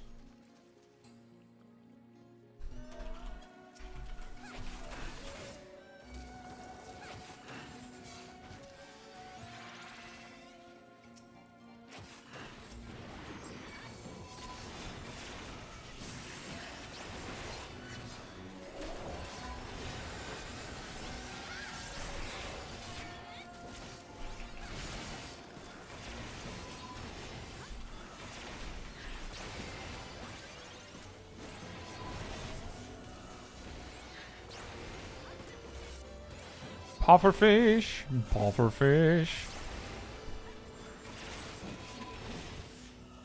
Look, it's a pufferfish. Ah.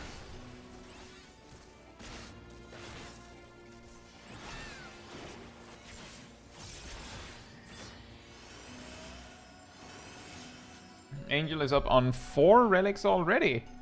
I have 3 fully upgraded. And I'm pretty close to the 4th one.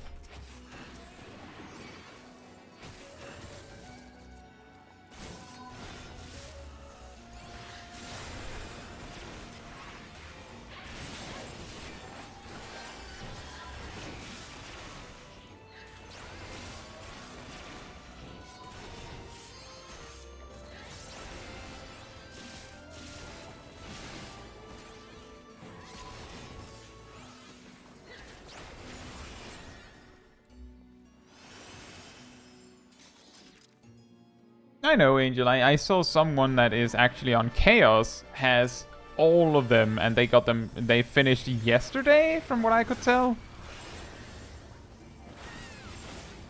Just spamming hunt trains, apparently. Just think about that. That's a 30,000 causality in 4 days.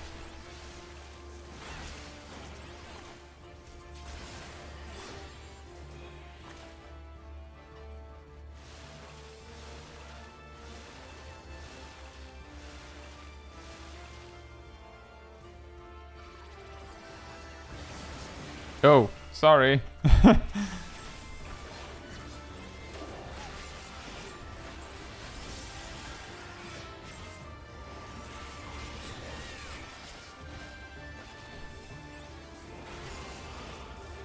Right, it's 28.5 thousand, that's true.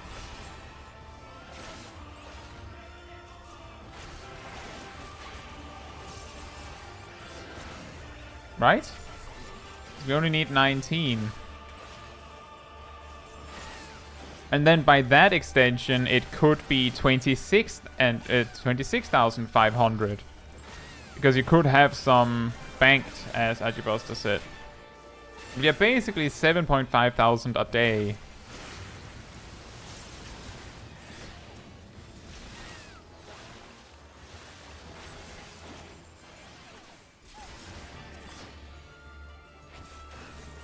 Yeah, I know Ajibuster. 28,000 because you could store 2,000, but then on the other hand, it isn't 30,000 because there's only 19 relics.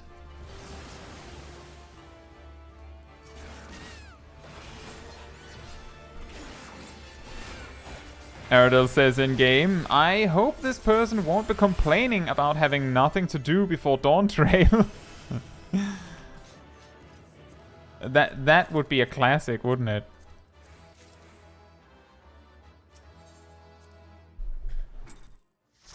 Like, the classic there is the I remember seeing it like shown as like a raider going like they're being handed like a whole cake, like a huge cake, and it just like has like new raid tier slapped onto it, and then they just go and eat the whole thing and then go, more, I want more. Like, maybe you should have enjoyed it for a little bit, because that's like, it's not a savage raider or a raider thing to do that, like specifically, but it's a pretty good example of how it goes. Like, if you need proof that at least raiders also do that, is, you know, there's basically a sport in speedrunning the newest raid when it comes out, right?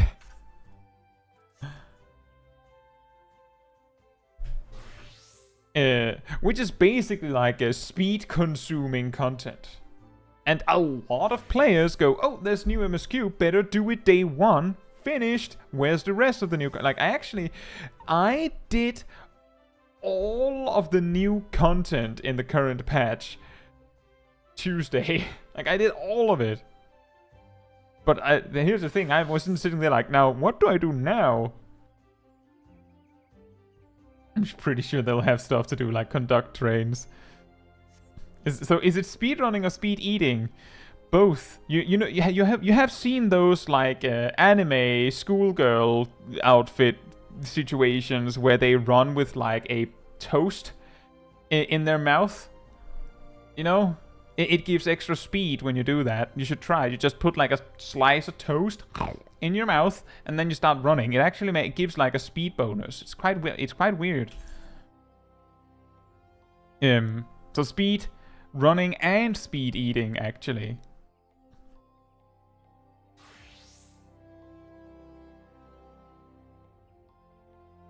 Oh, that sucks, Dad. That's unfortunate. Then they bump into their crush and drop the toast. Oh no, my toast! And my crush! Oh no! And then it becomes embarrassing, and then they go baka, and then they punch him into the stratosphere or something, and hilarity ensues. Thank you. You can have this idea. I'm sure it hasn't been done before. Can confirm that's how it works. Bob says, how am I supposed to play Bard in dungeons without messing up my song rotation and buffs? My best suggestion is try your best to make sure that you use your Wanderer's Minuet when like you want to use Raging Strikes and all that. But then you pretty much just want to try and make sure that you have a song running. So like if you see, oh, my song is about to run out, but the mobs are about to die, maybe you want to like activate Mage's Ballad or Army's Paean to like make sure you have a song rolling. Like that's the best you can do. And ultimately, as Gazel says, pray. Because it's going to be difficult and complicated and awkward. And oh yeah, we can do Bottom's Metal now. Bottom's Metal. becomes metal. Classical rom-com situation.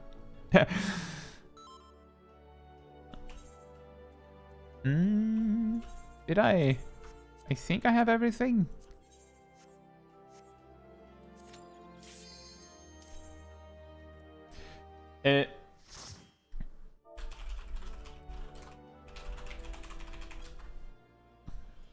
Just checking here before I just run for it.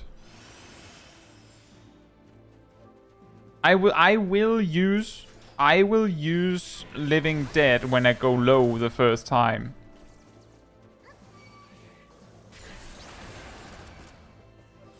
Which appears to be very soon. All these ranged mobs are really getting my goat.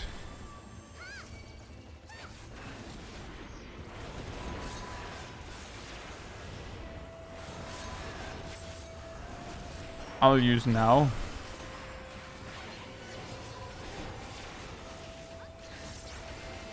I don't think Living Dead will actually activate. Nope.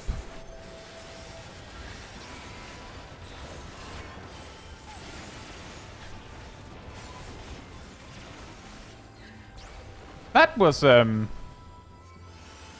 lot easier than I imagined.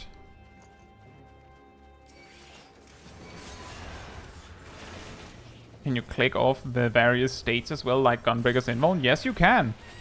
That's how the test of your reflexes meme macro works.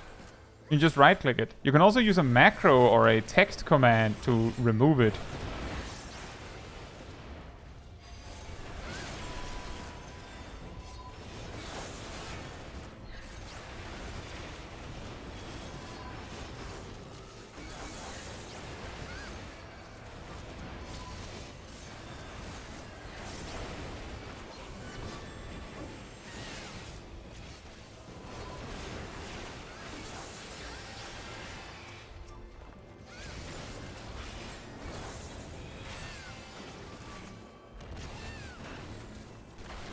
Nice!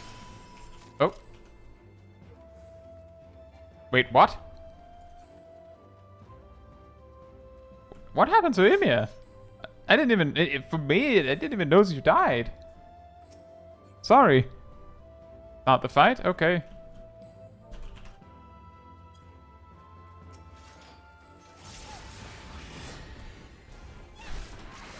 Traverses, I just tanked Labyrinth of the Ancients as a dancer.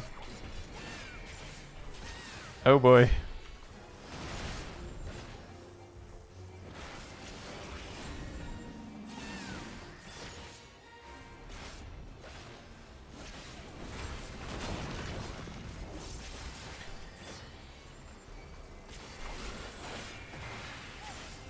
Welcome to the fight, Ymir. Boss immediately targets you. Enjoy.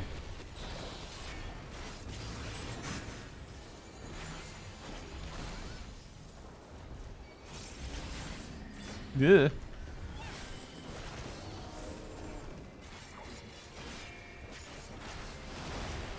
Which fight was it you had to tank, Traverse?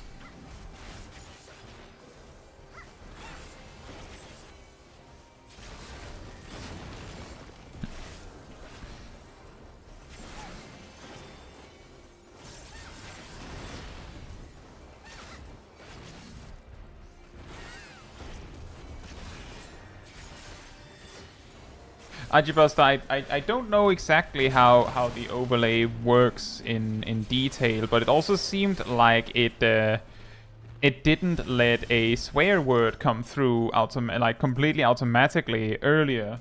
Like the word appeared in the live chat for me, but it didn't appear in the overlay. So maybe it saw the word spaghetti that is Bob's account name. And just went, I don't know, man. I don't know if those are bad words. And just decided to lean on the safer side. The Elegant Bomb boss. Yeah, that sound... Ow, whoops. That sounds pretty rough as a dancer.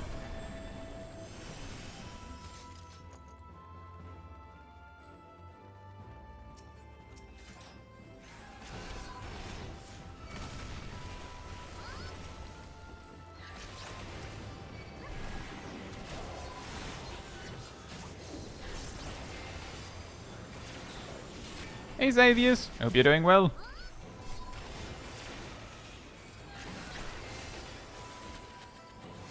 As you can see, not only are we doing bottom metal, we're doing it really fast. Doing big pulls from start to finish.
This fight is always fun when you can walk most of it.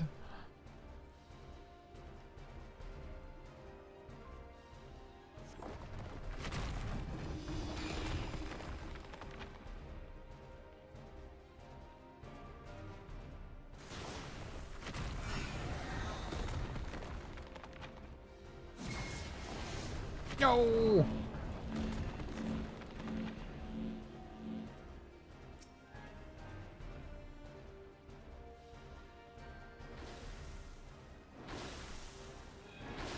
Ah! I wanted to see if I could just backpedal the whole way, and I couldn't. Maybe if I had just gone a straight line, then maybe it would be possible. Oh.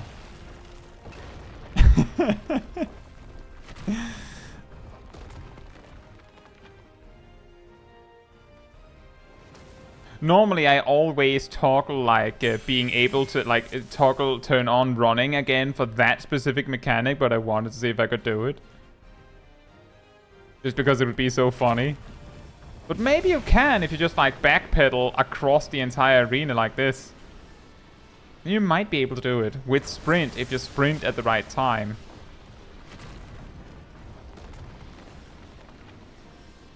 Oh wait, we have to get to that one over there.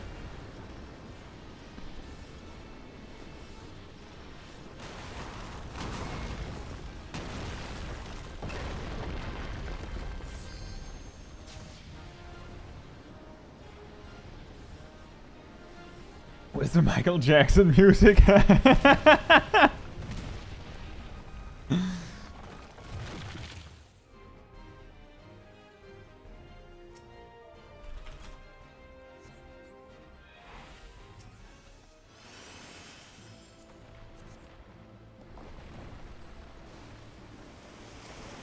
The thing is, I like you can get a lot of fun out of that specific fight, but I can also understand that a lot of people really dislike it once they've like done it like a dozen times, because unlike basically all other bosses in the game,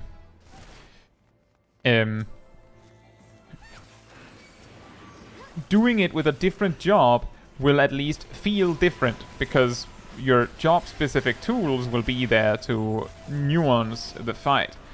Where that specific fight, because you don't have any ability to use any attacks, it means that it feels the same whether you're playing Dark Knight or Reaper or Sage. Whatever it is, doesn't matter. Oh, there's another one. Another one. Double boulder. No one expects second boulder.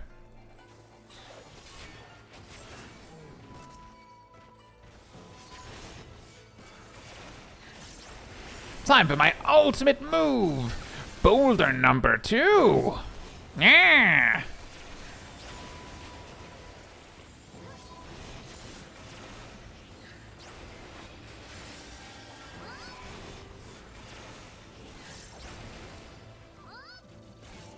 Boulder's Gate.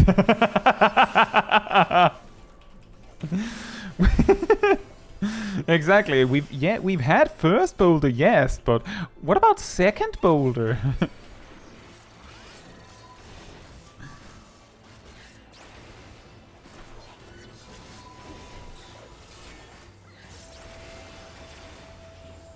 Kraken Mo says they heard us complaining about no good mechanics tutorials, and that fight was the answer, which is even more apt because we were talking specifically about like a lack of tutorials that are like extreme, like that are strict and basically required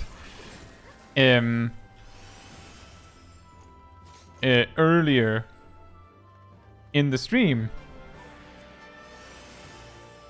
Like, we were specifically talking about that idea, that maybe it would be nice if we had some more strict tutorials. Well, we were talking, you know, back and forth on that.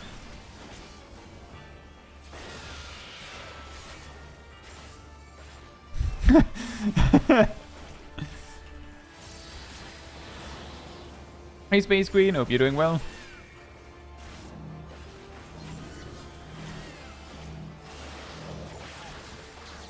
Pit says that in-world temple designer and the workers.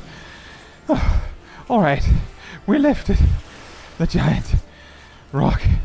Now what? So I need you to do it again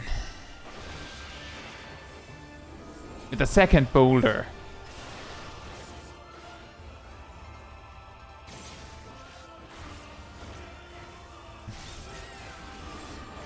Everything changed when the second boulder attacked.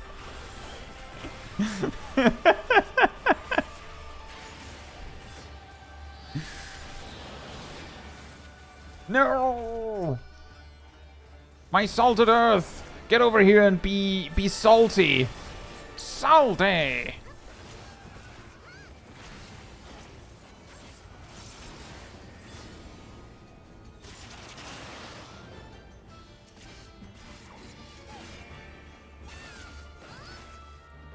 I think it's stuck on the edge. I'm on the edge! Bonk.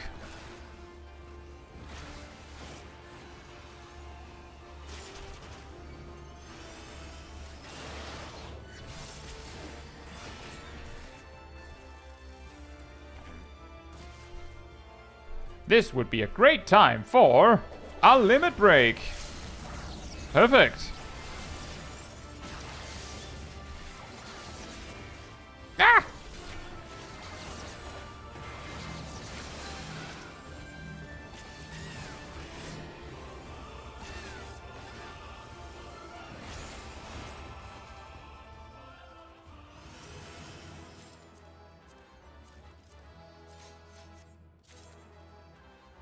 Hey, new sword. Another sword. And a hat. And bracelets.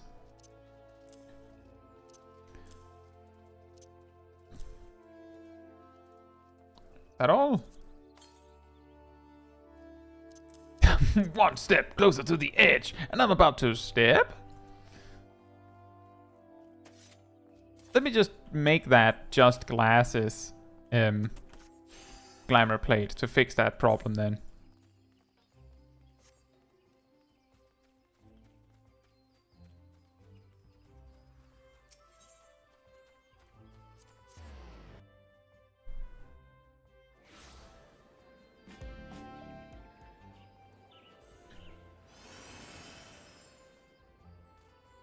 Darth says, I don't usually ever bother with the proper names for abilities. For example, Dark Knight has Dark Knight's Ground Puddle, Ninja Ground Puddle, Front Flip Slash. Also, Decimate is Fell Cleave. The AoE is Fell Cleave? We have Fell Cleave and Wide Fell Cleave.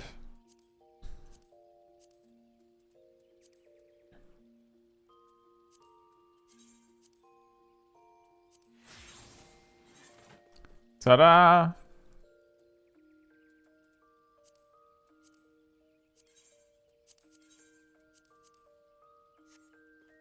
Ah, yes, perfect. Fell cleave and second fell cleave. Haha. The one fell cleave turns into inner chaos. Yeah, inner chaos. Where? The second one is actually just a fell cleave with a PH.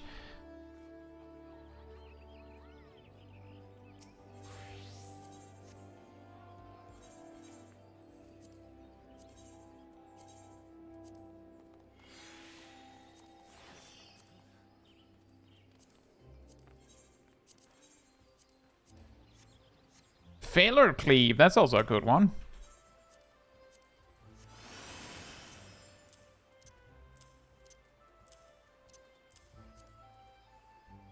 And when it actually does emotional damage, that's when you call it feel cleave.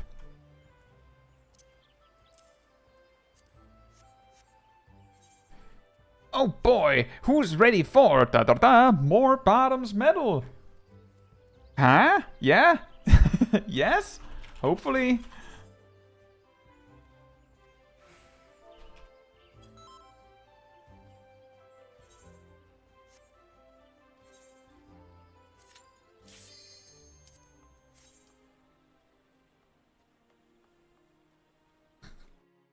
Yeah, exactly. I mean, just everyone just instantly leaves. Just nah. Nah.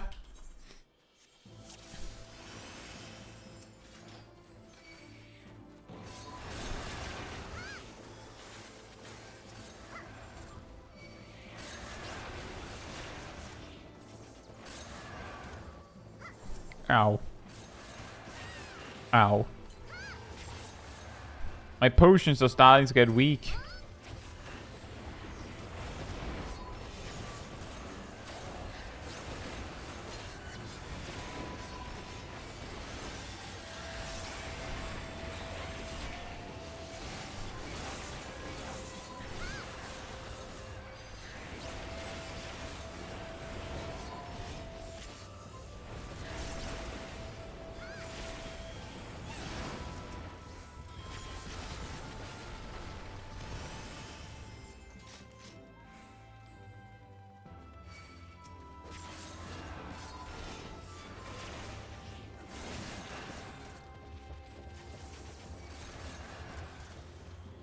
Ow. Ow, ow. I'll use Living Dead on this one if I drop really low, but just saying in case it becomes relevant.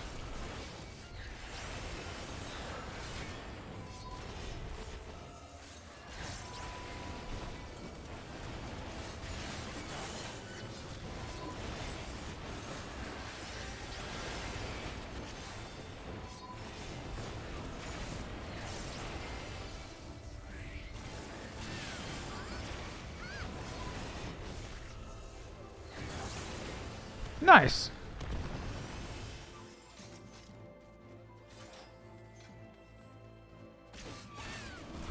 Xavius, I believe the reason for the names on the Credendum weapons, so those that you buy with Tombstones of Comedy right now, they're named by the creators of the weapons, and all of the weapons are like contest winners or something like that. So... And I don't know if these like effects that they added onto the weapons later with the Criterion dungeons, I don't know if they were part of the design originally. So if they weren't, then we can't be sure if the original creator of that ring axe situation, the donut on a stick, so to speak, actually came with fell cleave animation originally. So who knows? Maybe if they had known, they would have been like, well, this is the fell cleaver.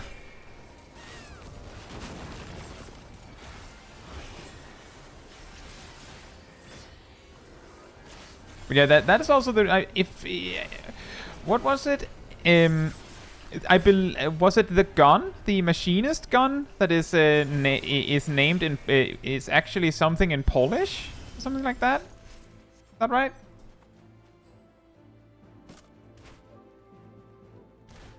Portuguese. Right. Sorry. It's not at all the same. I don't know why I remembered it as Polish.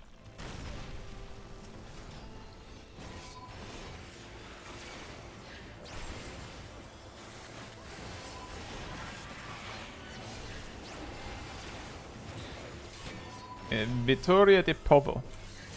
Something like that. That sounds about right, Agigosta.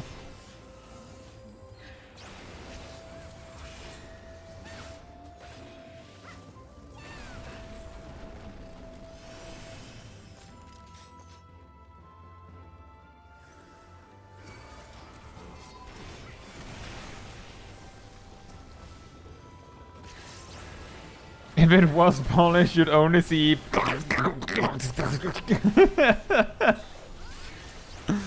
Fair enough. You'd know better than me, Angel.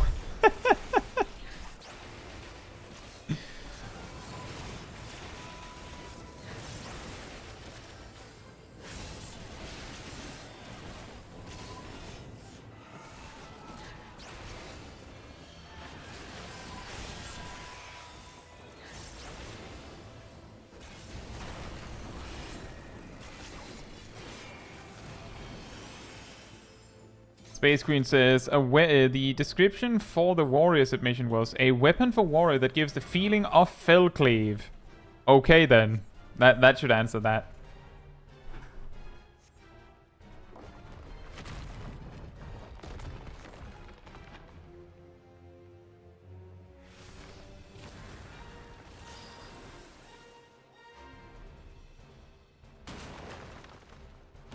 Beep beep. Beep, beep, beep, beep, beep.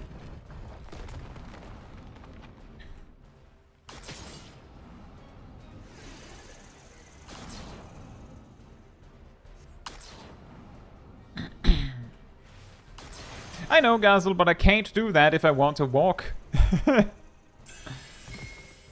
I'll see if I can do it by leading it directly in the middle. I don't think that'll get in the way of anyone.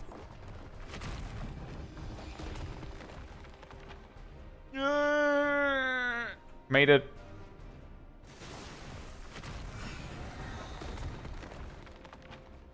Uh-oh. Sorry.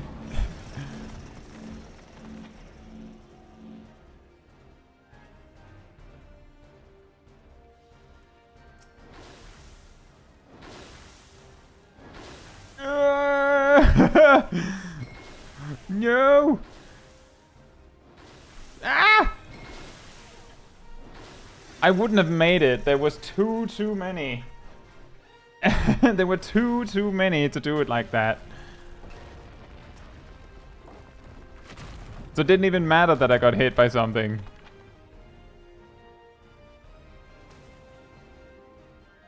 But you could almost do it.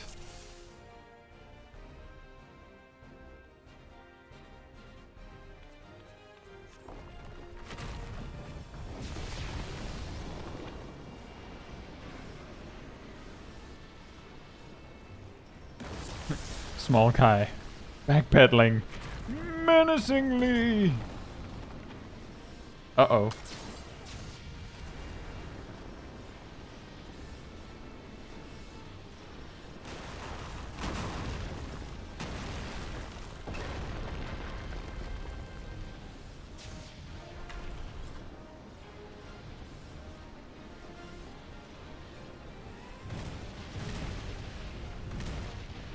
That was not my best performance, but it was close.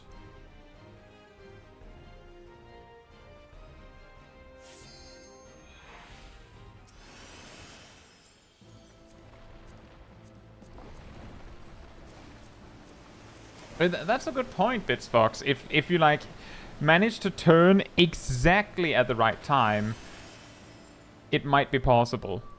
As long as you do like a straight line the entire way through one of the circles, then it might be doable. This is possibly one of the dumbest optimization strategies I've ever been a part of. And it's the best, isn't it?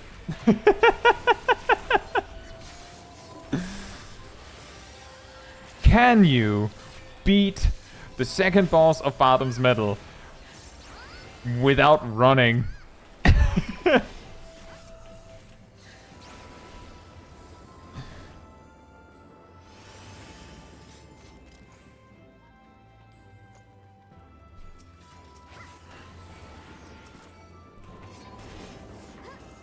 Oh right, second boulder.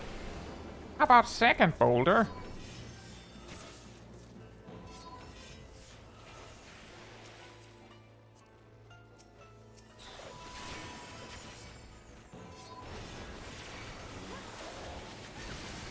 Exactly, Saviors. It would have to be like exactly perfect, otherwise it wouldn't work.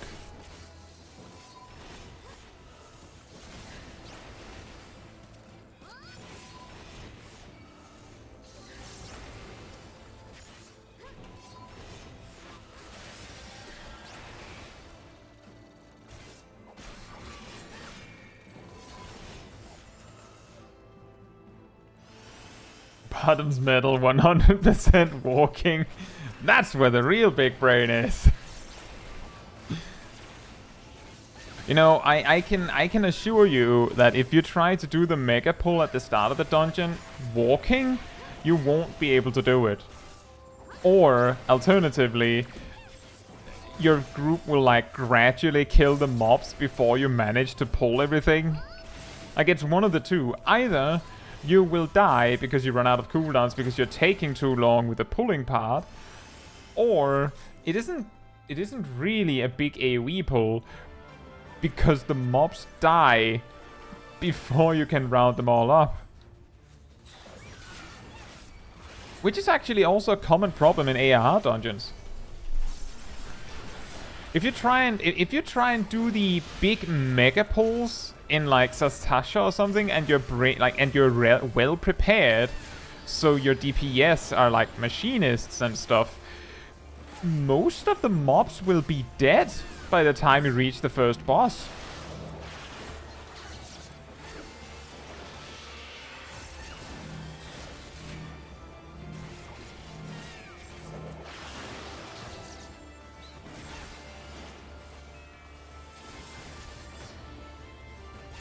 Yeah, exactly, Saviors. Channeling the guy from Guy and also Rock Lee, I suppose. Might Guy and Rock Lee from Naruto. Oops, sorry. Oh dear. Ow. I messed up. Wait. Despite me messing up, we skipped the ad phase? Really? Really?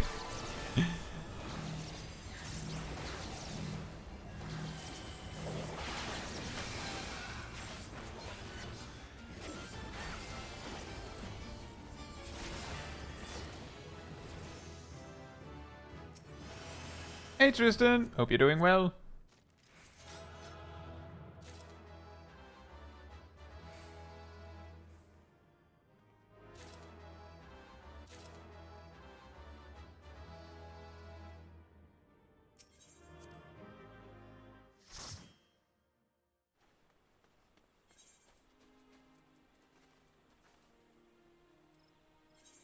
A necklace, then.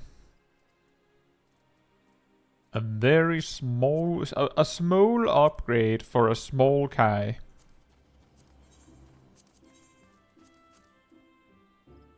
Hey, level 66! That means we have... Where is it? It means we have this. I actually, for some reason, I remembered it as Delirium at 68. This is also good, but I was hoping for Delirium, actually. I was really hoping for Delirium, so...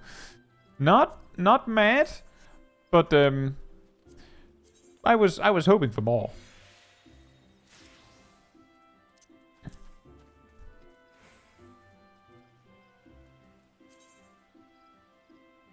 Oh! Surprise upgrades! That also works.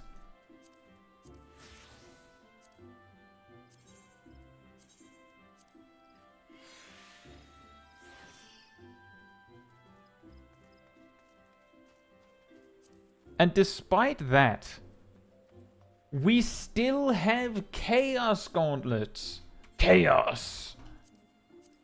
We're here to defeat we're here to kill Chaos.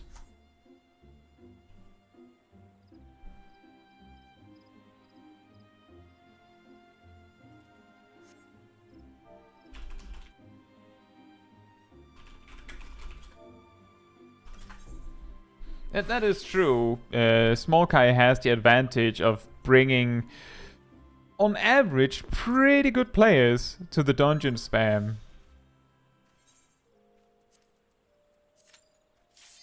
Which is very effective. Like, I couldn't do these gigapulls that I'm doing here with just any old healer. Has to be both someone who expects it and is fine with it. Chaos shall reign on Minikai's hands forevermore. I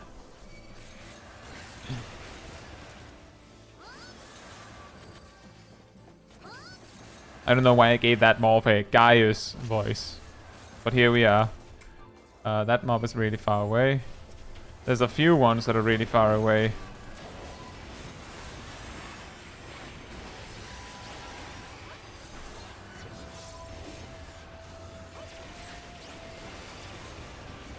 Hey Nikolai, hope you're doing well. Hello.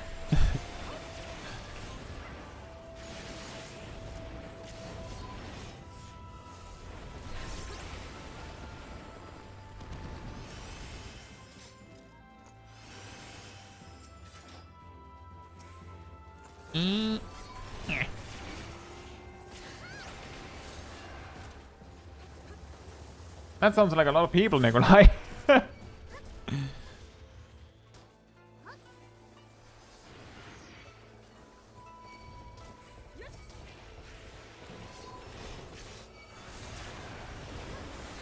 Sure, Xavius. I know there are some people in the chat who might not know everything, so it might be nice if you don't, like, get too on the nose if it's something particularly juicy in terms of spoilers, but overall, it's fine with spoilers. Just to, you know, consider that there might be that we can't ever be sure there's someone who would rather not see some spoiler stuff. So if you can explain it in a way where the people that would know, then that typically is more beneficial for everyone.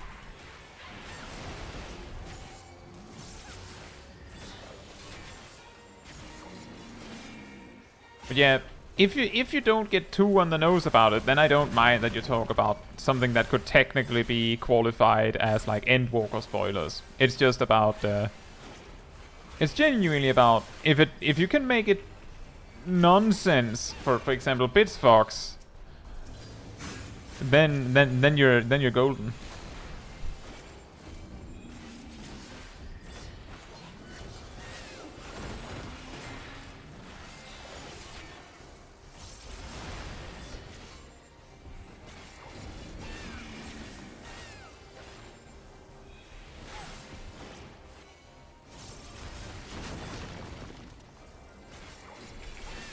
But yeah, by the way, regarding the portraits thing, if you find it really annoying that your portraits keep breaking all the time, the reason why your portraits break is because there is something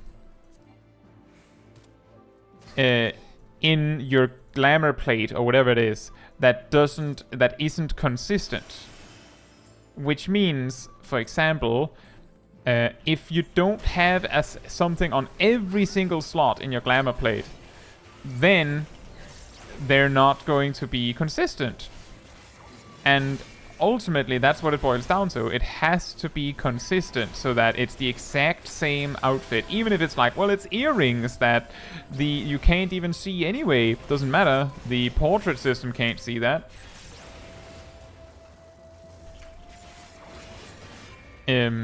So make sure that, like, if you don't want to deal with this problem, to make sure that your glamour plates cover every item slot that you're wearing.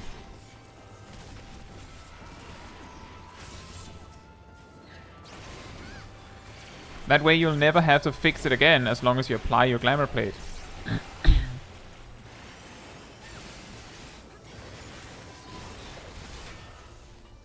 The only reason why I have to go through that process anyway on Smol Caetsu is because I don't really have anything to put in the right side.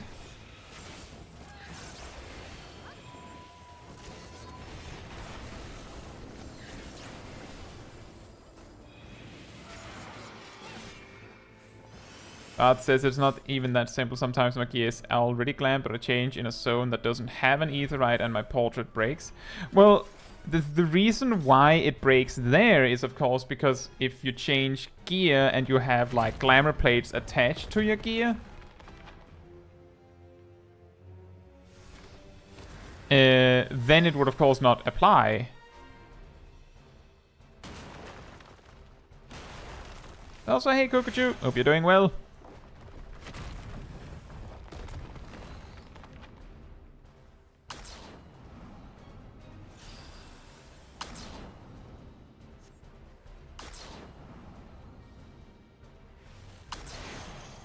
Yeah, that's a pretty good point, Xavius.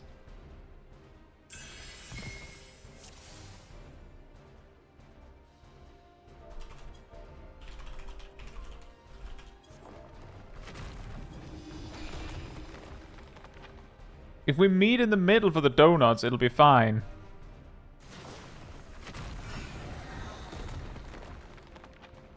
Excellent.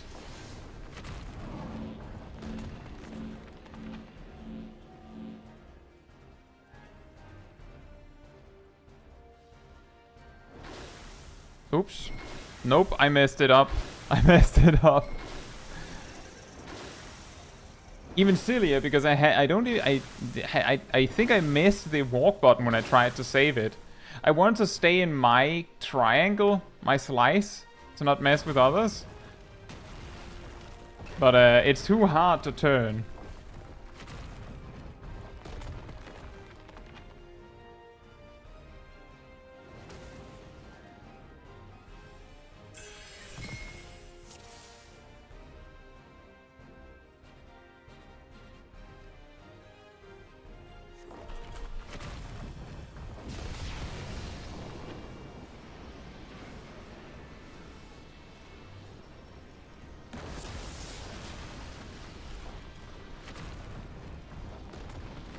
It's all in good fun.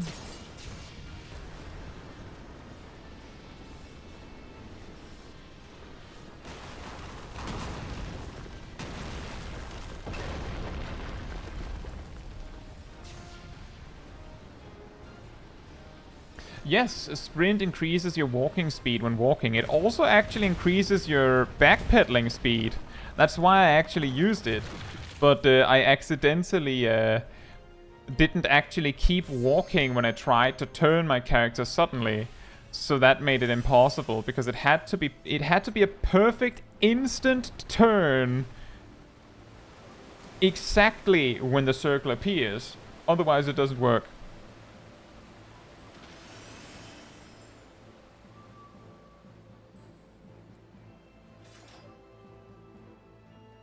Like I can do basically the entire fight walking, just not the chase markers.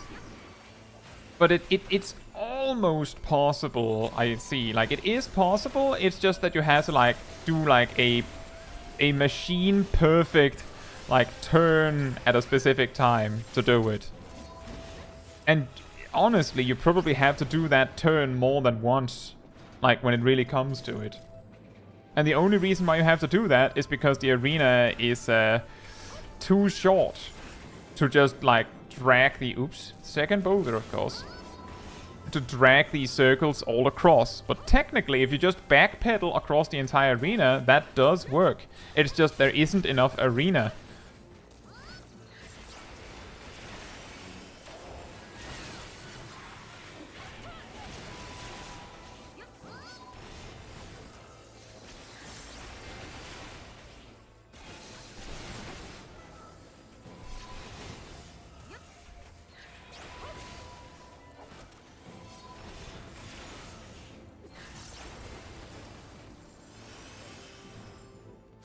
Usually, like, if I'm in bottom's middle with random players,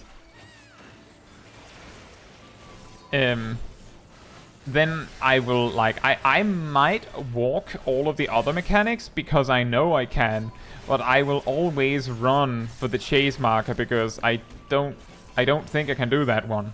Like, I will only do it if I know I can with randoms. Couldn't the entire group go clockwise, anti-clockwise around the outside?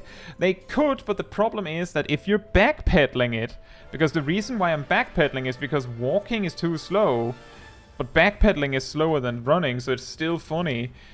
If you're backpedaling out of the circle AoEs, you can only make it if you're going in a perfect straight line, Darth. So if you're following the outer ring of the arena, then you're not going in a perfect straight line, so it doesn't work. And you're going in a slight curve.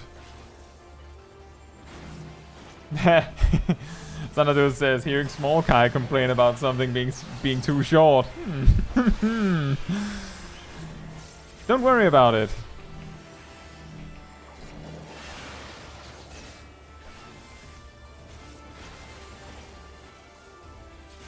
But yeah, the reason why it has to be so perfect is because you have no wiggle room for the turn. It has to be perfect.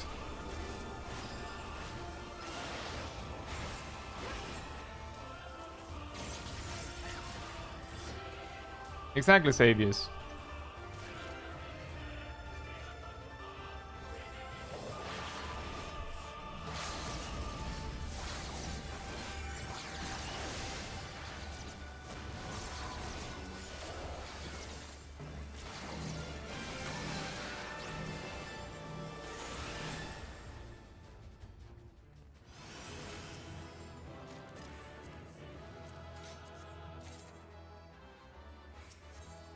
Oh.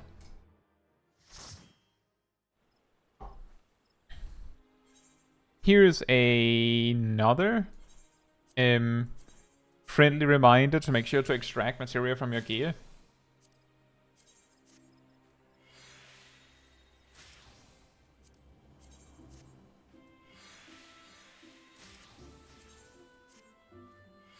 Devin says, there's a cherry pink version of this boss. Would be a great mount for Smol Kai. I mean, Smol Kai has this.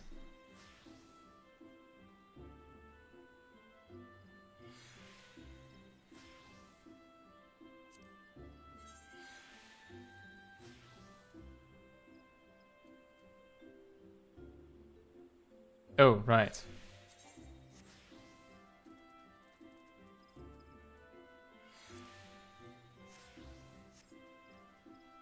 And that is true, Xavier. The extract materia menu allows you to do your entire armory chest at once. I did that earlier, so that's why I just did the few pieces I could see this time.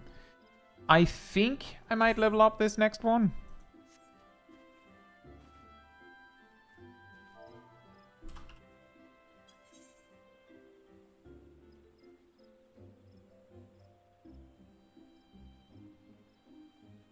The main reason why Smol Kai basically never uses the Carbuncle mount is just because the 8-man mount is way more convenient when we're a lot of people, right? That is the reason. Oh, fair enough. Gazel had to go. Is there anyone else that wants to be player 4 then? And thank you for joining for as much as you could, Gazel.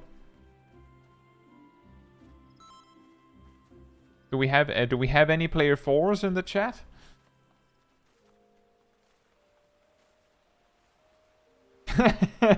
Man, these slippers are the best protection for my feet ever. Let me just climb it so people will never know it's not some big clunky metal boot.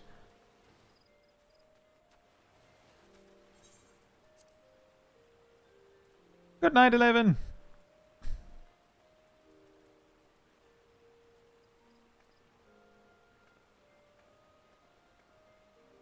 Bob says I can join.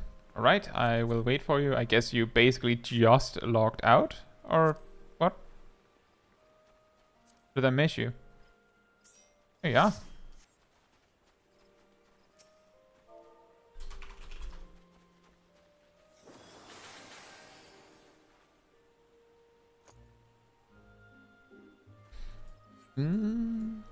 Excellent. Technically,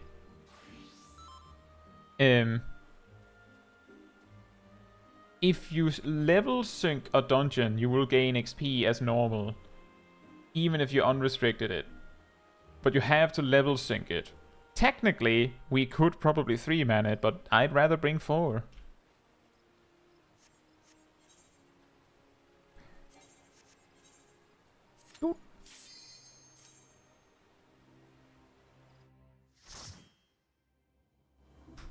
Yeah, I understand that, Bitsfox. The reason I have that mount is actually because there was a little contest in FC, and in FC I was at the time.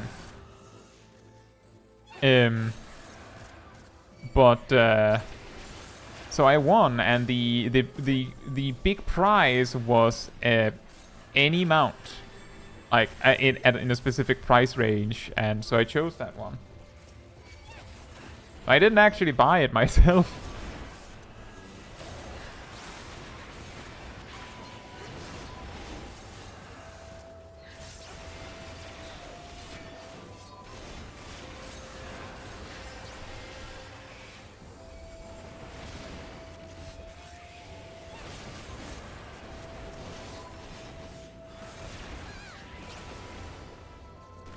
We're getting incredibly good at that pull. That was actually easy. Like, extremely easy, it felt like.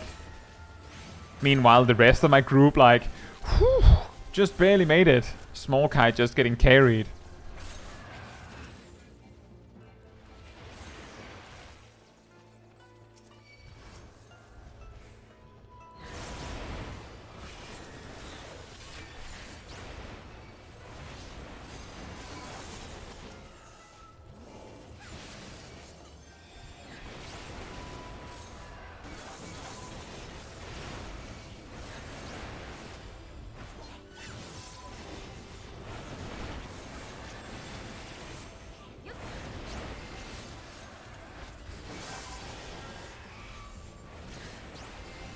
Yeah, that also makes sense, no home like. The reason why I didn't was because we did this exact pull earlier, and I just discovered that it felt like Dark Mind was wholly unneeded. So for both of the big AoE pulls, I kind of just kept it because maybe I need it for the other one, and then for the second pull, I just didn't need it. Like, I held it in case I needed more cooldowns as the mobs were still alive, and then they weren't in both cases.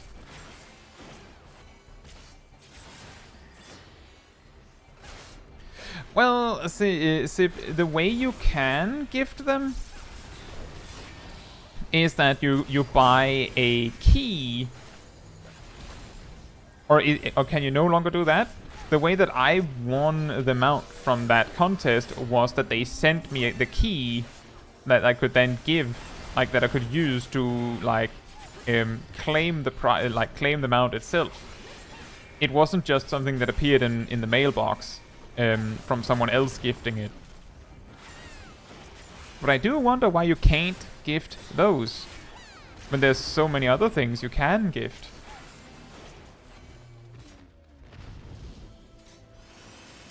This is actually going extremely fast.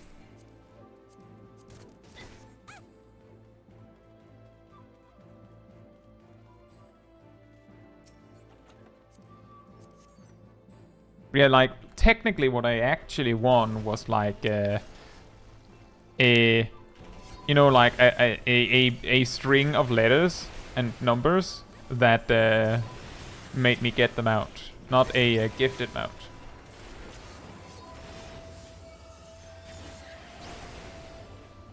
I can only imagine what a cyber whale would look like stuffed into a package to be carried by a male Moogle. It would look very, very tight, probably.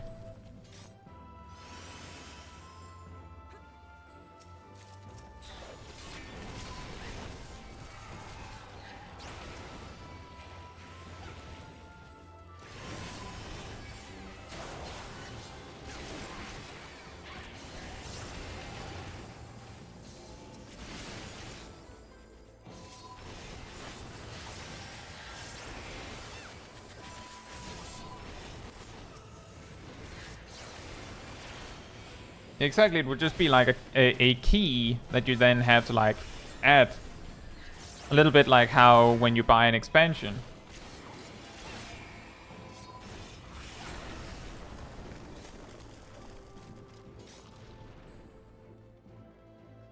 Kupo, Kupo, what is this? What is this thing?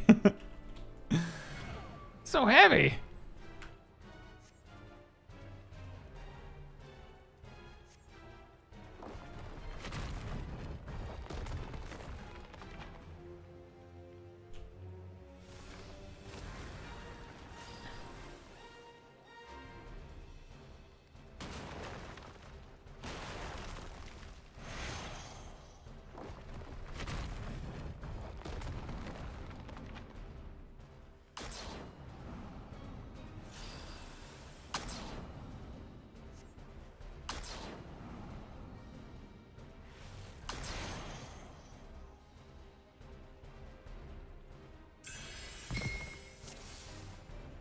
Zip says, back in 2022 it was changed so that they were no longer giftable via the gift a friend. Maybe that made a difference.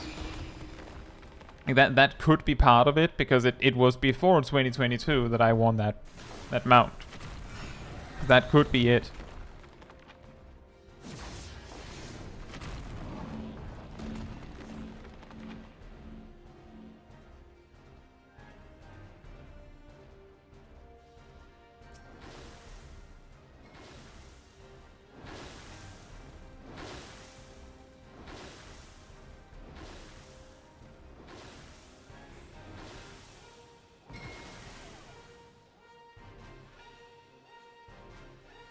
I did it! Yes! Yes!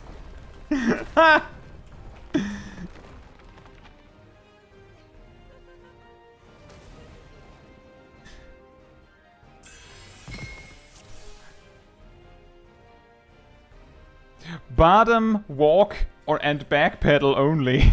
It's successful, or at least so far. Just imagine me failing the thing that I've been able to do consistently this entire day, this entire evening.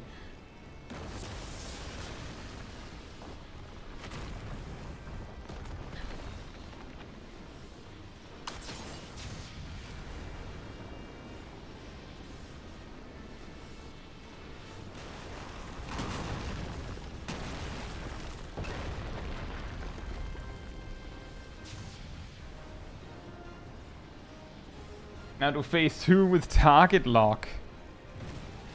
That sounds difficult, yeah.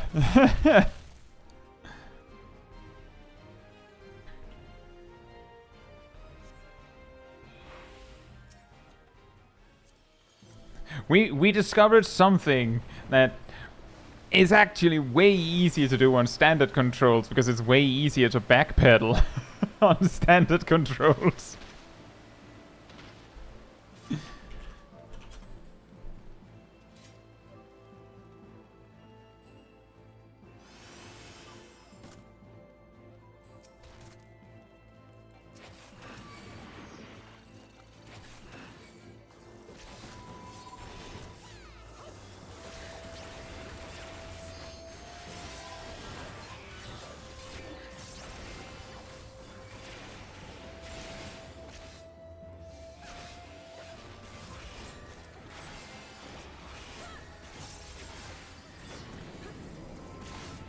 But in conclusion, it turned out that you didn't have to have an exactly perfect straight line to step out in time.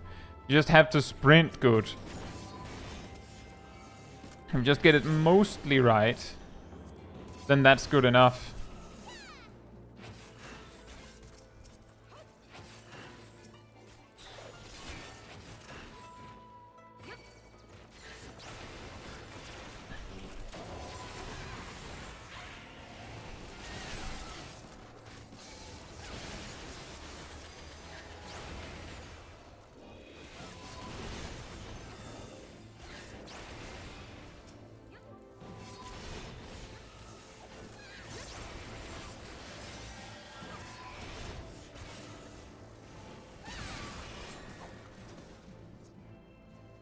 I don't know if you can turn your character during target lock either. I basically don't use target lock ever, because I like to, as some of you may have discovered, I like to control my camera all the time.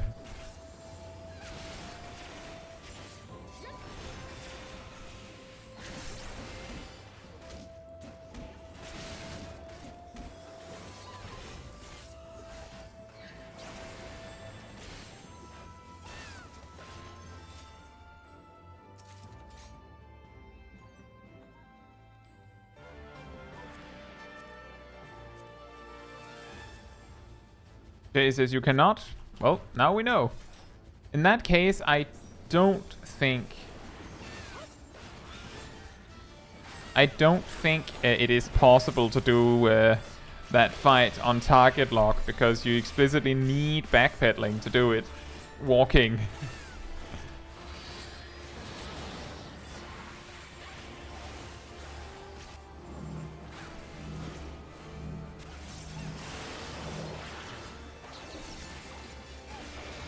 The guy moves the camera?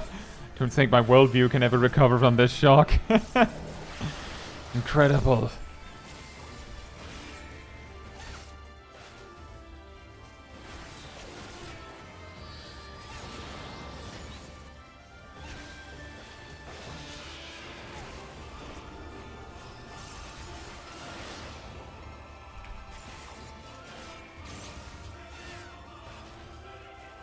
Aww.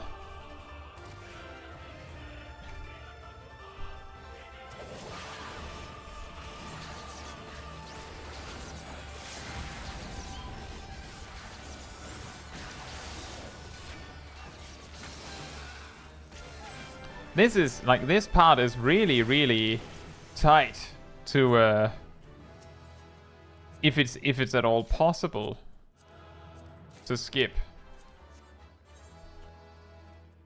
Shoes! Now, if only we got gloves. It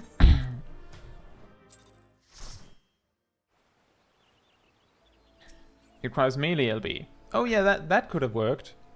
That's a good point.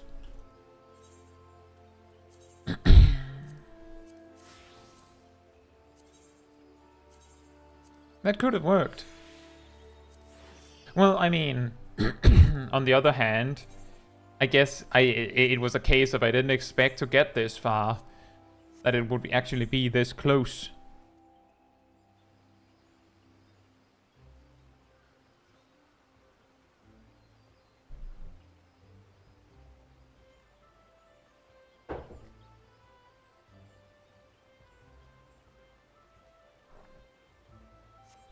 Right, we reached 67.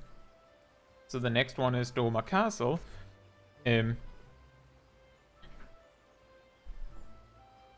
But before we do that, I'll be right back real quick.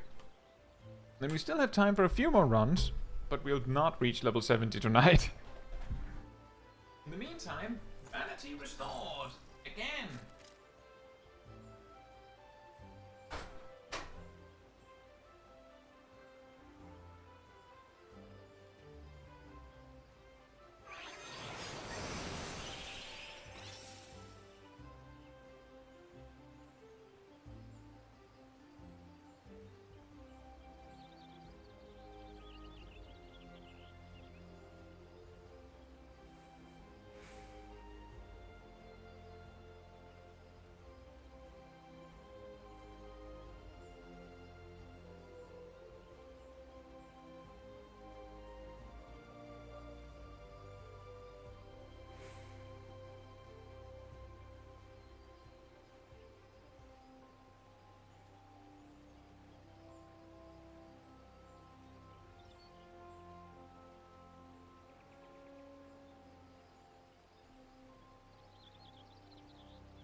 Alright, I'm back.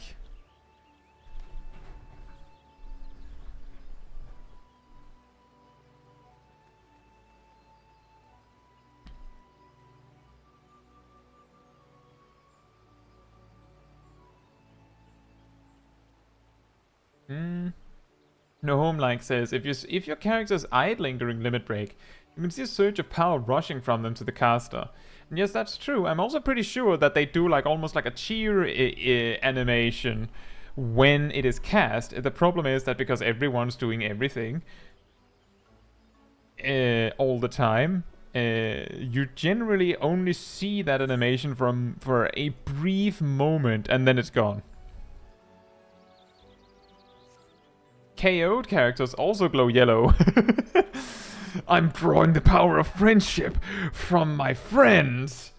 And, well, my dead friends too, I guess. Let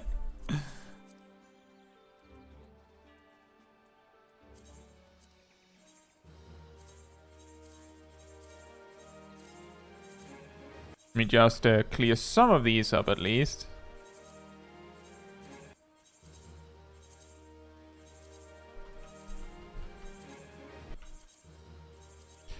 And we're going to be just barely spending all of the rested XP just in time as well.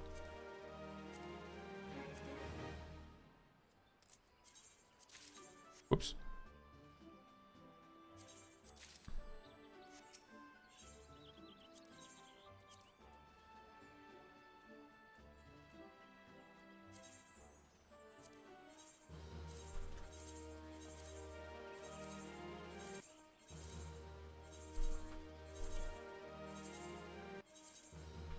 See, the floor tank has some use, boosting LB. That's actually like when you're watching an anime and some like important character dies so that the main character can get extra angry. That is actually what's happening. They floor tanked to boost LB.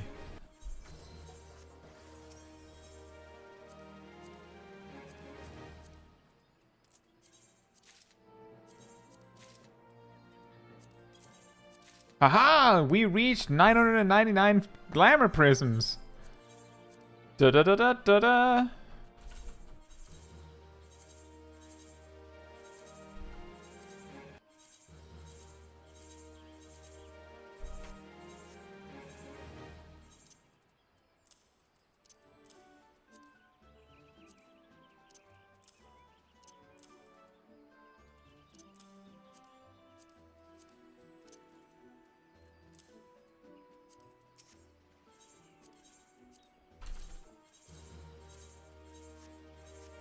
There we go. That already looks pretty nice. Going to make it a lot more manageable next time.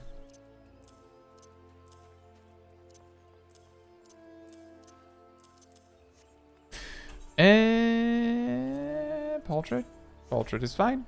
Right. Dorma Castle time.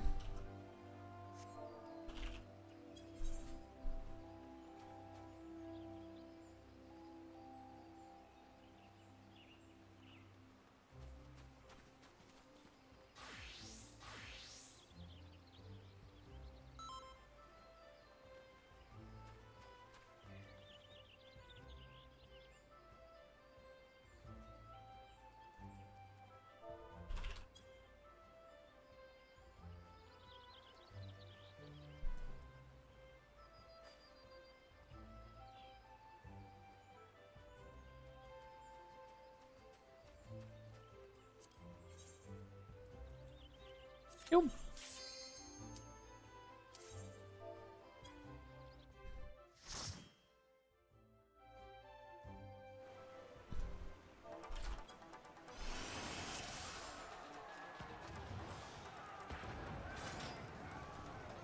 Here's a fun fact. The door to the next room, like the next half of this part of the dungeon, opens when all the Dorman slashers are dead. Specifically when they are dead. It doesn't actually care about the rest. Hey, no, Nerdsomnia. Hope you're doing well. And I hope you don't mind out of context spoilers for a dungeon. Still glad to have you though.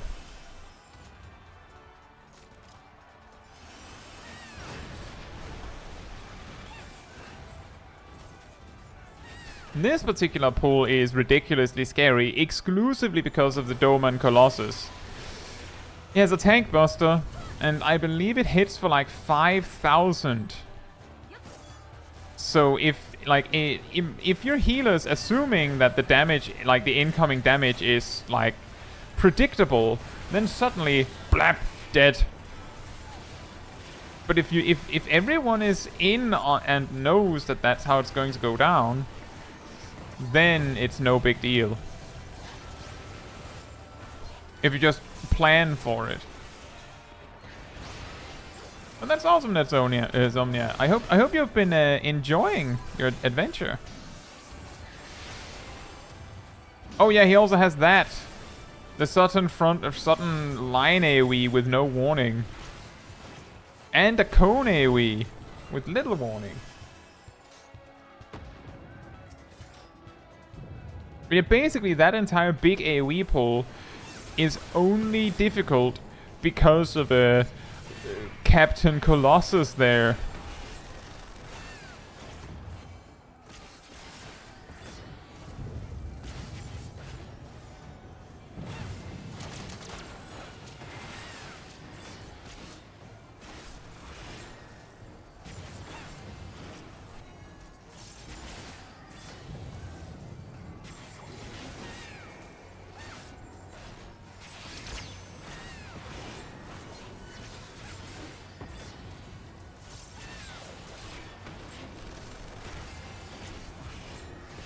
Captain Colossus will be his name forevermore now. Perfect. One day this vocabulary will spread wide enough that everyone will know the name of Captain Colossus and Jerk Anglerfish. Good luck with the raid, Morbanesh.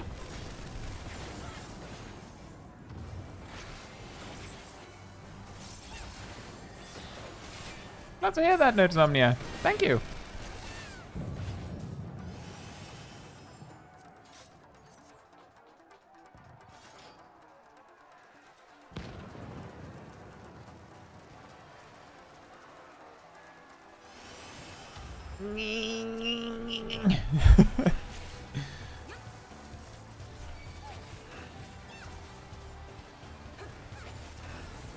No, the treasure.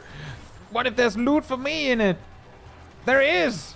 Look, we could have lost out on the precious boots for me. Captain Colossus and the Jerk Anglerfish sounds like an odd comic book title. Yeah, it actually does. It's very weird. A weird read. That's what I'm trying to say. Also, this is the big pull, as you can see. Oh, can I make it? Yes, I can.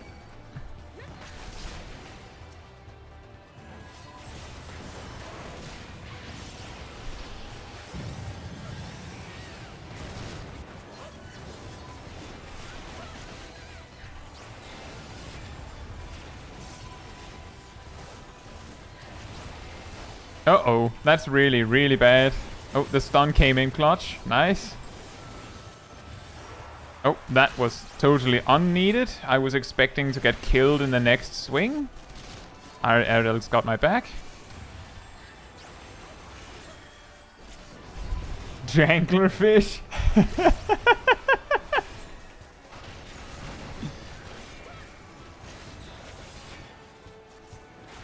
Yeah, for those that don't know what Jerk Anglerfish is, basically, in every single dungeon where the mobs that look like anglerfish, that like wobble over the ground, every time they have some absolutely stupid effect that they can apply on you. Like something super mean. And it's not like just an AR thing. The anglerfish in Sastasha has a raid buff. It applies to all the other mobs. The anglerfish in Smol Darkhold applies physical vulnerability up to the tank.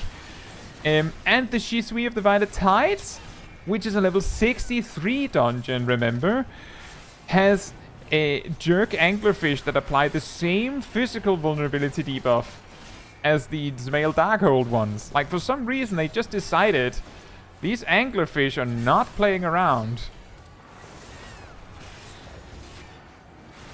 It's such a random thing. Next ultimate raid, just a bunch of jerk anglerfishes. Just one really big jerk anglerfish. I got a really big one.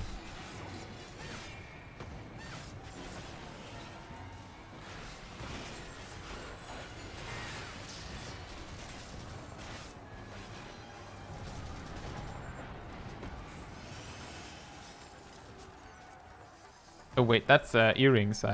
Those I will not be using.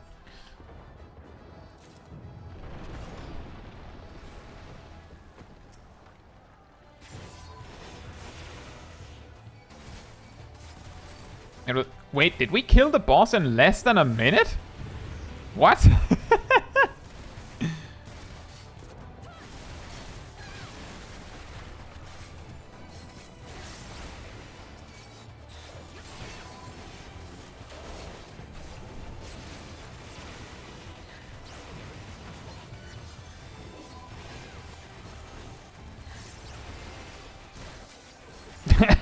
And now I would like to show you our new ultimate. Jerk anglerfish and other annoying aquatic wildlife.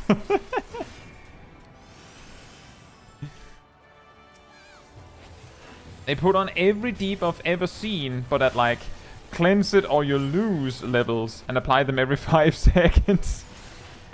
Yeah, I could imagine that would require bringing 2 bards just to have a little bit more to cleanse with.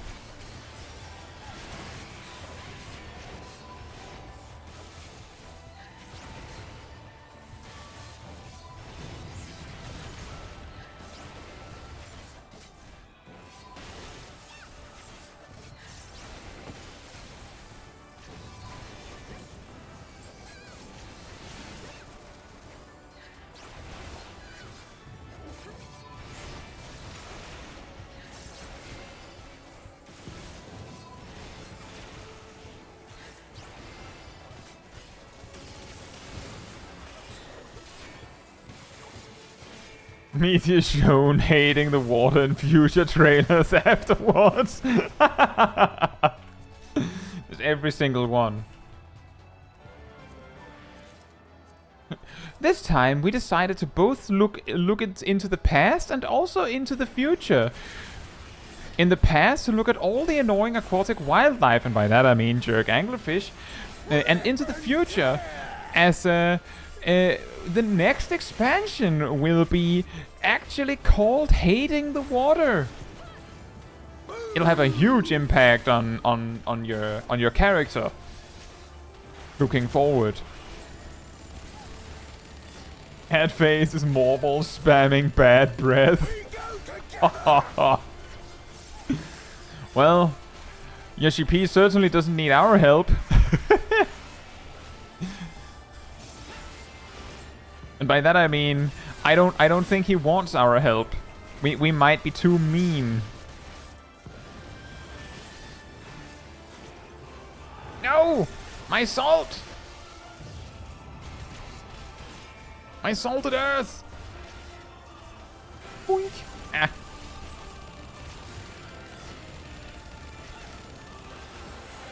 Die, die, die! But what if I don't?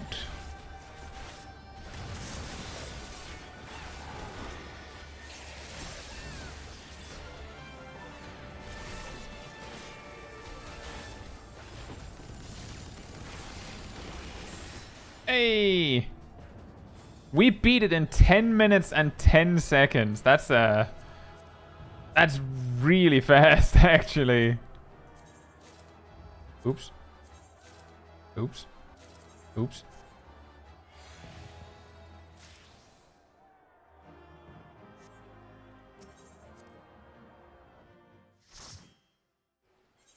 How many upgrades did we get? We got boots, a hat, well, horns.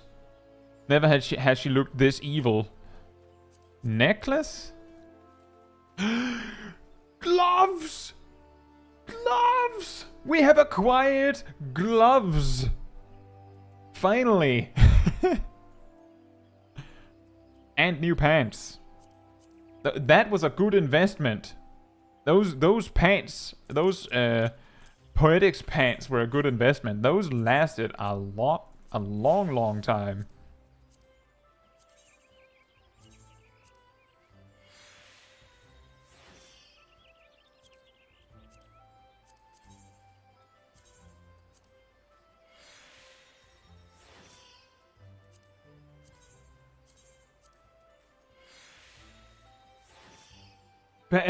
Bad breath spam while people are doing the dizzy spin. Oh yeah, with the cursor swinging over your head, dictating which way you're going. That's evil. And then while we're at it, why not add that the bad breath also gives you the doom mechanic? Like, sure, why not?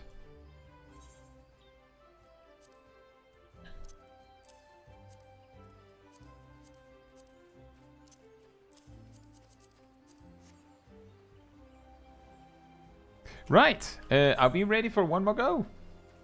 Would spinning the arena make it better or worse?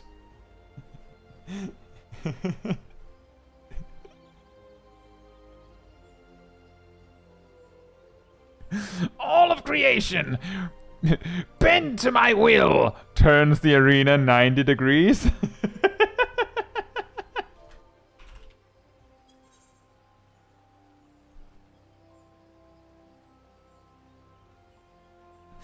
Bad breath gives you... Oh, that's mean.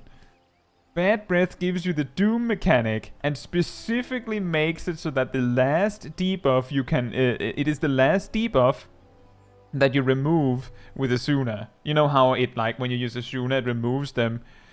that it, like, removes them in a certain order. It's just doom is always the last one if you try to spam Asuna.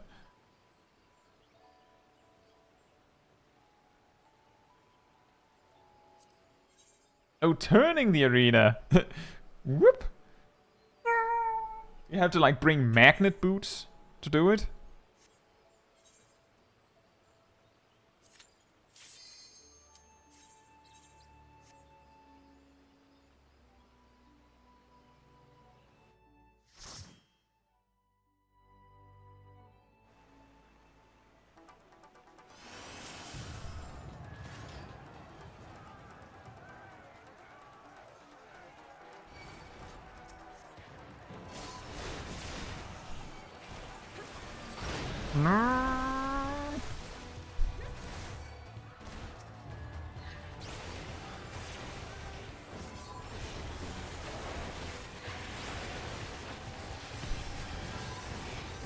You get the magnetic tether mechanic and have to resolve that correctly to live.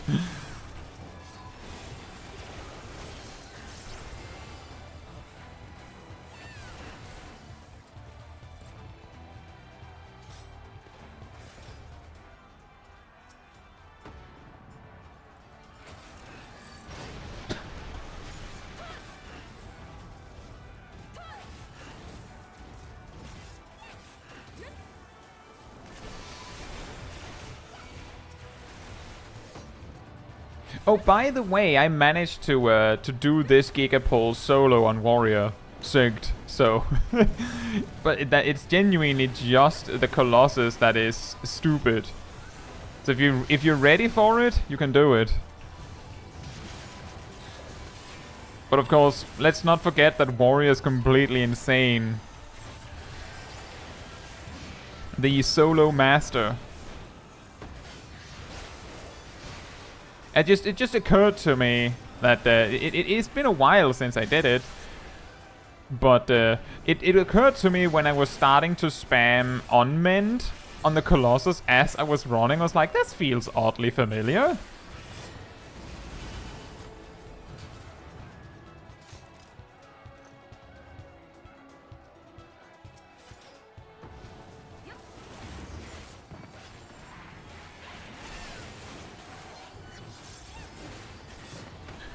Florence says, does it ever get confusing having the DPS in red while also having enemies in red? Nope, because I can actually see that it's two different shades of red. The enemies are like a light red, while the DPS are more like a somewhat deeper red. I've been used to seeing the enemies being that specific red for years, so it doesn't confuse me in the slightest. But I can see why it would for some people.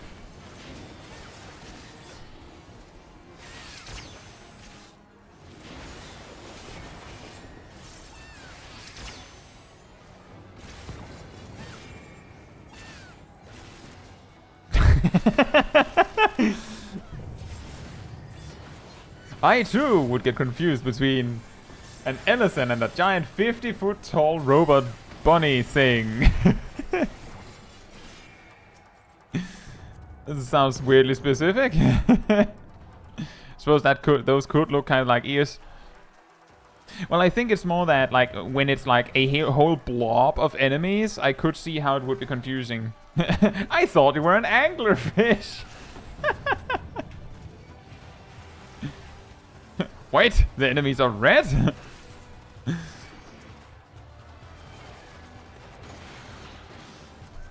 Oh, it's the name tag, Simia, because on my screen all of the enemies have you know, a thin, like light red color name when I'm in combat with them. I believe it's the default setting, actually.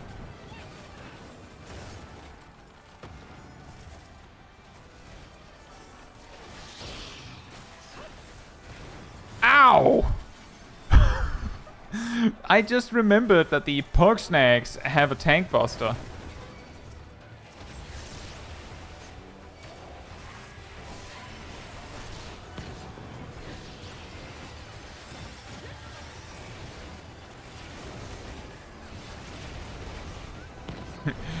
Well, from my perspective, the DPS is evil. Right.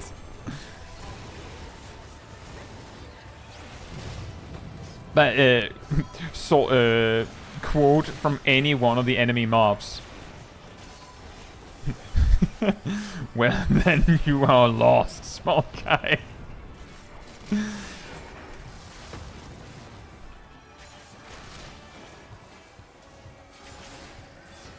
Wait, are you sure, Viek? Are you all anglerfish? Oh no. I've been tricked all this time.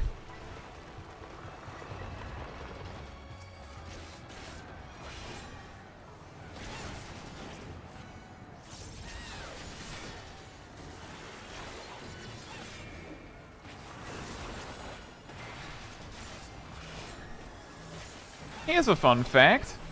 This AoE does unique damage and is not reduced by damage reduction in the slightest. The cover's blown! Get him!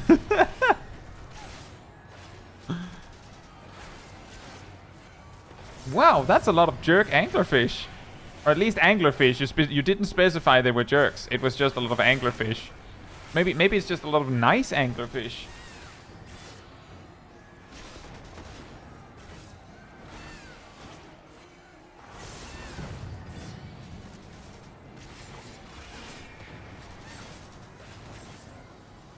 Uh-oh.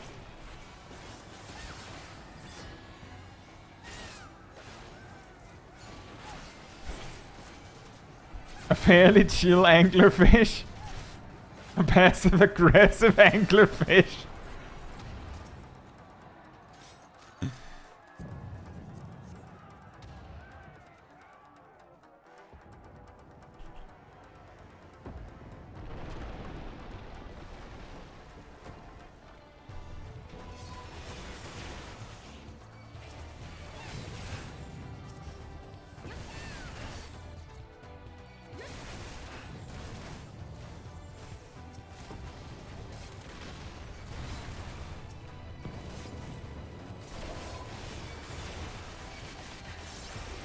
We only become jerk anglerfish if we don't deal with us fast enough.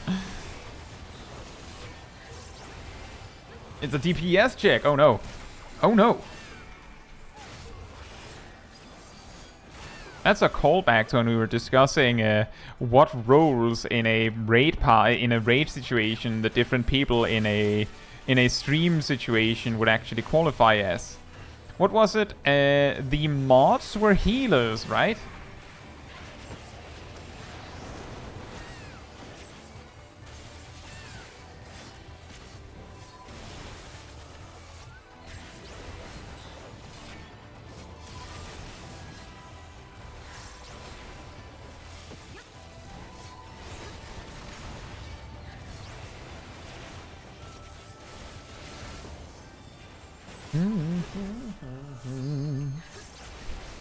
Mackerel's exposing everyone's fishism.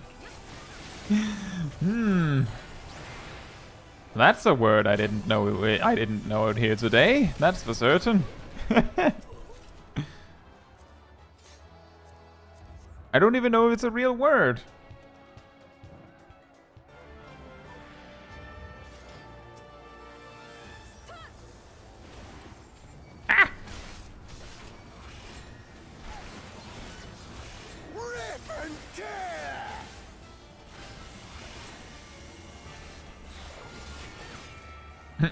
It is now. Fair enough. That's how you make words. You use them.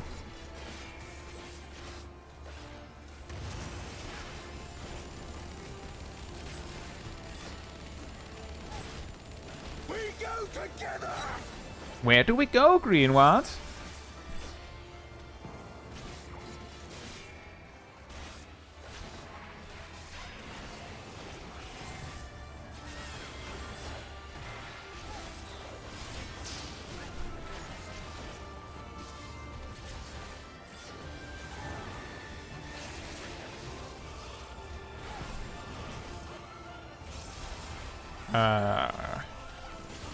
I think this'll do. That'll do, Picky. That will not do, I guess.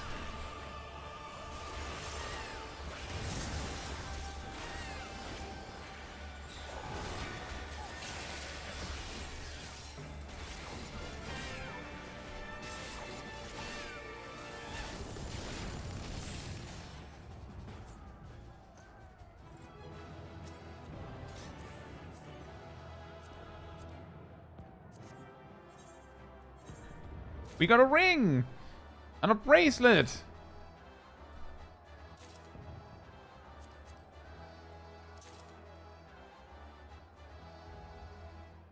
Wait, what? Did we actually not get a ring from... Huh. I guess not.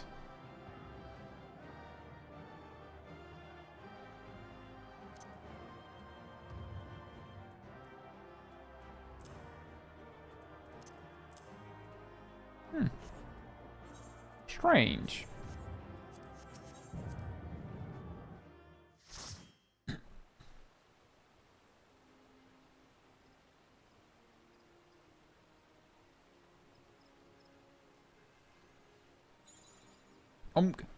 Look, it's Coco and Gazel.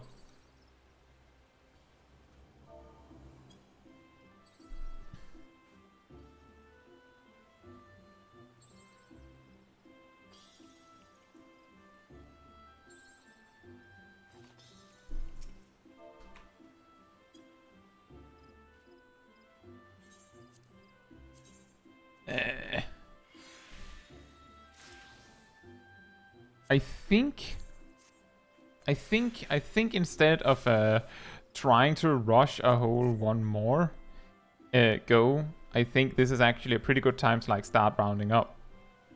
Which means that we're not ending yet, but now we don't go over time that much for once. Also, what's happening?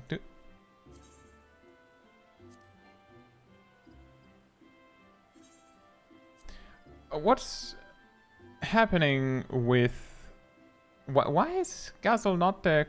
why it doesn't show it as friend? What? Why? Why? Why? Usually it has resolved itself within like a day. Not with Gazel. Gazel is the secret friendo.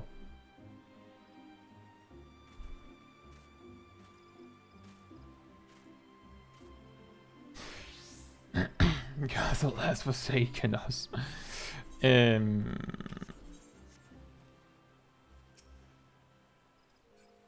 Right, in that case, I can use this opportunity to fix my inventory.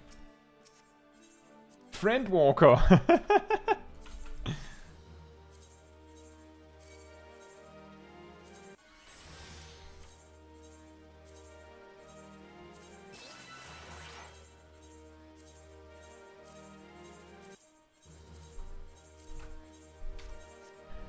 I mean, nearly 8 levels is pretty good.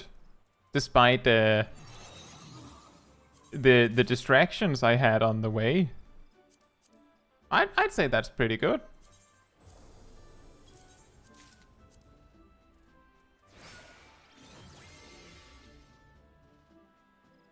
This is now my name for dog walkers. Friend walker.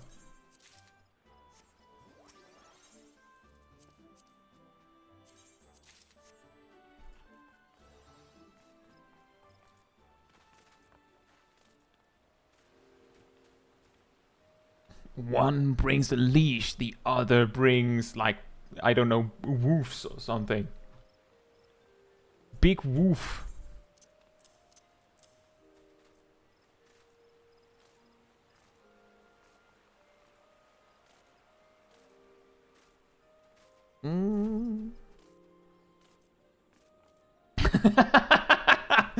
One brings the leash, the other brings the scoop. Oof. See the card, and then we get rid of stuff through our retainer, and then we're like going into picture stuff, and then that is the things that we had to do. That does, however, also mean that next time we will be starting with, you know, a few levels of grind, and then we'll do all of the Dark Knight level 60 to 70 quest when we hit 70, and then we will go on to some more leveling. A Woof Reborn. Wow.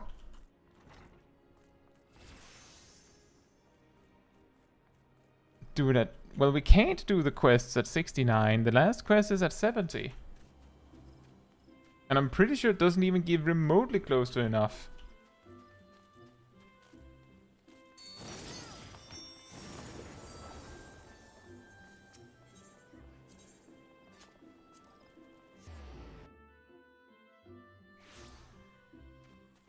But I do think we can get a lot of levels done next time.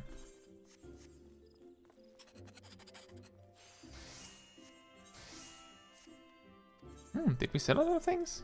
We sold things. That's pointless. Yeah. How about you? Nope. You? Nope.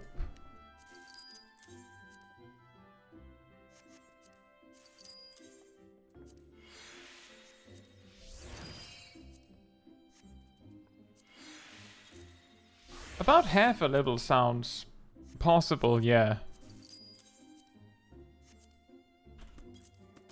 I just think it's nicer to just be absolutely sure we can do the whole thing in order.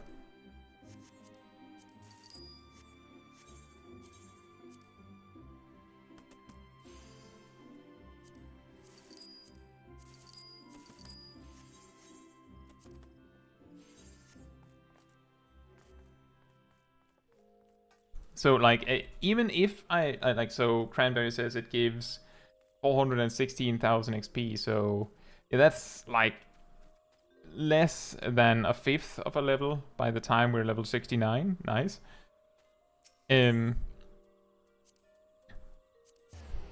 But that is exactly the reason why I want to like wait until we are level 70, so that we don't have this awkward situation where maybe we're like 100k short or something.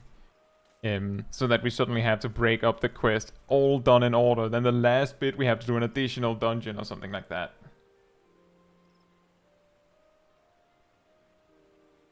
Oh, you were queuing for Alliance Raid Roulette, Morbanesh.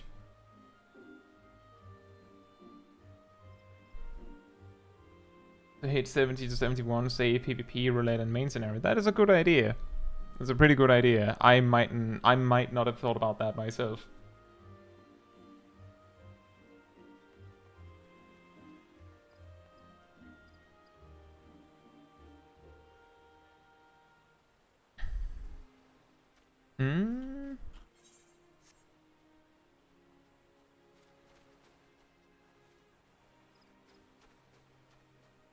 Airedale, can I request repair?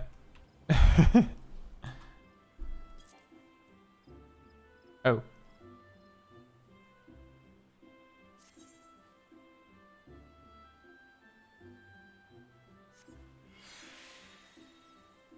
Thank you.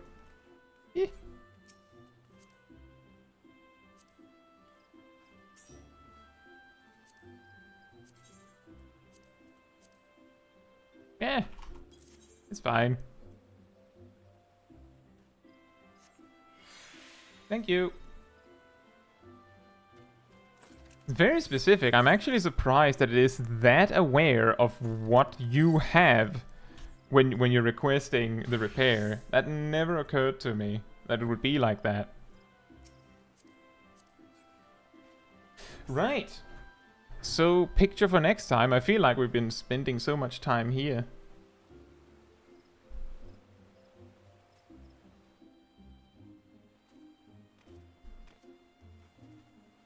We could just take a picture around here. Where would be a good spot? Maybe these rocks over here. Can we get different heights? I don't think that would work because these smaller characters wouldn't benefit from the height. And Bob is dead again.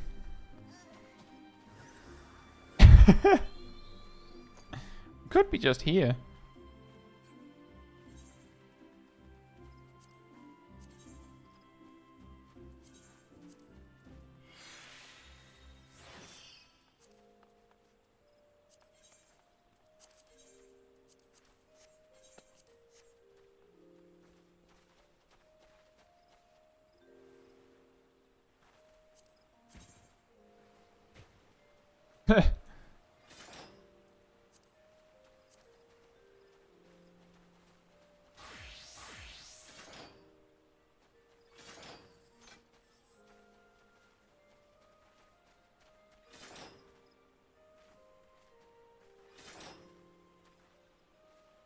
What will Blue Mage do in a city? If your answer isn't self-destruct, you answered incorrectly. Actually, Blue Mage will do one other thing in a city. They'll be scouring the streets to find either a tank or a healer. Sometimes a DPS, but usually there's no need.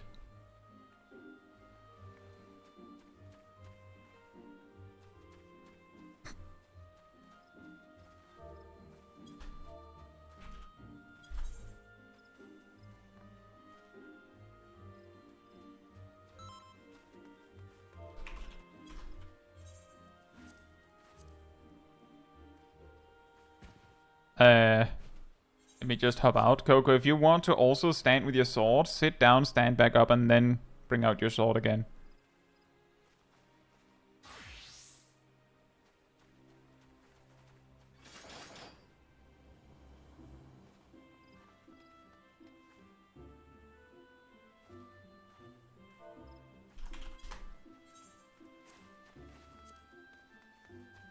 Oh. Would you like to do the same, Erdel? Or did you actually intend to be drinking tea?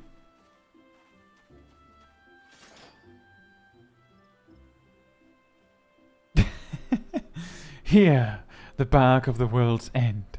Feel the fur as you pet him. Think upon the pooper scooper.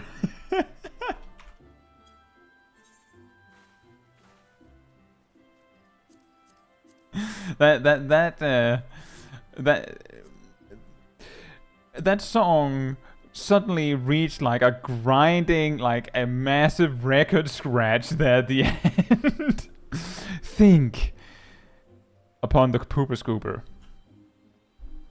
It's your dog. You know, deal with it. You know what I mean.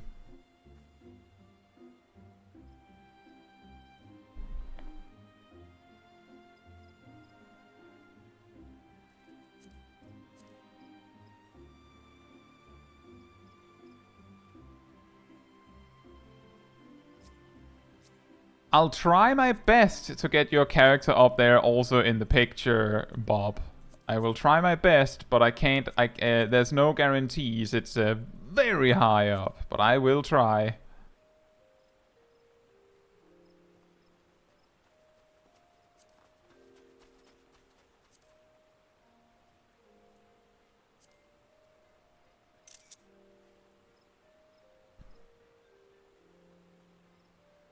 Yeah.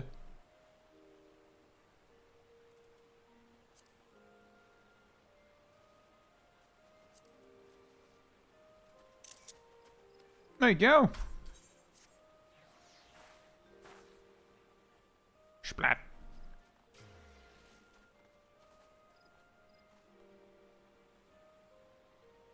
I love that Smol Caetsu is the only one wearing actual armor. I mean, her armor has to be very cheap. It didn't require nearly as many materials.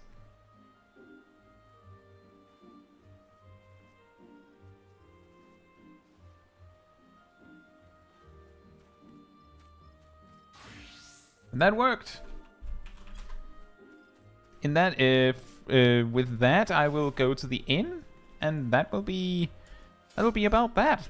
Thank you everyone also for coming along for all that content. Many dungeons were spammed.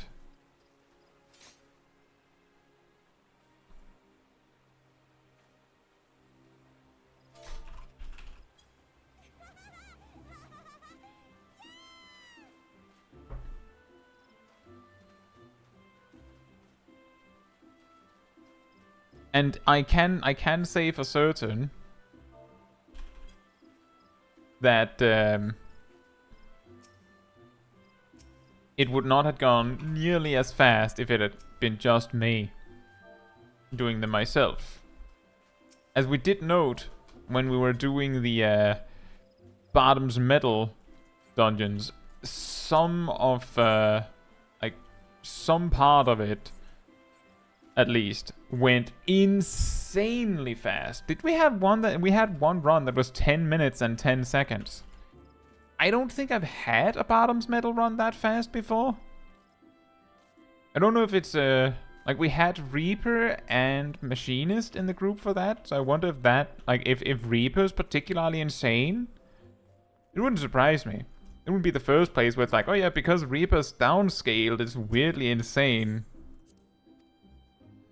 Was 1010 the Doma Castle run? I feel like we also had a 1010 bottoms metal run. But we did have really fast bottoms metal runs as well. That much I do know.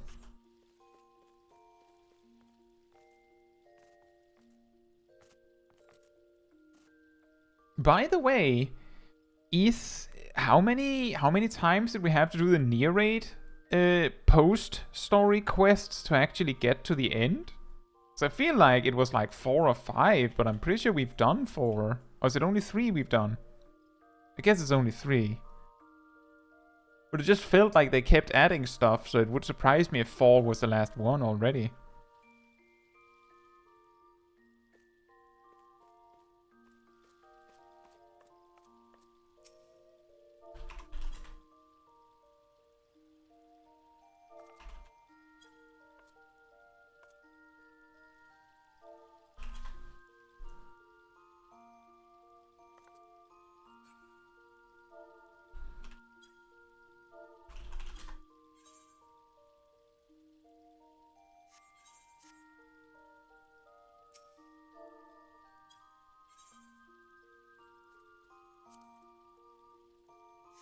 Well, I hoped that would work better. That's also a pretty good one.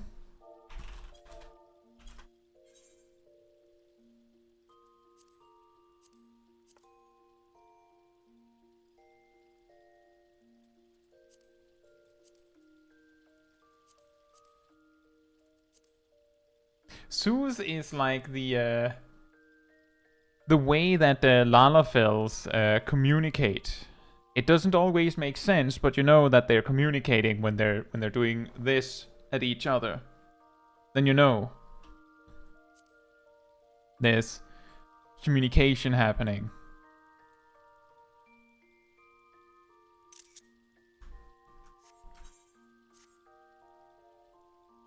Right. Well, we got, as I said, we got nearly 8 levels, which I don't know. I think that's pretty good considering that we had one case of like 30 minutes plus of me talking about something else and not progressing. But even still, I don't think we would have gotten to level 70, which was my anticipation initially, that was not happening. We also exactly managed to spend all of our reset XP, and if I remember correctly, we only managed to go like... Well, we also managed to spend all of the reset XP last time because it's like proportional. So like, I feel like that's like a success if we didn't let any reset XP go to waste.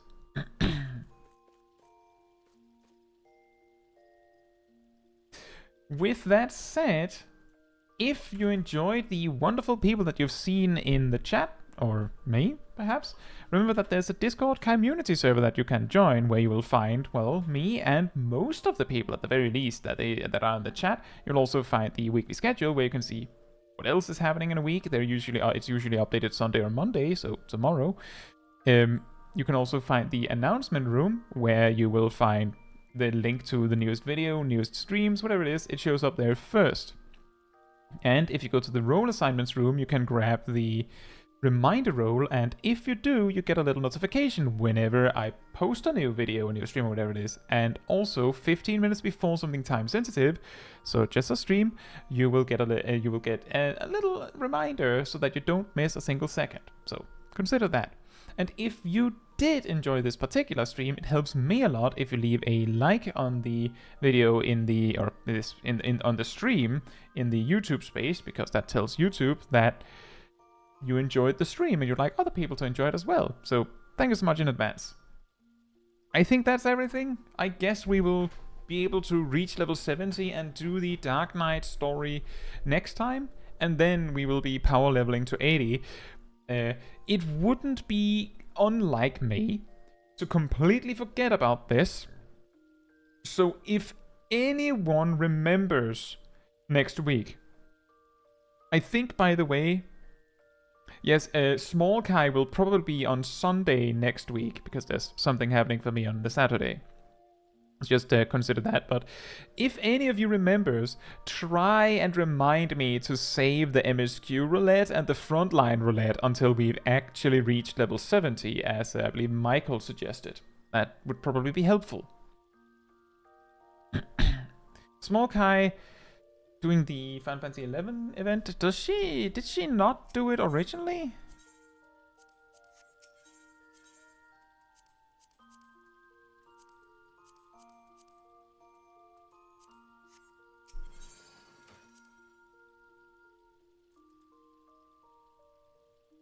I guess she didn't.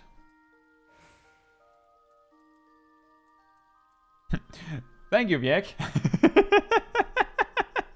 Nice. I guess I didn't. Well, in that case, yeah, Smol Kai would be doing that Final Fantasy XI event. That is true. With that said, good night, good morning, afternoon, or evening, depending on where you are in the world. And with that, all we have left to do is put Smol Kai to bed. She needs a lot of rest so that she can grind XP again next week. Good night. Good night.